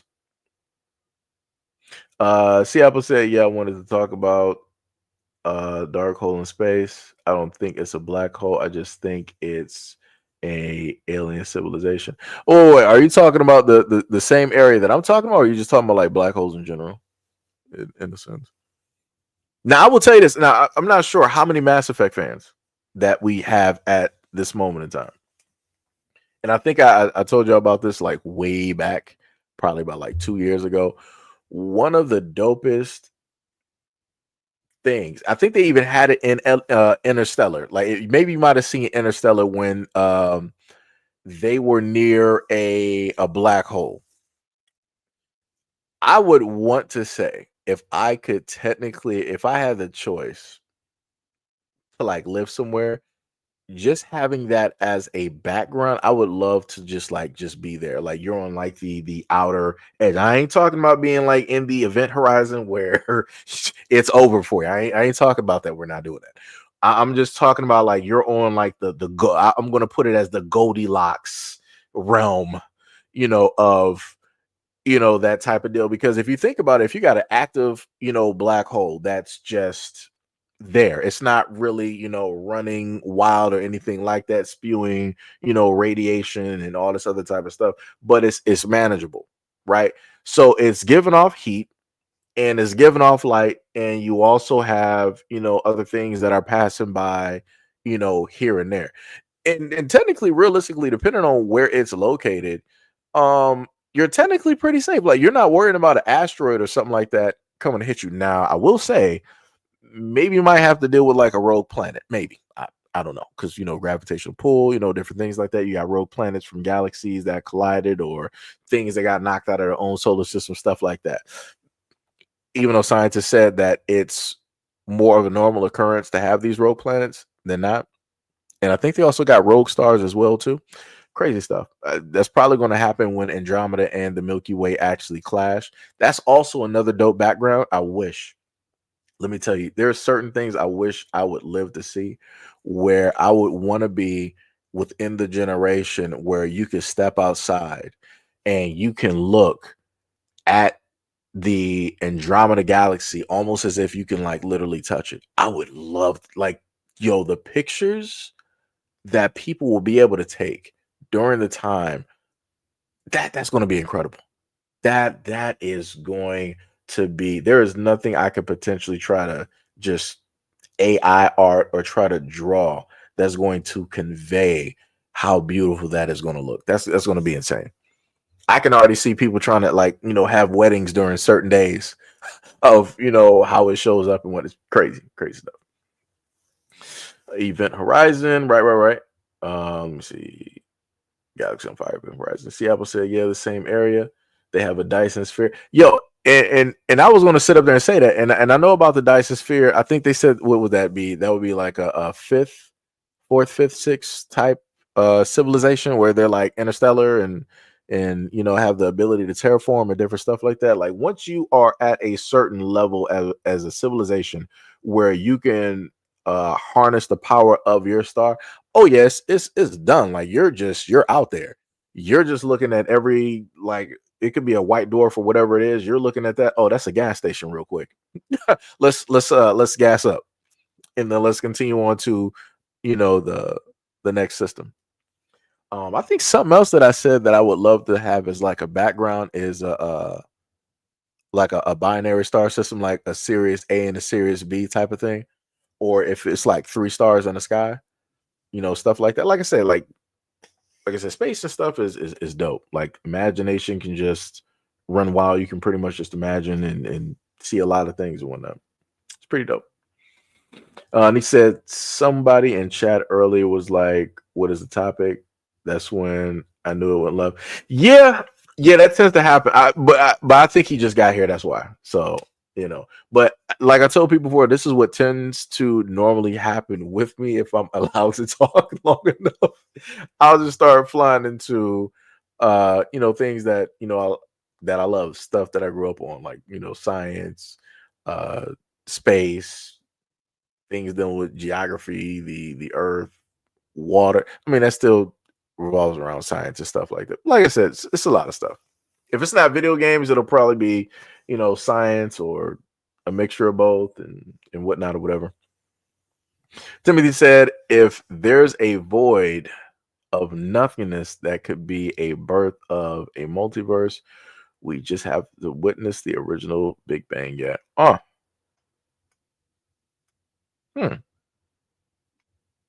That's true. That brings me to if anybody's a friend, say a friend. If anybody's a fan of the Justice League, there's an episode where the Green Lantern, I think they ended up time traveling by mistake because they were chasing somebody, and they mistakenly witnessed because they weren't so. There's an oath that they're supposed to take and whatnot, and he ended up witnessing the beginning of the universe. Like you saw like this one universe or grouping the stars and all this other type of stuff, and then you saw 2 hands close in and then basically formulate pressure almost like a diamond and whatnot, and that was supposed to be in a sense like the Big Bang or whatnot, whatever. I thought that was cool. I thought that was in a sense a pretty cool type of concept or whatnot.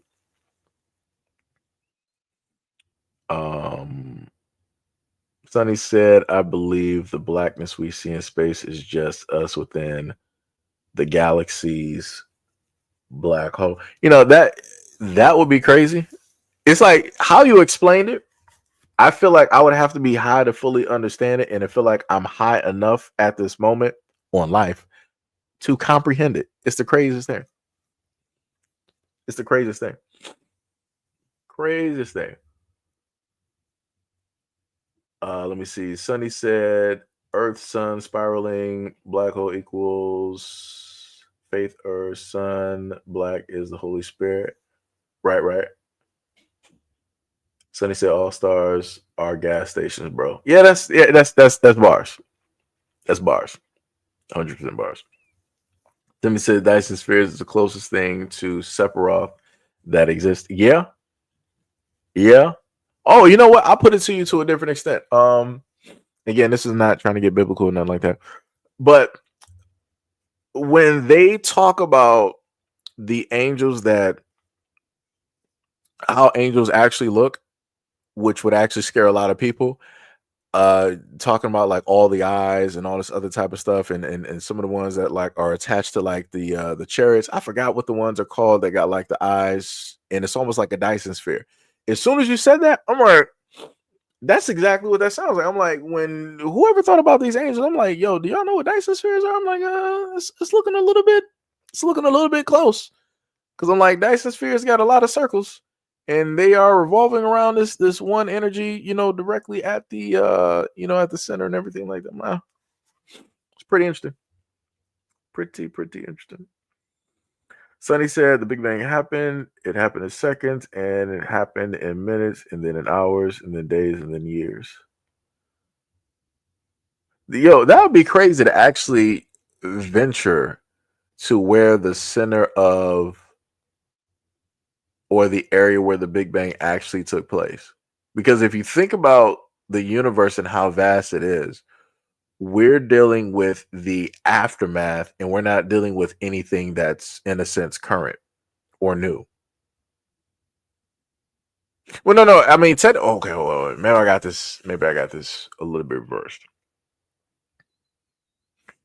Okay, So if the Big Bang happened in the center and everything spread out, it's a little bit weird because, in a sense, everything that spread out from the Big Bang is still brand new, but also at the same time is old. So then, if you journey to where the center of everything took place, all the, let's say, like information or planets, whatever, all of that stuff is going to be current. All of that is going to be brand new. Like I said, it's weird to try to explain. Like, I see it, but it's like the way I'm explaining it, it's not exactly making sense. Because usually when you start from somewhere and you go far enough away, you're whatever. I'll figure it out. People are like, yo, what is Seji even talking about? What did I just walk into? Yeah, that's how I feel most days. So wait, a Dyson sphere, a planet or planets using the sun or a star as fuel, or a civilization surrounding itself around a star. Dyson sphere is usually the type of structure that a higher civilization used once they get to a high enough point where they can harness the power of their star or stars. And I'm pretty much going to say their star because it takes, more than likely, it's going to take a minute to build a Dyson sphere, even if they are highly technologically advanced, because a lot of stars are massive. One of my favorite stars was it should be XY Canis Majoris, even though you got stars that are bigger than that. It is a super hyper giant, I think it was. Let me see. XY, it should come up. It doesn't? It used to come up when I used to type it. Canis Majoris.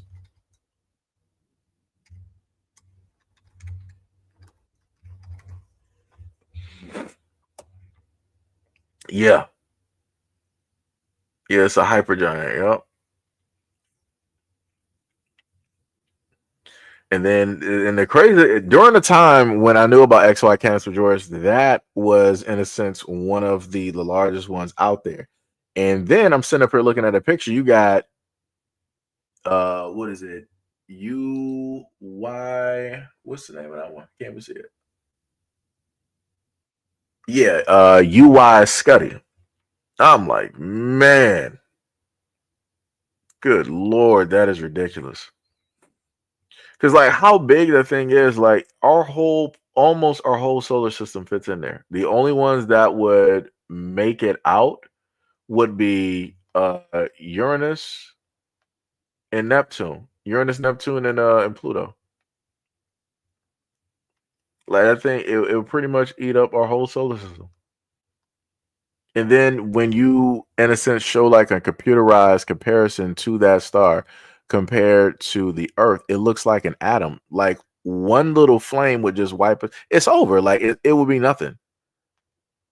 It would be nothing. Like it's crazy. Like I said, this stuff is very interesting to me. Very, very interesting.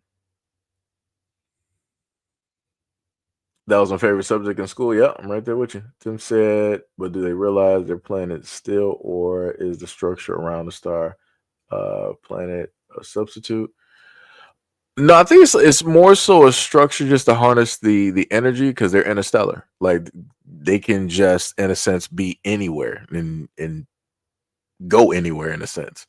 Now I'm not sure about technology being able to do, light space. Obviously, if they can do that, they can more than likely do, do some Star Trek, type of stuff.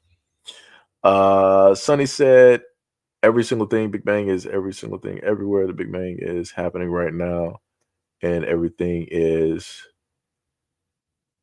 being bung? Being bang. Okay, I got you. Being created. I got you. Seattle said, yeah, depending on what part. But yeah, like I said, that was I don't even know where I'm at right now because my mind is so all over the place dealing with, thinking about science and just, going back to that era in middle school, mentally just being in, that science type of thing. This is why I feel education wise, we should bring back the real Discovery Channel, TLC, the Learning Channel, and also, and some more stuff on the History Channel because I feel like a lot of kids are missing out on a lot of stuff, and their interests would also be different if these were things that they were growing up on, along with PBS too, because a lot of those main channels, help me out on being interested into different stuff versus trying to get caught up in a whole bunch of madness out here.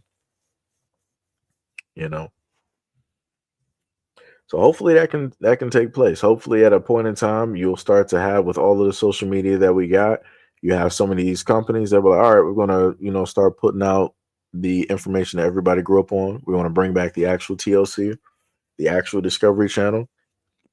Like I said, shout out to Bill Guy, the science guy. Bill Nye, I'm sorry, the science guy from back in the day. Beekman's World, the Magic School Bus, and all of that. Like I said, those a lot of those shows really changed the minds of a lot of kids and got them interested in science and everything else. That is heavily needed. And that goes into the whole thing that I was telling you guys last live stream, where in order for America to win, we have to be competitive, and we gotta, the education across the board has to be so that these kids are going to be competitive with everybody else around the world, because people don't understand that we're not at the point where it's like, all right, we're in America, we got to really compete with no, it's like, people got to understand, like, the fight has always been a way larger fight. It's almost like dealing with the console war type of thing. Console wars are fun, but even Microsoft realized, like, the console wars, like, this is not what it is. It's like you got to really deal with Amazon, you got to deal with Google. Like, those are the actual threats on top of the other ones that are hitting that nobody sees yet. And that you got to pivot, you got to really start to focus in. And America got to stop with a lot of this propaganda and pushing a lot of this nonsense, so that people can actually focus in and be competitive with the rest of the world, because the rest of the world is beating us bad. They are beating us bad. And the main people that's going to end up losing in the long run are going to be the kids. They're going to be the ones left behind. And you had George W. Bush, and he came up with the whole thing of no child left behind. Yeah, them kids getting left behind. If America doesn't wake up, become competitive, it's over. It is over. America's going to be looking like the third world that everybody else sees it as. So it's like, if people don't want that to be the case scenario, people better straighten up. Better straighten up real quick. But again, that the powers that be got to do it. And like I told y'all before earlier, they don't care about nobody at all. Sonny said, white geniuses are the ones that teach 666 is the devil because they are so smart. Oh, yeah. You're talking about, basically dealing with the elements and different things like that. I know what you're saying. Ready or not, yo, what is up? You said, how long have you been on, Seji? About a good 4 hours. Been talking for about 4 hours and 11 minutes. Because let me say, this longest live stream that we ever had, if some of y'all been here, has been about it was like a 24-hour stream. So technically 4 hours or 8 hours, that's a brisk walk in the park.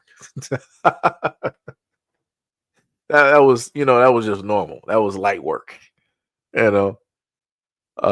Sonny said, white Jesus are the ones that find giant human bodies and taught us that they were prehistoric creatures called dinosaurs. Just to help kids. They gave them names easy to remember.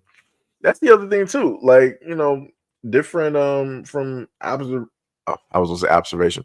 From observing different types of information online, you will see that obviously we had larger human beings directly on this plane of existence. Like, it has to get to the point where people got to start questioning. I'm like, okay, if the government is sitting up there telling us that now the aliens exist, does that mean that we actually had giants on this plane? Yes. People are just waiting for the government to sit up there and say that they existed so that they can sit up there and believe in it. And that's the craziest part.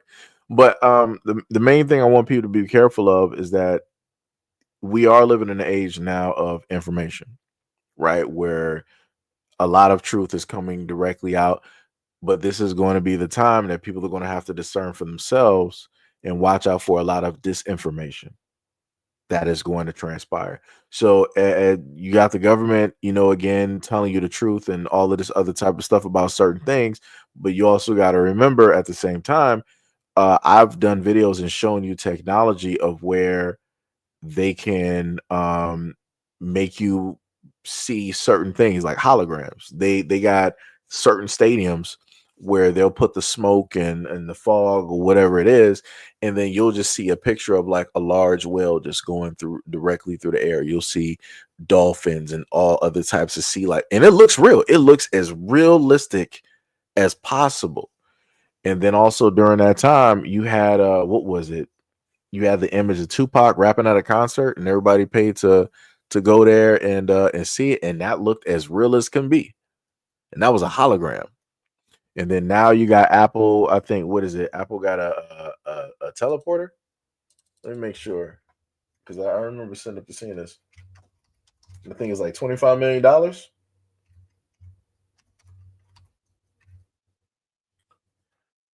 Apple teleport machine.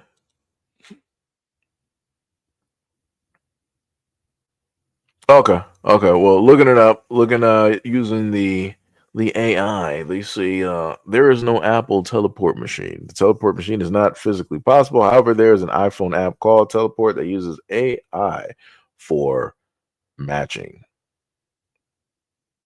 Even though they got some articles directly up there. Oh, the other thing I will sit up there and state that's in the same sort of vein as the quote unquote teleport machine that people were talking about. There is a company that has a device where you can physically see somebody. So, all right, you can't teleport, right? But you can see the full body image of another person, depending on how large you get the device. You can see the full body image of a person. And what was stated is that this is going to be the avenue on how celebrities will start to make money. So remember how a lot of people like to go to concerts to see celebrities, right? Imagine if you had, let's say, like 400 grand just lying around. You could pay for this machine, a larger version of this machine, and a celebrity could get in contact with you and be like, hey, all right, you want like a personal like sit down or talk or dinner or whatnot or whatever. All right, no problem. Put down like a 25 or 40K. No problem. I got you. We can sit down and eat for like 10 minutes. So you're actually sitting down and technically eating with the celebrity. They're eating on their side of the screen. You're eating on your side. But with that machine, you can see the physical body as if they are actually there, like, the hologram. But like I said, it's hard to explain. I forgot the name of the company. That's the craziest part. And I think I did a live stream on it, but it was so long ago, I cannot give you the name of the company. I think it was a lot of tech I actually showed you guys when they unveiled certain things. And it's been so much. It's such a short amount of time.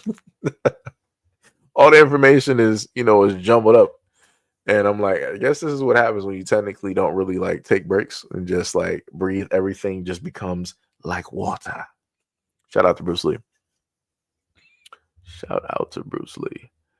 Reddy said, me and my daughter was checking out your live stream you did the other day. For her to be an 8th grader, she was really getting into it. Respect. Hey, much love, respect, and appreciation to you and yours, to the whole bloodline. Directly in there. Shout out. I remember when I was in 8th grade, let me tell you, I was ecstatic. I was pretty happy. I'm like, yo, I'm on my way to being in high school, I'm about to have my own locker. That was my only concern. As soon as I was leaving 8th grade, I'm like, yo, I'm about to have my own locker. I don't got to share lockers with nobody no more. I was ecstatic. I felt like I really made it in life. I feel like a full-fledged adult, Um, but yeah, I will, sit up there and say, keep level-headed. Don't fall for any of, none of the nonsense directly out there. Um, be wary of a lot of the from just going by some of the stories that I've done dealing with the younger generation. Be very careful of a lot of friendly faces, a lot of misguided individuals, because you have a lot of people out there that will figure that once they see that you're on a right track and they're not on the right track, they will try to sit up there and bring you down or derail you, real quick. And at certain times you may be ostracized for being different, from everybody else, not wanting to be a part of the same thing, probably not going to parties and doing the same activities and whatnot, probably keeping to yourself. Like I said, you're on the right track. 1000%. 1000%. So, again, shout out to you, Reddy. Shout out to your daughter and the whole bloodline directly out there. Sonny said, teleportation won't be Apple. Yo, let me tell you, well, I got full-fledged faith because of how I grew up on anime. I'm like, yo, if anybody is to come up with teleportation, it's going to be Japan. But now, because of the way that China is moving, I'm like, it'll be between those two. It'll be China or it'll be Japan. Now, if we're going to deal with robots, by all means, I'm putting all my money on Japan. I got full-fledged faith. Like I said, let's get those Gundams. Let's get it going. I'm waiting for a Gundam. I'm waiting for a heavy arms or a wing zero suit, and I want to see that Buster Cannon. Let me tell you, I'm waiting. I am full-fledged waiting. Minikai said 25 mil. Let me tell you, the moment in time, if they ever come out with teleportation, the rich are going to be the only ones to have it. They're going to be the only ones to have it at the moment in time to get to point A to point B. And then later on, somehow, some way, the tech, the blueprints or whatever is probably going to get stolen. It might get lifted, or somebody from the inside might give it to somebody else. And then you're going to start to see this tech everywhere else, but it's going to be used for the wrong things first before, it gets used for the general public. Because realistically, they're not trying to have the general public teleporting anywhere. They're not trying to do that. They're not trying to do that.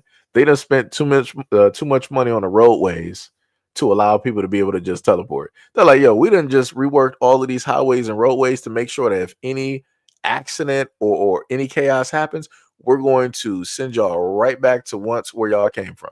Because if you look at how the roads, the highways, and everything were back in the day compared to now, we're looking at a bunch of circles that's going nowhere.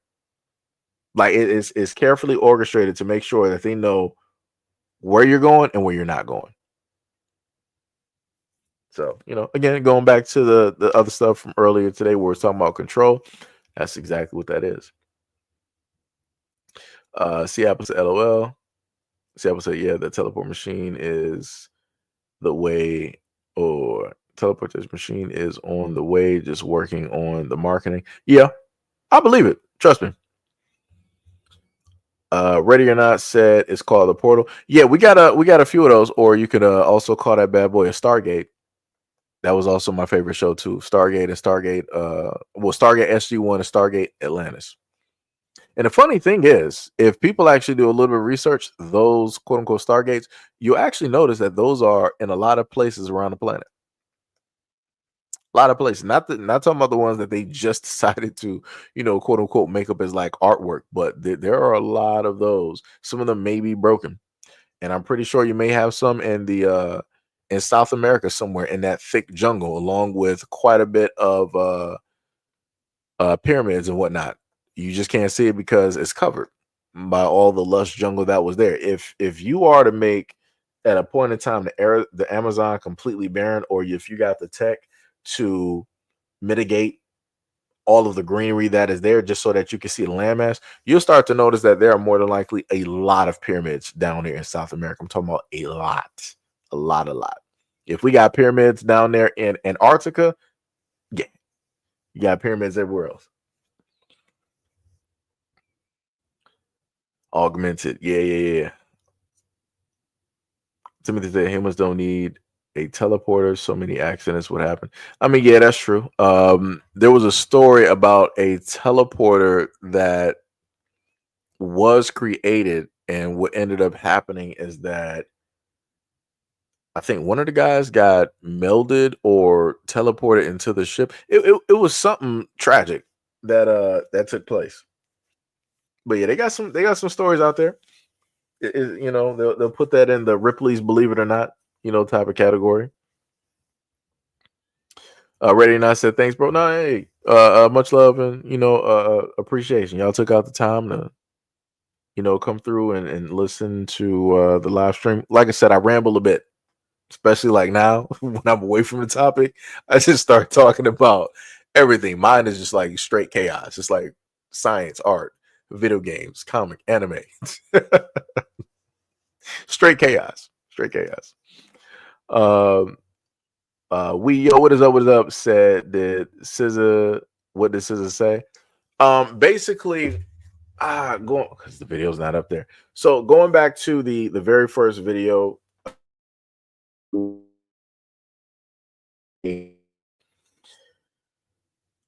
she was saying that Drew Barrymore gave her validation to love herself as a black woman.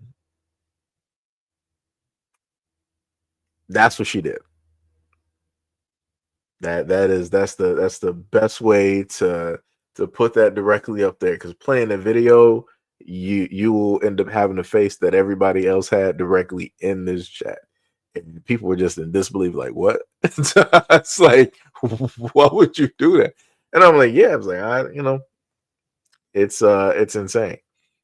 I actually got a video in the background about this, because earlier in the morning I was contemplating on doing a live stream, and that's the main video. That's the reason I ended up doing a live stream, was because of that video. I'm like, yeah, I would rather, in a sense, have the live reactions of a lot of y'all being able to catch it now, and then I guess later, for those who weren't able to see it, they'll be able to catch it in the short form version. So that video, I think, let me go back and look at it.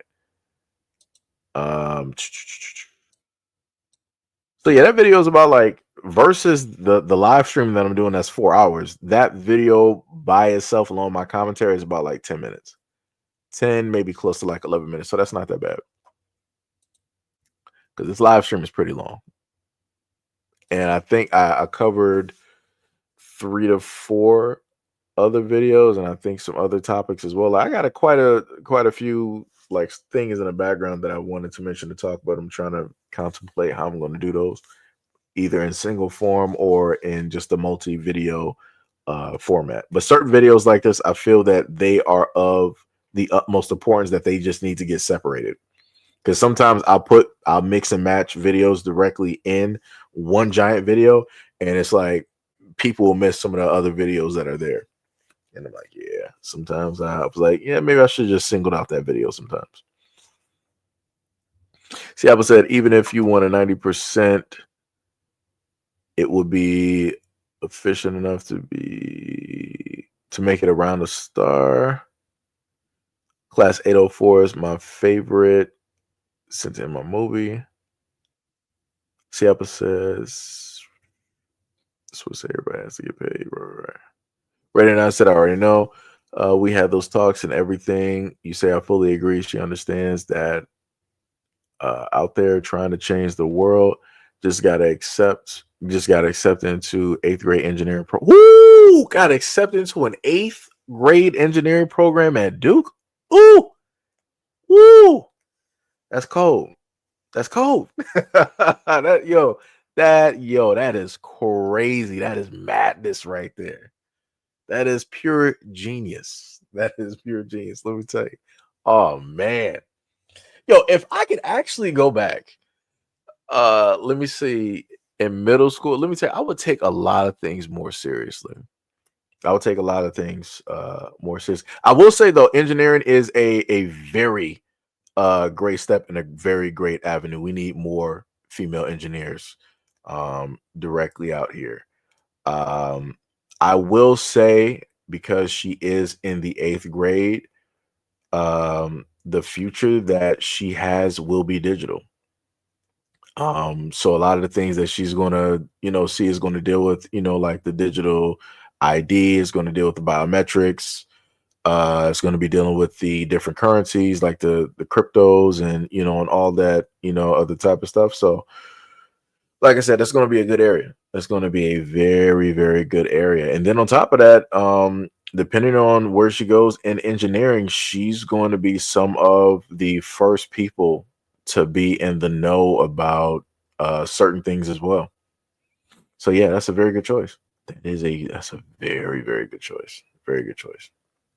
So yeah, congratulations. Congratulations on getting accepted to that engineering program at Duke. Congratulations. That is dope. That is very, very awesome. Very awesome.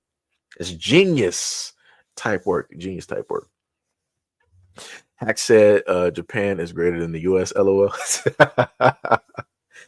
Yo, especially when it deals with, like, let's say like some robotics. If it comes to Gundams, I'm putting all my money on Neo Japan. Neo Japan, I'm doing it. I'm doing it. Nisi said, and if you find loyal ones, you're lucky. It's a few in between, right? It's bars. Keyshawn said Japan already has a fully automated mobile suit Gundam. Yeah, I saw the that one that they had up there. I'm like, yo, that was that was dope. Now let me get as being, on the American side of Super Sentai or Power Ranger, give me a Megazord real quick. Let me see that happen. Let me see, all the Zords, single file, and then you got them bad boys just like pushing and like man. Let me tell you. Let me see. Childhood dreams right there. Reddy said, I appreciate the words, bro. No problem, no problem, no problem. No problem. Sonny said, maybe a crispy apple, but not Apple making glass typewriters. I swear this man be talking in code sometimes. I swear to goodness. Let me tell you. Minkai said, please, Japan, I don't need China having my full I can't get my words right. Biometric data. Keyshawn said it's not capable of flight yet, but it can still walk. That's dope. Timothy said, oh, they already got a mobile suit with threads, cockpit, and all they want to use it for is rescue and military. Japan already won. Yeah. Like I said, oh man. If Japan makes full-fledged Gundams that can take hits, that can fight, and if them bad boys can even move with a little bit of quick, it's over. It is curtains. It is curtains. Like, that's going to be the military right there, mobile suits, and they're going to be the first ones directly right there. And I would tell people, do not even tempt Japan. Do not even, if Japan at any moment in time can get mobile suits down, it's over, because everybody else is still going to be using tanks. Everybody else is still using tanks and all this other. Boy, let me tell you, Japan roll up on a scene with like a regular mobile suit. Don't even let it be like something, let's say like futuristic, like Death Sight. Yo, just throw your hands up. Just say the war is over. Just say whatever you did. Just apologize. Just apologize. It's no need to keep going, because it's over for you. It is over. Like, there's a different types of Gundams directly out there that would just shred through anybody's military. If it was like real world, it would just shred through any and all military, and it's nothing that anybody could do. Great stuff. Sonny said, I gotta scroll down. We have pulleys to direct traffic. So after the light bulb, we no longer needed pulleys. I wonder what happened to those pulley officers. Hopefully they found something to do. Oh yeah, that's just like the phone operators. Like, I remember being younger, and you would actually be able, this is before it really got phased out, you used to be able to talk to the phone operator. Right. And then everything became computers. Like I said, as a tech person and growing up at a certain age, I can see the evolution of tech and where it's going to go. I can see the happy side of tech, and I can see the very detrimental, dangerous side. And, this is why, I've advocated for people like, hey, might want to secure like a job to make sure. You might have to re-educate yourself, go back into school, learn some stuff about technology, because the future is going to be tech. And that's the thing that a lot of people don't understand. The future is going to be tech, and there's nothing that you can do about it. There is no running away from it. There is no type of stopping it. It is going to advance forward with or without you. And I would rather have a lot of people trying, even if you're struggling. I would rather you sit up there and try versus being left behind, because being left behind, it is going to be curtain. It's going to be worse than, the previous times of people being, left in the dust when things transition. It's going to be way worse. It's going to be way worse, because you're going to be very much dependent, and certain doors are going to be closed on purpose. Again, it deals with, control. So, Reddy said, I'm from Detroit. There's one downtown Detroit at Hart Plaza, real fast. Oh, no. I'm right there with you. Detroit, born and raised on the west side, in between Dexter and Livernois. Yep. Trust me, I'm right there. I'm right there with you. Right there with you. At a point in time, like I used to, tell people here on the live streams, I used to play. If you are to look at a map of Dexter, if you type that in Detroit, and you go down a little bit of ways, you'll see Elmhurst. I used to play up there. I never played on the basketball court where they got the playground up there at Livernois, because it was just too much stuff going on. People would get into fights. Some people would be bringing guns and all this other. It was just too much going on.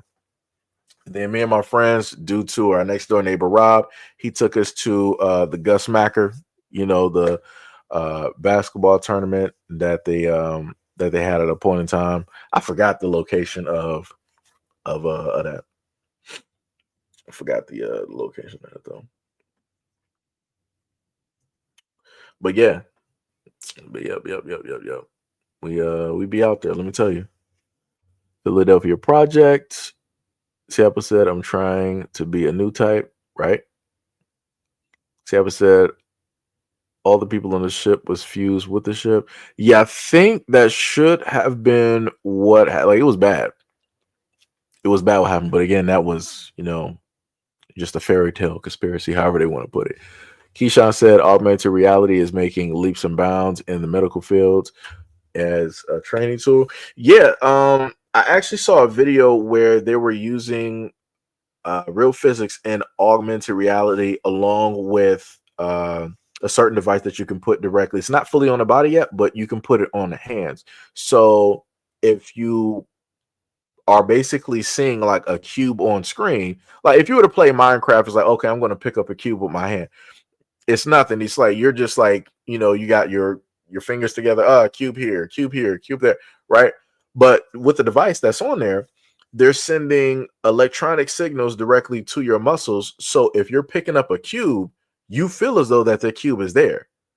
Like when you like try to press down, it's like it's something actually in between like your fingers right there that you're pressing down on, as if it's actually reality.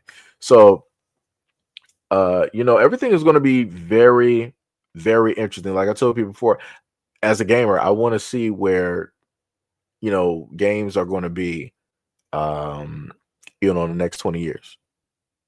Like I want to see like a lot of the tech. I want to see the evolution, like the same way that, my grandparents were able to see the Model T. Right. And then looking at some of the first electric cars, I think, what was it like back in like the 70s or whatnot or whatever. And looking at the cars that we have now, and just even like looking at computers, because at a point in time, remember, like a lot of people, they were writing on letters, right? And then we went from that to typewriters, and then we went from that to computers, and the computers back then would take what was it like a whole school or a classroom or whatever it is. And now we're at a point in time where your computer is directly on your wrist. Your computer is in your hand.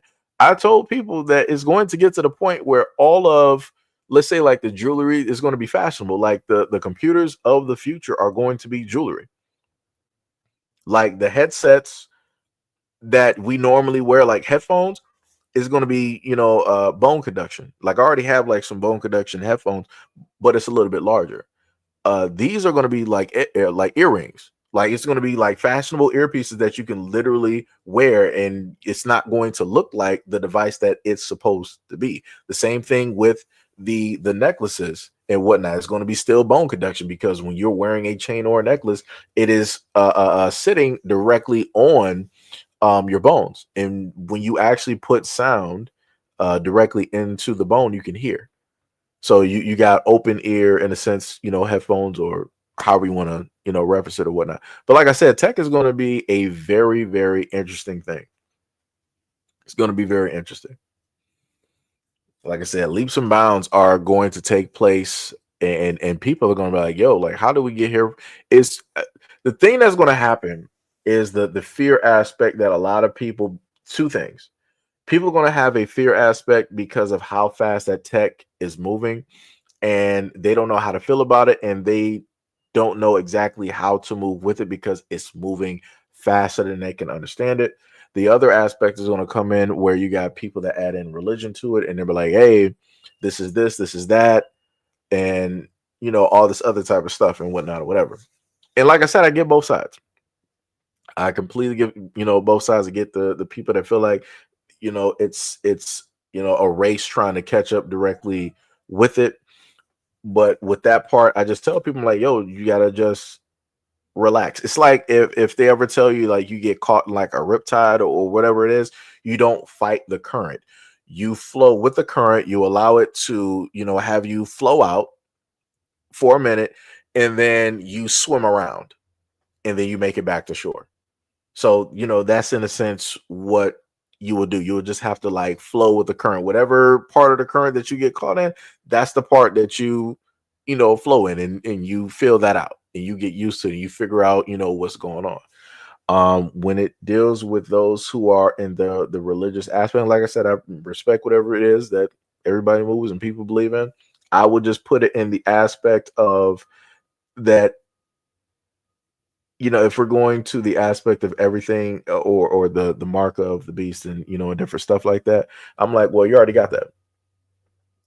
Your cell phone, digital, it got a barcode. Your bank account, digital, it got a barcode. Birth certificate, social security, pretty much everything that you got and own has a barcode. It has that quote unquote mark that everybody has always said. So in a sense, you've already been living in that time. You've already been, taking in a lot of those things. Money is digital, right? Your bank account is digital. The only, true currency that you have is, the precious metals, gold, silver, palladium, copper, and, all of that, great stuff and whatnot or whatever. So, my whole main thing is, I would rather people not be fearful, but know enough to, understand. Because usually when we happen to fear certain things, we will refuse to actually learn certain information that is there because of that fear, either that we're willfully afraid of it, or because of how it is that we're taught to, be afraid. Yeah, I just want people to be informed. That's it. That's it. That is it. That is it. We said Project Manhattan with the battleships off of Chesapeake area that teleported to New York. The soldiers were fused to the ship, gone or went insane from what they saw during the teleport. Man, let me tell you, if I could have, it's like certain things I would like to actually see, but I want to be stable. I don't want to be fused into like no metal. Woo, man, oh man, I feel so sorry for those guys. Let me tell you, man, I couldn't even imagine like the agony that they were even going through. Whew, that's terrible. But yep, that also goes into the effect of people getting experimented on. It's tough. So they said not even Lucy Liu or Cameron Diaz or Destiny, but the ET girl with the baby drug addiction. Okay, so this is this man Timothy said There's some declassified CIA documents about similar experiments. Yeah, they got experiments about teleportation. They got things dealing with MK Ultra, things dealing with aliens. They got things dealing with hallucinogens and opening up different types of doorways. They got things dealing with portals. They got things with consciousness. They got things with astral body projection. Like I said, everything that people have said over the years has been factual for the longest time possible, but people just didn't want to believe it because the government kept telling the people that it didn't exist.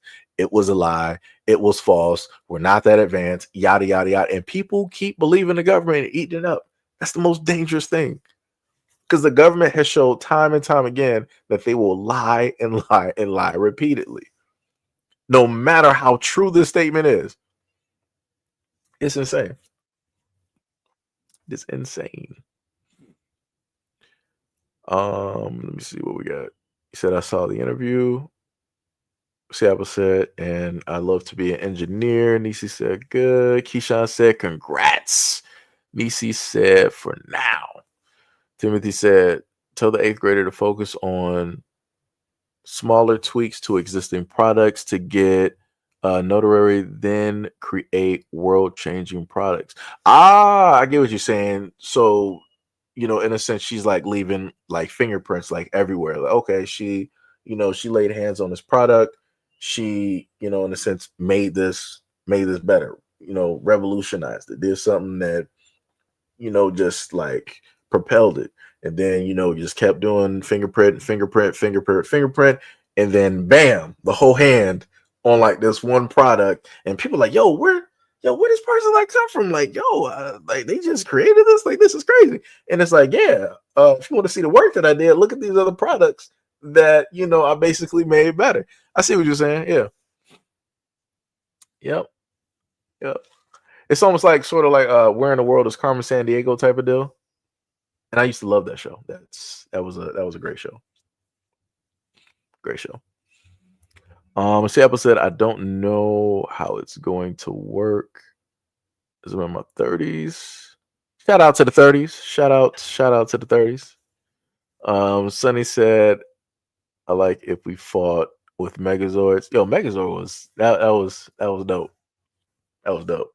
And to see some people actually cosplay, like they're going to a lot of these cons and they got a full-fledged Megazord like outfit on. I'm like, oh man, you gotta be kidding, man. It's cold. It's cold. Keyshawn said the last thing America needs are giant robots. Some can barely work a microwave. Yeah, that's true. Timothy said, let me get the Green Ranger power suit and Zero from Gundam. Oh yeah. Yo, let me tell you. There is, I promise you, at one point in time, I don't know when it's going to happen. I don't even care if I'm 70. There's a guy that I still follow, and he makes the official suits for Power Rangers. And people would go to him and they will order. You had to make sure that you had your measurements correct, because at whatever the measurements that you give, that's the suit that you get. So it was preferred that you would go directly to a tailor and you would get your measurements, because they're going to make that suit. He makes everything. They make them from the boots to the suit. They got the belt, the helmet as well. They would show how they would make the helmets and every. I'm like, oh man, this man is cold. This man is cold. I'm like, all right. And I'm talking about like them suits are official. You would have thought he just ran up and stole it directly off the set. I'm like, oh my goodness. Like I wanted one of my favorite suits was number 1, the Black Ranger. And I'm talking about Zach, right? Mr. Walter Jones. The Black Ranger suit, but the Black Ranger suit with the Green Ranger power chest pad that he had on. Because at a point in time, that power was shared. Tommy had gave that during a fight that they had on Channel 7. I'll never forget this, XYZ. It was the first time that Power Rangers came on at 7 o'clock. And I think they were fighting like a shark or whatever. And Tommy had touched Jason's chest and he gave him that power chest that he had on. to give him like extra power to basically fight the shark. And then Tommy did the exact same thing with Zach and gave him extra power as well for the fight that he was doing. So that's one of the suits that I want, and I also want the Gold Ranger suit with the staff. I love that suit. That suit was always dope to me. Sitting up there just calling out Pyramidas. I felt like, again, that was just that something that would have been dope was to see Zach come back as the Gold Ranger. I think that would have been dope. Because Gold Ranger is basically a Black Ranger. I'm just saying. Just saying. I don't know. It's just me. Just me. Oh, also to note, just in case anybody does not know, in the pilot series for the Power Rangers, because I used to be one of the people that was like, yo, man, Power Rangers racist. Like, yo, they set up there and had the Black Ranger black, and then they had the Yellow Ranger as Asian, and then, Time was a Green Ranger, so obviously he was Irish, and so on and so on and so on. But if you look at the original pilot series of Power Rangers, the Yellow Ranger originally was a black girl. So you actually had two black people being Rangers that were on the show. And a lot of people just don't know. And the reason why the black girl lost out on that role was because immediately she went to try to go ask for more money. And I'm like, back then, I'm like, how are you asking for more money? And this is just a pilot. Like, you don't know if this show is going to make it or not. Because a lot of shows back then in the 90s that were superhero shows, some shows didn't make it past the pilot. Like, and a lot of people did not expect Power Rangers to blow up the way that it did. I'm talking about like when the Power Rangers were at their height, when they first came out, they were shutting down highways. Like, they caused traffic jams where they went. You would have thought that this is like a boy group or something. Nah, son, this is Power Rangers. Wherever they went, kids were sitting up there, following, yelling, screaming, asking for the toys, all of that. Like being there for the height of Power Rangers, that was something different. Like, a lot of people just do not know and will not understand like the sensation that was there. And that was just the American version. That was just our version, of Power Rangers. It was crazy. Crazy. Yo, Mahoko, what is up? What is up? What is up? He said, happy to see you streaming, brother. You said, as we talking about Gundams, give me Epion. The funny thing is, I was going to mention Epion earlier. But I'm like, you know what? That's a little bit too strong because Epion has shields and everything else that's tearing through everybody's military. It's nothing you can do. Like, for what was it? Gundam 00, they had a movie, and they had a specific message in that movie. And I always reference that message every now and again. And the main message was that you had, all of these great wars that was going on the planet, right? And in order for everything to stop, aka the one world government, all of that great stuff, there had to be a greater enemy. And what ended up inevitably happening was that you had other Gundams that were coming directly from Jupiter. They came from the Great Red Spot in Jupiter, and they were coming towards Earth. And the main guy who was in the Gundam for Gundam 00 Ryza, he ended up evolving. He evolved like past humans in a sense, so that he could go on this mission and do the things that needed to be done to protect. And I think later on in the future, he came back to Earth or something like that. I forgot how it went, but it was dope. Gundam 00 was a very, very dope series. And it's funny, I don't hear people actually talking about that one a lot. They'll talk about, Unicorn and all these other ones directly out there, Destiny and stuff. And I'm like, damn, like nobody like 00. I'm like, that's crazy. It gave a lot of nods to Gundam Wing and a lot of stuff during the series, which is pretty dope. Let's Talk said, I believe that Iron Man nanotech suit does exist. The funny thing is, you got a white boy out here right now that actually made an arc reactor. And I think he said that he was contacted by the government, or he might have a contract or something, but he's making exosuits.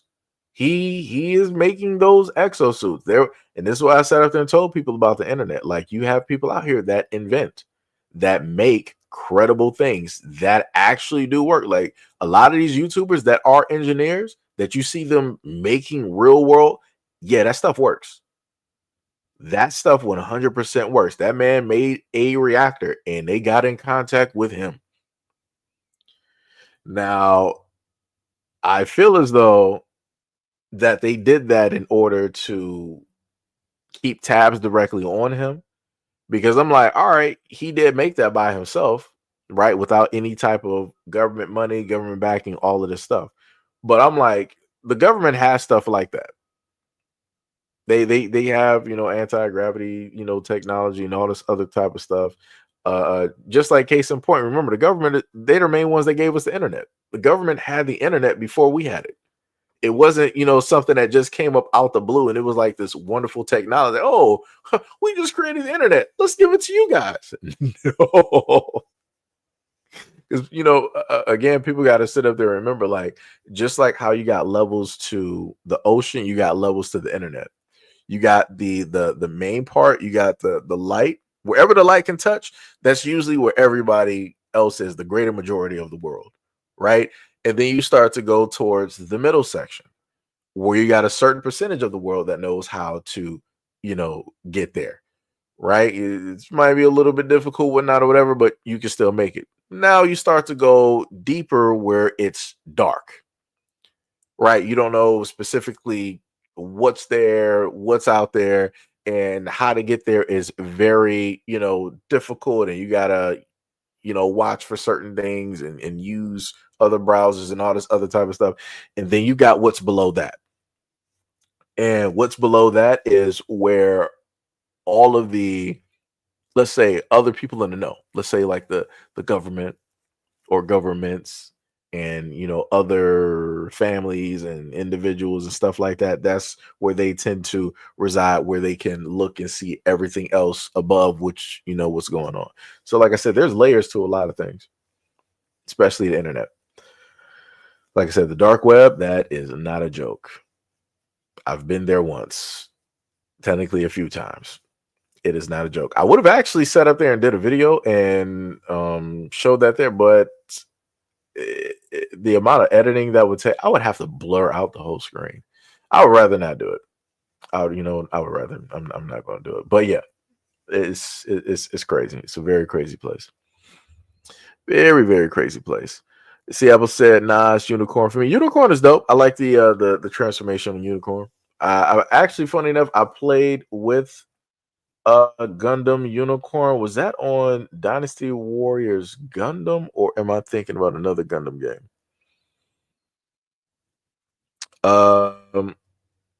It might have been the previous Gundam game that closed in 2023, I think it was. And it was on console.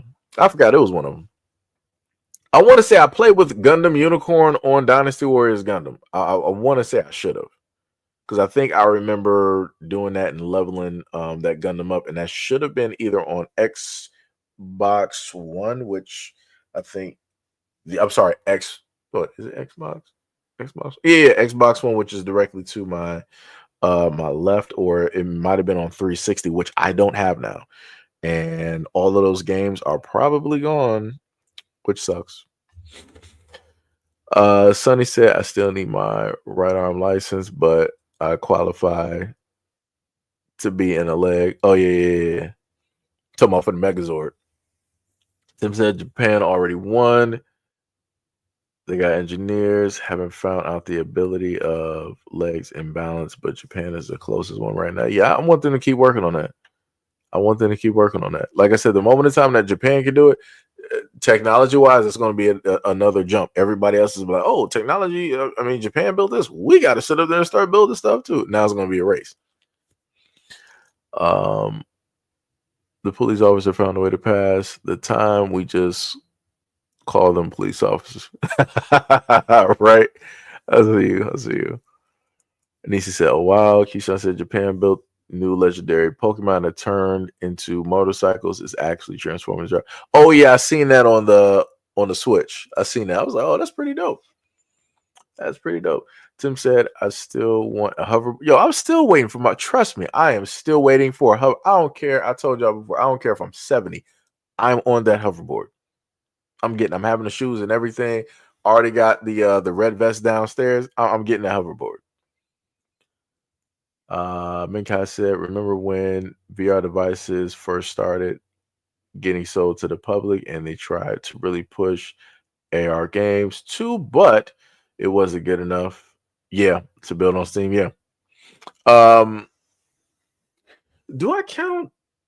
Does the Virtual Boy? No, that was just virtual reality. I was gonna say I can't really count that one as well. I'm sorry. I'm thinking about augmented reality. I remember the Virtual Boy, and that was Nintendo. It should be Nintendo if I'm correct. And you got the glove, you got the power glove, and then you got the what's the name that you wear. I still never got a chance to play that because somebody was trying to like flirt with like the latchkey lady because they magically had one or whatnot or whatever. I'm like, man, y'all some bums. Like, I'm trying to play some games. So like, I'm like, man, y'all doing me dirty out here. Talk said, have you heard about Google Glasses, Seiji? Oh yeah, I covered that before. Before you started having the Ray-Bans and stuff out here. I covered the Google Glasses and the I think the Meta glasses should have been during that time or a little bit later. And I remember how people were making a big fuss about that. It was like, oh my god, I'm not trying to be recorded. You're recording me illegally. Da da da da. I'm like, brother. I'm like, you've been getting recorded illegally for years. Every time you go into a restaurant, every time you're on the streets, every time you're in buildings, you don't know what people are doing with those images. You don't know where they're selling the information, but because it's a business, you're completely fine, and it's whatever it is. Because it's the government, you're completely fine. But when it's a person that's sitting up there wearing a camera, and you can see that person, now you want to be in fight mode, and you're ready to just whatever. It's crazy. It's crazy work. 100% crazy work. Sonny said, I don't want to see an animated version of myself doing what my enemies create. Sample said, LOL, coded from Metal Gear Solid, right? Nisi said, this is a warning from Total Recall and Demolition Man. Oh, no. Not, yo, Nisi, let me tell you, we already got the Taco Bell from Demolition Man. We already got that. I forgot. I'm not sure if it's in Texas or California, but we already got that Taco Bell. That Taco Bell is real and it is standing. We already got it. So we are already in those times. I'm just happy that we're not in the time of Judge Dredd. I ain't trying to be there. I am the law. They can just like roll up in the mega complex and just they lock it down, and you just gotta run for the hills. I'm not. No, I'm good. I'm good on that one. Let's talk about it. Said I saw an episode of The Simpsons to where they were eating holographic food. There was even a video years ago where they were trying to create this technology. Crazy. No, it's not crazy. Like I said, The Simpsons have they've been on a lot of stuff. And it's just, because of the times that we're in that people are really seeing it and observing and understanding, what it is that they were putting out there and talking about. What was it? Sonny said, okay, I get that. I have to get used to the idea of being exploited by AI. It's just a common occurrence. And that's something I just can't get my words right. Distinguished for. I got you. Seattle said, it's not the mark of the beast till it's in your right hand or your forehead. I mean, see, the thing is, I put it to you like this. I feel as though that people will, if it's not in the context, the specific and exact context as something is told, people aren't going to see it as that. But you can have somebody wearing, like a ring, or let's say they got like a glove that's that has like the barcode on it. It has like the quote unquote the 666 directly on there. Because it's not exactly like the barcode tattoo as they've showed in, let's say, like a lot of different films and movies and whatnot. People are like, that's just whatever. This is people, playing around and not taking it serious and that. But it's doing what it's supposed to do. It has all your information. You're able to scan and read it. and the only way for you to basically access your stuff is by having that glove directly on and being it scanned at that time. Technically, like I said, during the pandemic, you could say the same thing. You know, I want to say that was the kids getting off of the school because I know there shouldn't be nobody knocking on my door. Yeah, it had to be next door. What's today? Yeah, today it's Tuesday. Yeah, it should be kids next door. Real said she wrote her a love letter. Yeah, or however you want to reference it. It's crazy. Tim said that's the only purpose. Technology advances, but it's the fastest way for humans to compete with the gods. Yeah. Sonny said that story was too interesting, so you eventually find out why and how many children died on that ship that stopped existing. Tim said no matter how advanced human tech gets, the ant will never understand what the boot is capable of. Yeah. Things will get out of hand, just like the story of Atlantis. Atlantis was a sprawling, great civilization, almost like a utopia, and they started doing things, and it got too far out of their control, and they destroyed themselves, or so the story is written. So the story was written. Sonny said, "LOL, there's never any boat fusion, only boat confusion. So you won't have enough information to know what to ask. People died on a boat, and it was decided that we should be told something." I mean, yeah, that's true. Yeah. Sleight of hand tricks. Oh yeah, the White Ranger suit as well too. When the White Rangers were getting eaten, I'm still kind of traumatized and never felt comfortable. You're talking about when the Power Rangers fought the pig. I know what you're talking about. I think that should have been the Thanksgiving Day episode where the pig ate them, and I think who was the one that was left? Was it Kimberly? I forgot. It was somebody that was left, but in order for them to defeat him, I think they had to feed him vegetables, which made him throw them back up. Because at first he started eating their weapons, and they couldn't call those back. It was like, yo, we're weapons. It's like, what are we going to sit up and do with this? Like, yo, this is crazy. It's like, all right, well, we're going to sit up there and just fight like we normally do. And they tried to fight. It wasn't working. And then he started basically eating them one by one. It was crazy. It was crazy. See, Apple said Granger be jumping around, jumping dudes in their own Zord. Oh, yeah, that was classic. Timothy said nuclear war will happen when someone's freezer starts to show first. Huh? Sonny said, I could have did it without that one episode. On Zord, Big Bad Beetleborg. Yep, that's another one. VR Troopers. Yep. Hack said, I saw a Power Rangers movie. I see, dude, I'm telling you, I saw all of them. I saw the last Power Rangers movie, even though it was bad. Like I said, I'm like, it's Power Rangers, I'm there. I'm just going to take it for what it is, you know. Seattle said, yo, that crossover was made with Alpha, right? It was dope. Play the game on SNES. Yep. Timothy, you ain't lying, said I lived in Vegas where Power Ranger hype, where they filmed some of the episodes and caused chaos. Man, I wish I could have been there. You said you got me hyped. The guitar of the theme song especially hit when the Megazords started merging. Oh yeah. Yo, whenever the Megas, let me tell you the heartbreaking episode that I watched. It was like as a kid, I just lost faith. I was like, I don't know what to do.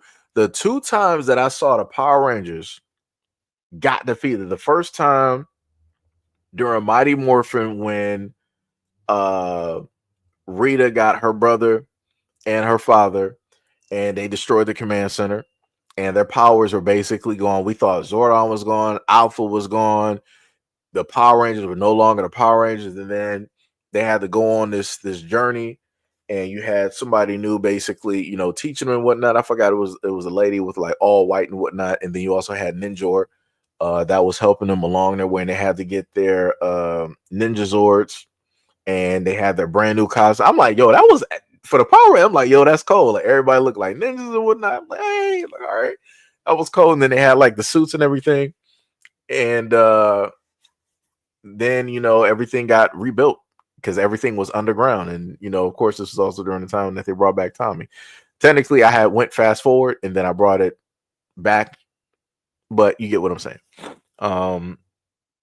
But yeah, cold. It was that just like seeing the Megazords, and I'm sorry, the Zords in ruins. I'm like, you gotta be kidding me. And then I think that happened another time with. Did it happen with the Ninja Zords? I'm trying to figure out if it happened with the Ninja Zord. It wasn't Power Rangers in space, but yeah, it happened like twice when the Zords got destroyed. I'm like, you have to be kidding me. I'm like, what are they going to do? I'm like, this it's over. I think it should have been a Shogun Zord. That's what it was. The Shogun Zord got destroyed. I'm like, man, I think that was because of Zed. I think that was I forgot the name of the dragon that he had. And that was a large dragon, let me tell you. Like the Red Ranger had a dragon, but that was more so like Wushu from like Mulan compared to the dragon that Zed had. That bad boy was like running on diesel, sitting on the side of the moon. I'm like, oh my goodness. And that same dragon came right back in Forever Red, and they had to fight that bad boy. They signed this contract to make this for us, or you'll disappear tomorrow night. Oh yeah, talking about the dude with the reactor. Yeah, Timothy said it's always a Gundam Wing fan. They had the best Gundams. Oh yeah, Gundam Wing and then Endless Waltz. Just great, excellent. Especially Endless Waltz when you had Wing Zero with the angel wings. What? Can't tell me nothing. Can't tell me every Gundam in Endless Waltz was looking dope. I love the upgrades. It was dope. Sonny said the lightning strikes. Power Rangers took visual electricity seriously. Oh yeah. Hack said have to dip. Peace. All right, brother. All right. Sonny said I want a friend of a friend who's familiar with dark webbery. Not directly though. Oh, okay. I got what you're saying. He said time check 3:27. I am far behind. Let me tell you, you're at 3:27, and I'm reading comments, and I'm reading comments from then in the past, and it is currently 3:40. Yeah, the Solid I for Metal Gear Solid 4. I want Jetstream Sam Sword. I think I remember that. I invented Gunblade. Timothy said invented Gunblade from what? Seattle said Metal Gear Solid Vengeance with Raiden. And Sonny said Zed was made. Oh man. Yo, that's the funny thing is that's another costume that was actually pretty dope. I thought Zed's costume was actually pretty dope for a villain. Like, cause you saw Ivan Ooze, I'm like, all right, whatever. Goldar was dope. Who else was dope? I would have technically said like Rita's father, but or was that the grandfather? Was Ivan Ooze like her? I forgot how it basically worked. And I think you had like her brother. I forgot what his name was, but he was a skeleton with all the military, wasn't it? That dude was just strong for like no. It was just ridiculous. Like the main Mighty Morphin powers were not working. They had to upgrade. Like that dude was just washing them every time. He would just show up. He was worse than Tommy when he fought the Power Rangers the first time. He would show up sometimes without no goons. He'd be like, "Hey Rangers, how you doing? Let's fight." And he would just sit up there fighting them. They're rolling all over the place. He was like, "All right, that's fun. I'll see you next time." And I'm like, bro, what type of this man is a bully? I'm like Zordon, you gotta give him some more powers. Like you might have to strain the power grid on this one. Like you gotta give them an upgrade. You can't be doing this to them. Teenagers with attitude. They just getting spanked out here. It was bad. It was bad out here. Let me tell you.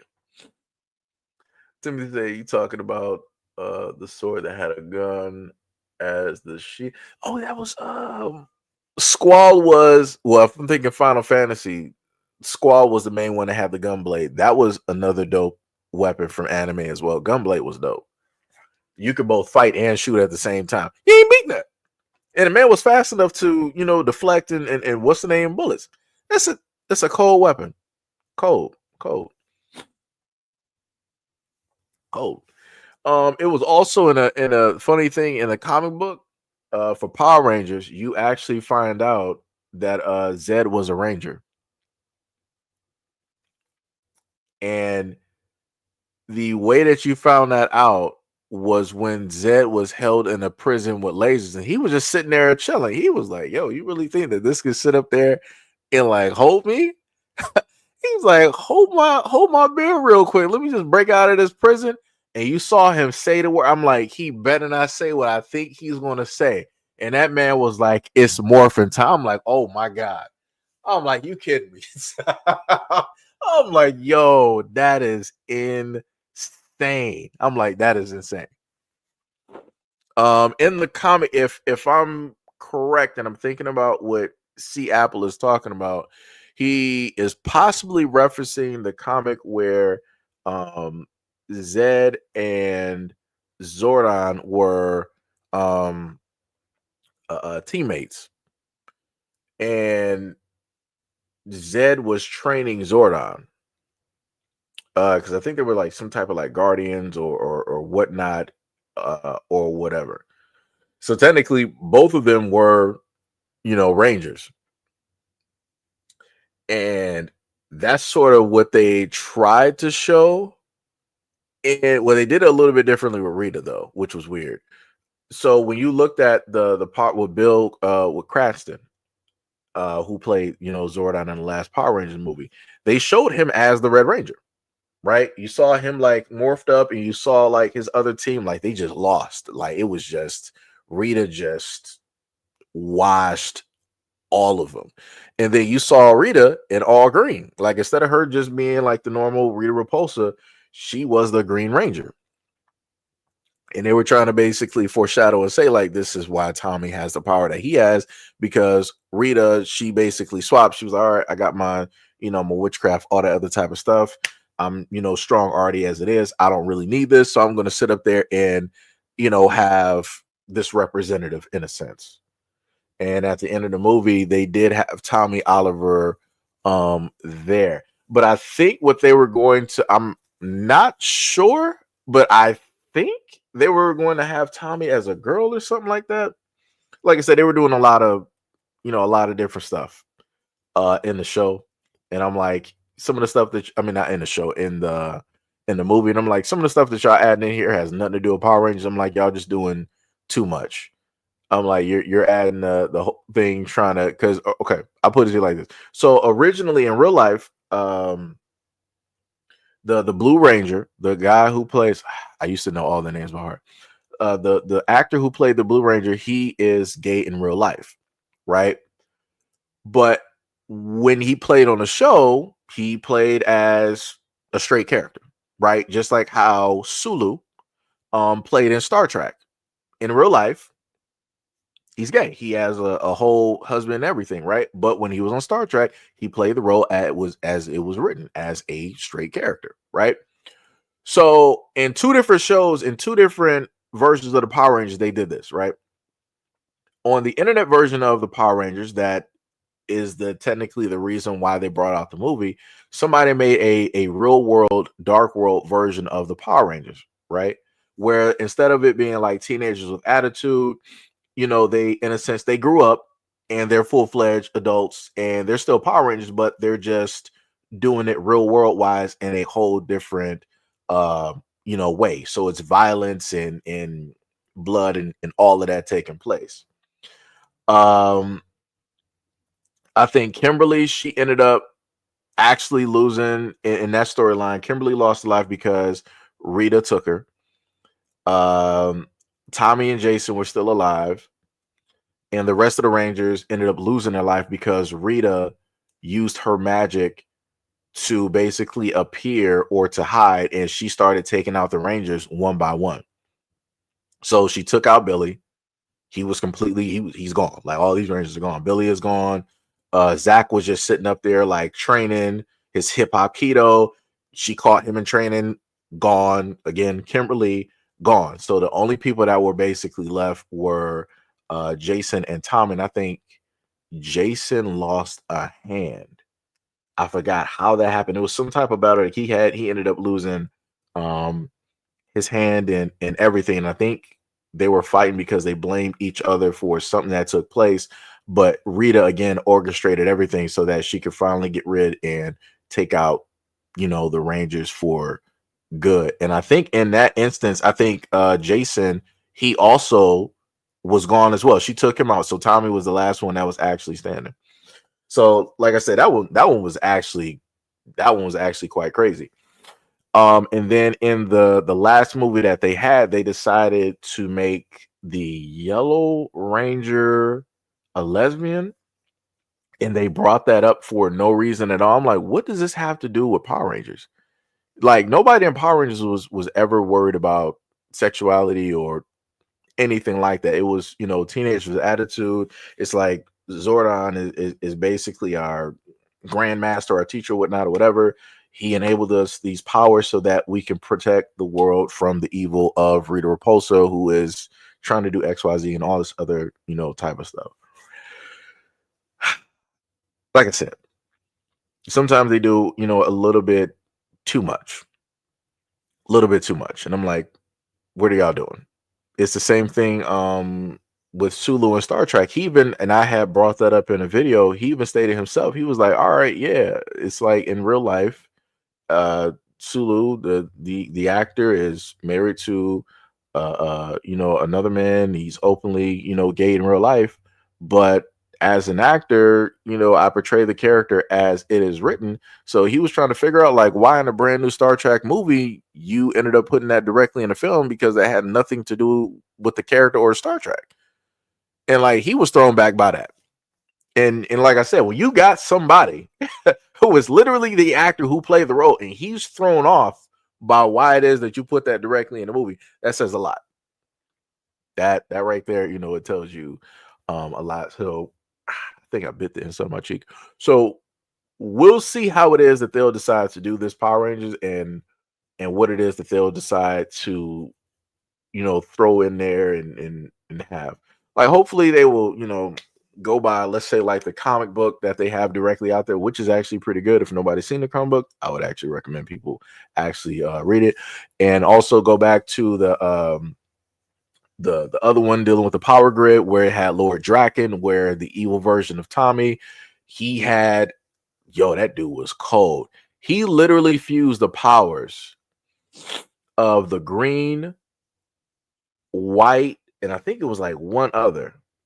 Okay, no. It should have been the green. It was like the Green Ranger and the White Tiger. He fused both of those together, and it was crazy. It was to the point Tommy was so strong, he took out Rita. Like, there was nobody really left to oppose him, and he was going through different timelines, and he was taking powers from Rangers, putting it into himself. But the thing that was happening is, technically, he was slowly killing himself, because he was taking in, too much power. Because, a lot of that is not meant for like one person to sit up there and do. He might be able to handle some of it, but it was messing him up. This is why you started seeing, like, the green veins and stuff, like on his face and all this other type of stuff. Like I said, it was crazy. Lord Draken was, that dude was dangerous. That man was, oh man. And it took for the previous, it took from a Green Ranger from a younger Tommy from a different timeline to, start doing some work and doing some things. You said, do I know the company name? Oh, you talking to Tim. I got you. Keyshawn said, huh? He said, no, I can't remember the name. It was 14 I don't know. Tommy had 4 different colors. Yeah, he did. Tommy was the Green Ranger. Later on, he became the White Ranger after he lost those powers, and that was attached to like the green candle and all the other type of stuff. But then in between, Zordon temporarily gave him his powers back by way of the power grid. So he had a brand new power coin that was not attached to, Rita or the green candle. Then after that, he was the Red Ranger when it dealt with Turbo. Then after that, he became the Black Ranger. Oh, I'm sorry. I skipped one. He was Red Ranger in Turbo, and then he was the Red Ranger in Zeo. And then he became the Black Ranger. And then the movie that he was working on, he was going to be the White Dragon. So that's the unfinished movie that he was doing. Because remember, he was the Green Ranger, aka Green Dragon Ranger. So then he was going to be the White Dragon in the newer film that he was doing before he passed, which is still unfinished. I think they're still trying to do some stuff and trying to, get some things together and hopefully at a point in time push that out. Hopefully, which I hope that they do, because that'll be the last thing they actually performed in. But like I said, that man, that's one of the main people that really carried, because of how much people love Tommy in Power Rangers in America. That helped carry Power Rangers for a very long time, and that's why he would always show up periodically or in other series as well. Because originally in Japan, the Green Ranger, he was just gone. Like after everything was like said and done, that dude was just done. It was just done. Our version lives forever. Even though he's no longer here, people know who Tommy Oliver is. People know who that man is. Let me see. Seattle said, I stopped after the Blue Ranger was made young. Oh, you talking about during Turbo. Shift into Turbo. Dun, dun. I know what you're talking about. I mean, technically, I thought that was actually pretty cool, because since the normal Power Rangers were already, in a sense, grown, they were like, you had this young dude that was basically worthy. So what the Powers basically did was like they upgraded him to where they put him almost like, I guess you could say, in his prime, or they aged him up where he's strong enough to do, whatnot or whatever. I thought that was actually pretty cool. And it sort of gave you something back from like the Super Sentai, because I think in Super Sentai they had some younger Rangers directly there, and I think they did the same thing too. I thought it was cool. That was cool. Seattle said when they went to space, oh yeah, you had Power Rangers in space, and then you had Power Rangers Lost Galaxy, far away, deep in space. Dun, dun, dun, dun, dun, dun, dun. Power Rangers go, Power Rangers go, Power Rangers go. Like I said, I know a lot of these things, and they play in my head quite frequently. Keyshawn said dude was too powerful. He was. It was to the point he also he was brainwashing Rangers as well. Like, it was crazy. Like, he had a military force. He had I think the Pink Rangers were like assassins, and you had the Black Ranger. Zach was a part of the Black Enforcers. You had all like Black Ranger Enforcers and whatnot, and they had of course, the power cannon, and they were just knocking people out. As soon as they showed up, it was a problem. You know it was a problem. What was it? Tim said there was a shop in Washington State that had a fully functional and high-end Renji sword from Bleach. Ooh, that boy was 7,800. Yo, a lot of the Bleach swords and weapons are pretty dope. Bun,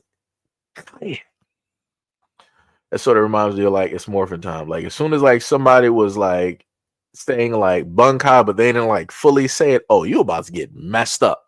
As soon as they're parting the words for Bunkai, I'm like, oh, bro. I'm like, yo, it's time to run. You don't see the gravity holding you down right now, brother? That's Kenpachi. You're looking at death itself. It is time to run, brother. It's time to run. I said, Seji, make sure you eat and hydrate, fam. You've been streaming for 5 hours. It's been 5. Damn, that's crazy. That's crazy.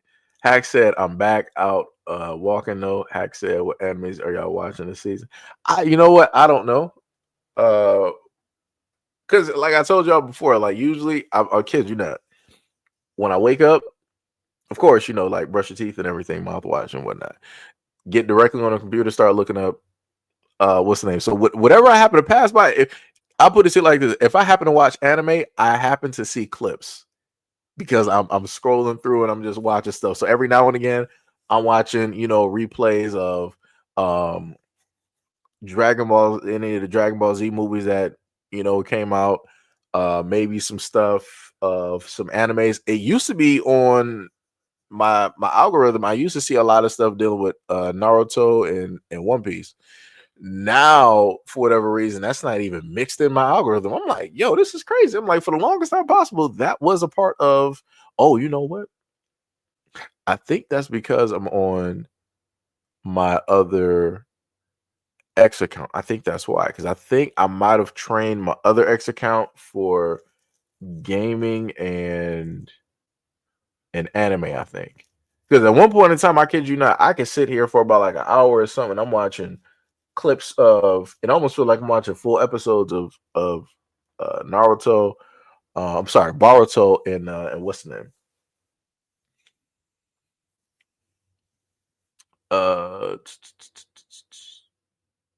Seattle said, "Give me a Sharingan." Yo, well, technically, you might want to get a Mangekyo. I will say that. Like, dude, let me tell you, Itachi was one of my favorite characters because I had a certain understanding of what it is that he did, and I understood it to a point. His clan was going to be destroyed one way or another. And he took it upon himself. If the clan was he was like, yo, I'm just going to bear the weight. If the clan is going to get destroyed, I'm going to sit up there and do it with my own hands. Right. I'm not about to let nobody else touch my people. I'm going to sit up there and do it. And his father understood. He was like, Itachi, I understand. Like basically saying, like, I get it. I'm happy it's you. I'm proud. Right. Because his father was like short of words. He was not. He was about business. Like if anything, I'll tell you this: Itachi and Sasuke's dad.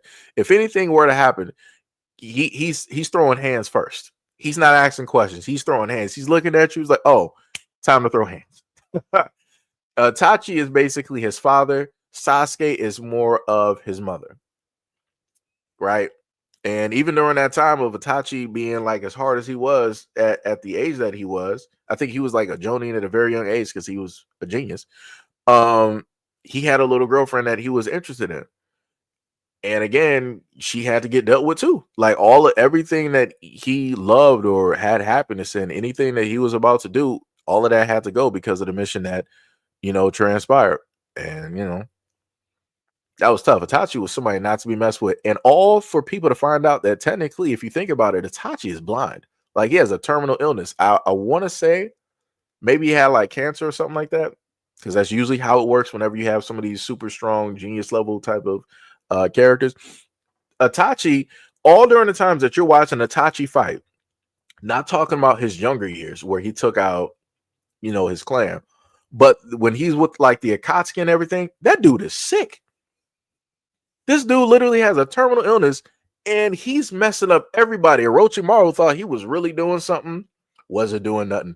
Kisame thought, and that's my other guy as well too, because I like the the mist and the sharks and whatnot. He thought he was about to catch Itachi. He like, bro, this ain't what you want. It's like you might want to get that sword directly off my shoulder.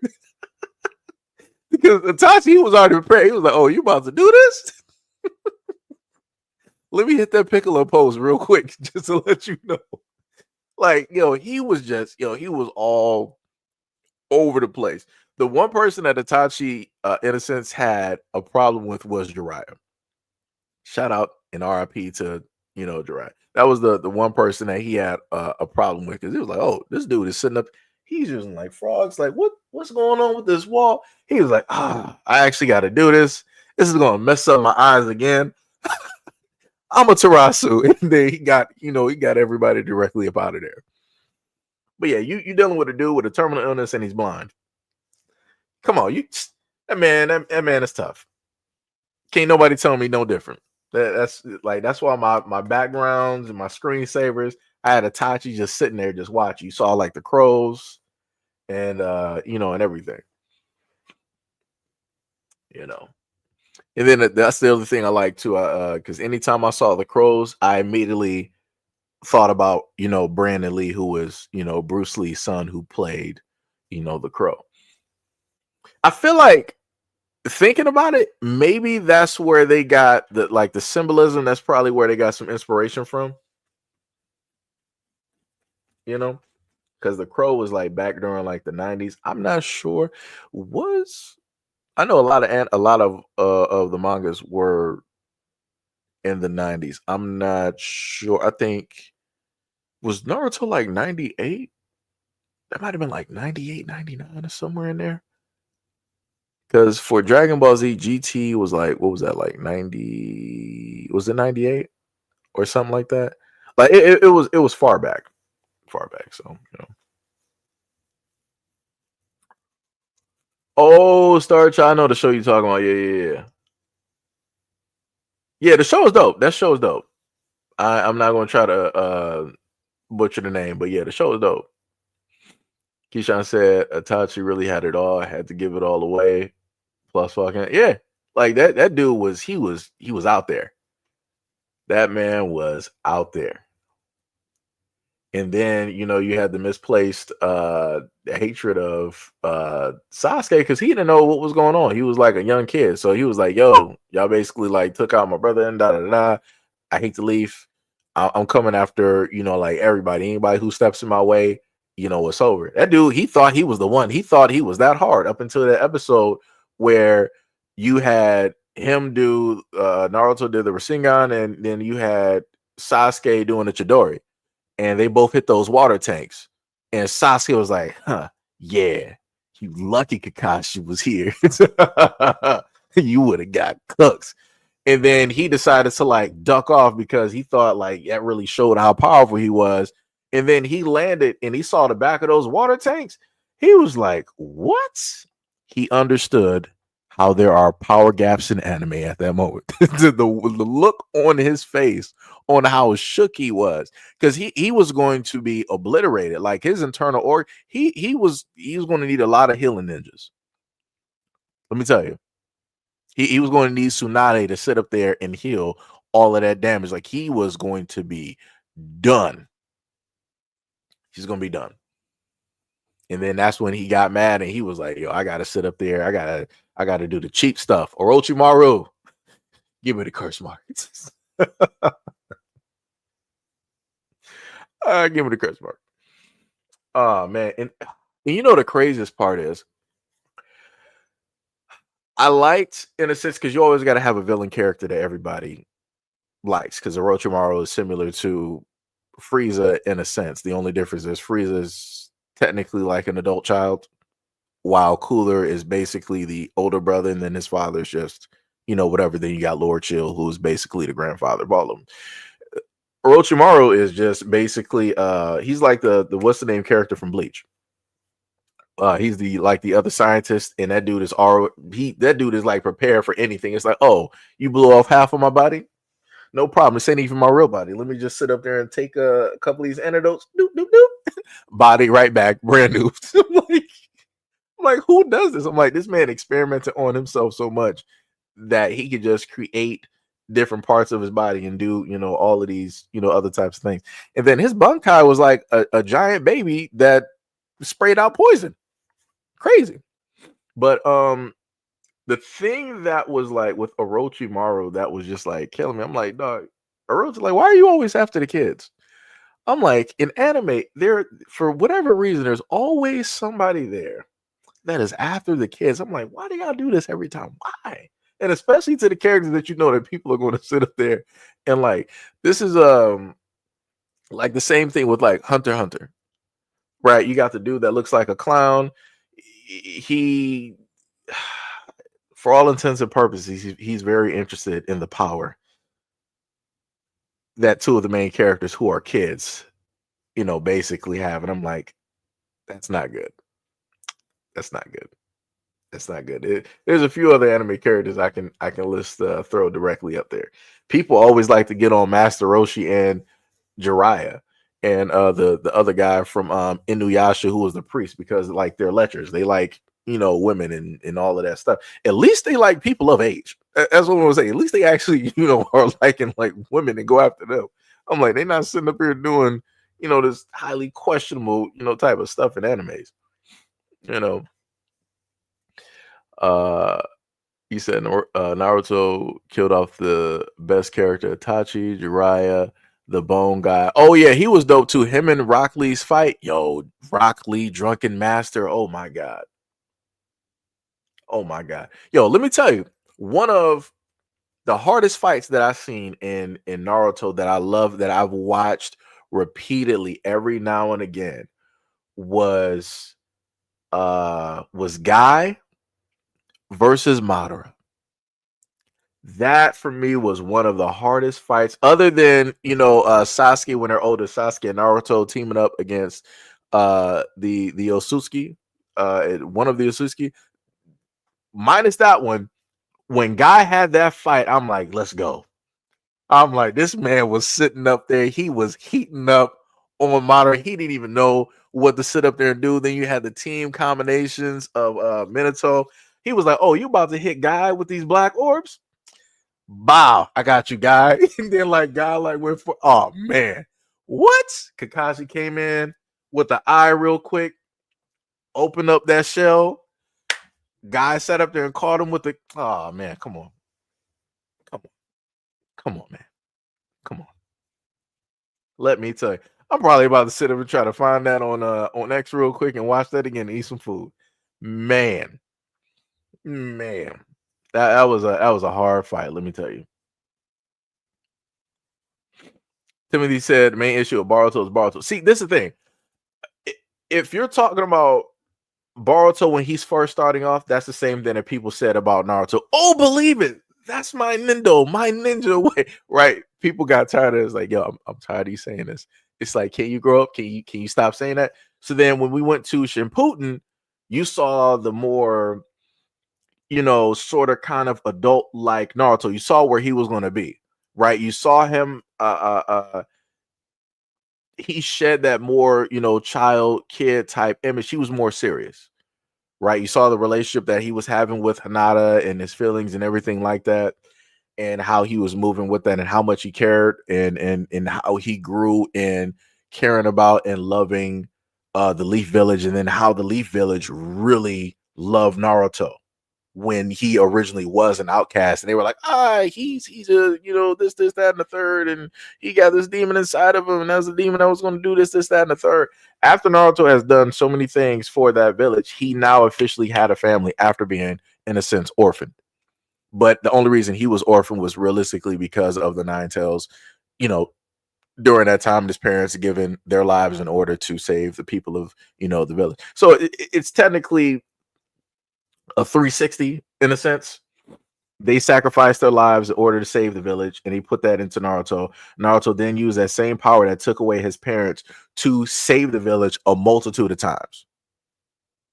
You know, and like I said before, they, you know, they embraced them and everything like that, and the growth that they had, especially when they became adults, that was dope.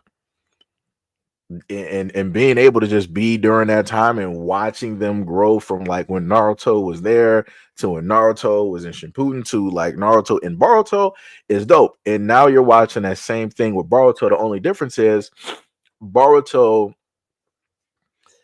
is not, Boruto is sort of now like a Sasuke. Even though that's Naruto's son, he's taking on more of Sasuke's type of like attitude with stuff, which technically is not a bad thing. And he has a lot of resentment towards like his dad, which he gotta, you know, work on all of that nonsense and whatnot. And he's more so mad because he's not, you know, getting like the attention and stuff that he wants. But it's like, you got to understand, like, your dad went through a lot of stuff in order to make it to this point and survive to live his dream of being, you know, the Hokage, which he said he was going to do. He told everybody this. Just like Luffy told everybody, like, hey, I'm going to be king of the pirates. Everybody laughed at him. But look at Luffy now. People are really starting to see, you know, like, hey, this man is right. He's about to sit up there and actually do it. Right. And in order for Naruto to make sure that the leaf is fine, it's like, yo, he got to make other sacrifices. Yeah, he has a family, he got a kid, but yo, this is the goal. This was the job that he set up to sit up there and do. So you got to sit up there and respect that, right? So his trainer, mentor, whatever, is Sasuke, and Sasuke being Naruto's best friend, knowing everything, the trials and tribulations, then finally having a conversation. Sasuke finally getting over all of that anger. He is finally like, all right, I got you. I'm your boy. Your son, need training. Basically, Sasuke is like Piccolo. At one point in time, Piccolo, King Piccolo, Dean Piccolo, whatever you want to call him, he hated Goku. And then when push came to shove, he was like, all right, let me sit up there and train your son. There's something bigger than the both of us. We can settle whatever problems that we got a little bit later on. And you see what it is. You got technically Piccolo as Gohan's, father, because he raised him, he trained him. Every time Piccolo shows up and he needs him, Gohan is there. He's like, yo, I got you. Before you leave, put these clothes on real quick. Right. So just like how Goku has the mark of all of the trainers that he's ever had, the main trainer that Gohan has had is Piccolo. That's the one that's always been there for him, raised him, you fed him, and and all of that type of good stuff. But because Sasuke is Boruto's trainer, when you look at Boruto in the future, that man is cold. That man is cold. I'm trying to tell people, you might be annoyed by Boruto right now. When that time skip happens, when you see how he is in the manga right now, like the Rasengan that man is able to do, right? The way that Naruto elevated the Rasengan, like, so we had Naruto with the normal Rasengan that he was taught, and then he had like the double Rasengan, he had the stuff with the clones, then he elevated that once he got the transformation with Kurama, and then he had the other Biju and their powers, and he had like a multi Biju powered type of Rasengans, right? He had those, and then he had a Mega Rasengan, right? And then last but not least, he got the most illegal Rasengan that can pretty much tear you apart by atoms, which even messed him up, which is part of the reason why that bad boy is illegal. That when what is that? Ren Shuriken Rasengan, bad boy is illegal. Don't use it. If you and also he can make that bad boy expand. It's illegal. You cannot do that. That is automatically an illegal art, right? His son sat up there and made a Rasengan where you see it and then you don't see it, and then it hits you. That man has elevated the game, and it's elevated even further as he has gotten older. It's whoo. That man, he's cold. Let me tell you, how you look at Sasuke right now, just fighting with one arm, that's in a sense where you got Boruto, the same attitude, swag, walk, and everything. That's Boruto right now, at this moment in time in the manga. Insane. Diabolical work. So, like I said, just give Boruto a little bit, just give it a little bit of time. I'm telling you, when you start to see everybody age up, and you see them fighting and stuff, you're gonna see it. It's dope. It is dope. I promise you. Let me see. Kurama. Yes. Let me see. Timothy said Sasuke lost his eye and has one arm. He can only summon a handicap sticker in the park. Yeah, what they did with that was that they nerfed them. Because of course, if they allowed them to keep their powers, they would pretty much be able to handle a lot of situations. Naruto, Sasuke and stuff like that. Tim said, bro, all Naruto has is Sage mode, and Sasuke is trapped in a tree. Boruto is done. No, it's not done. There's still a fight that has to take place. Remember, dude is still alive. That's the thing. He is but you got to remember the clan. He comes from the Uzumaki clan, so it's like, yeah, he, in a sense, spoiler alert, yeah, he lost Kurama, right? But he still has the exorbitant amount of chakra, because remember, go back and look at his mom. Go back and look. What was the girl's name that was rolling with Sasuke back during the arc when Sasuke had the curse mark? I think it was like Karina. She was part of that Uzumaki bloodline. This is why she had that ridiculous amount of chakra, where anytime that Sasuke was like, I'm getting my ass beat. I need some chakra real quick. He would just bite her and he would absorb chakra, and he's powered back up. So even without Kurama, he's still who he is. Like, he can still do a lot of things. He can't overextend himself. He can't take a lot of the risk because he don't got that backup of Kurama being able to heal him and stuff. But he can still do. He's still quite capable. He is still very, very capable. And again, he's the Hokage, so he knows a lot of other stuff, right? And yeah, dude is still like I said, it's gonna be something. It's gonna be very, very interesting. Gonna be very, very interesting. The fusion mode that Kurama and Naruto did, that was cold. That was cold, especially when you got some artists that actually color that out. Dope. That is like one of the dopest forms that I ever seen in my life. Completely dope. I wish they would have done some artistry for the other people that hold them as well. I think that would have been dope. The Jinjuriki, I wish they would do that as well. Like if they would have did one for Gaara, I felt like that would have been dope. And another person, technically Sasuke, would have been dead a long time ago, because Gaara messed him up. If it was not for the Sharingan that he had during that time, Gaara would have killed him. Just like how Gaara was trying to do that to Rock Lee, but Rock Lee started going into this like Zenitsu, type of mode where he was just like asleep and he was just automatically his body was just fighting. I was like, oh, if his body was able to do that and his body knew how to like awaken the gates, oh, it would have been over. Gaara would have been cooked because he was getting messed up. Like his sands were not keeping up. Gaara's dad was actually cold though, even though what he did to Gaara was jacked. Gaara's dad with the sand control that he had, and then I think his sand had gold in it. Like he was dope. Like he was dope. And then Gaara had his moment where he surpassed, his dad. Like everybody has their moment. That's the one thing I like about certain animes. A lot of the characters will have their moments where you'll see their growth and you see them actually surpass like either their trainer or their parents. I feel like that's some good type of storytelling. Sort of like when Gohan fought Cell. Goku was like, well, Cell, you're stronger than me. I can't sit up there and do it. And people got to understand, Goku was being dead serious. He couldn't sit up there. He wasn't there yet. He couldn't sit up there and do it. Even Vegeta knew how strong Gohan, like his potential basically is.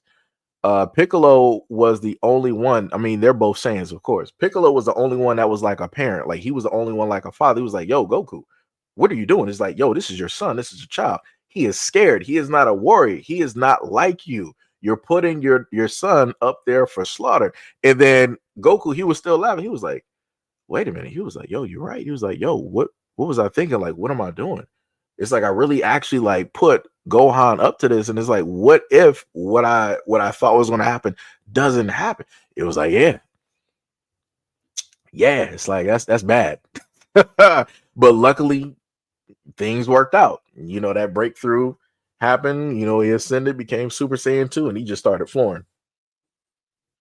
And that was sort of like a remix, in a sense, to the Frieza saga. When Goku had his breakthrough and became a Super Saiyan, you have the Ginyu Force, Frieza, Cell had the Cell Juniors, beam struggles, beam battles, all of that good stuff. Planets about to be destroyed. Namek got destroyed by the Death Ball. You had Cell was going to do it by way of, blowing up. That didn't work because Goku instant transmission, King Kai's planet. Second time, he was like, hey, well, I'm super perfect. We're on the same level. I'm about to get you with this super Kamehameha. Good luck, kid. And that didn't really work out for him. You had, I think, who was it? Vegeta? He came out. It's always, I don't know what it is with the Vegeta family.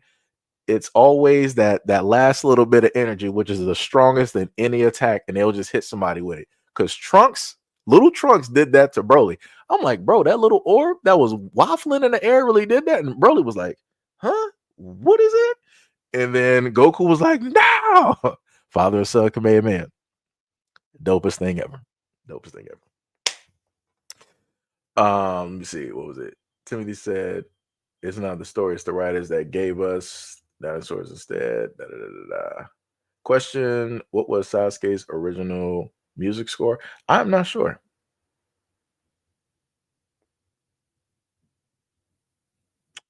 Or wait, or MS. Wait, MS. Or maybe I'm misreading that. Not sure. But it's about close to 6 hours, guys. What the brother's about to sit up there and do is Mangekyo. Yeah. Oh, they got the pictures directly up there. I can't actually go to them right now because I know if I do, I'm going to get distracted and I'm going to be up here for another 30 minutes. We've been going for another about close to like 6 hours. Much love, respect, and appreciation to any and everybody that was actually here at this moment in time and listening to my rambling about any and all things during this stream. Been going for a long time. Didn't expect to actually be here for 6 hours. Ran past my actual limit. But I will, catch you guys in another live stream. Hopefully, if anybody want to, replay this will help you get through your work day, your work period, and different things of that nature. Love you guys. Thank you guys for the respect and everything that you give during the live streams and during the videos and whatnot. Means a lot. And I'll see you guys next time in another live stream. Yeah, Hack says 6 hours. That's crazy. Yeah, it is. But again, this is easy work. It don't even feel like I was here for 6 hours. It felt like I technically, still just started the stream, just cut it on and, just started talking. But like I said, it ain't nothing when you got, y'all to talk to. So this is just, like I said, it's light work. When y'all here, it's nothing. It's easy work. But I, see y'all in the video I'll upload and probably in another live stream sometime soon. So have a great day and go out there and get something to eat because I know I'm about to. All right. Peace out.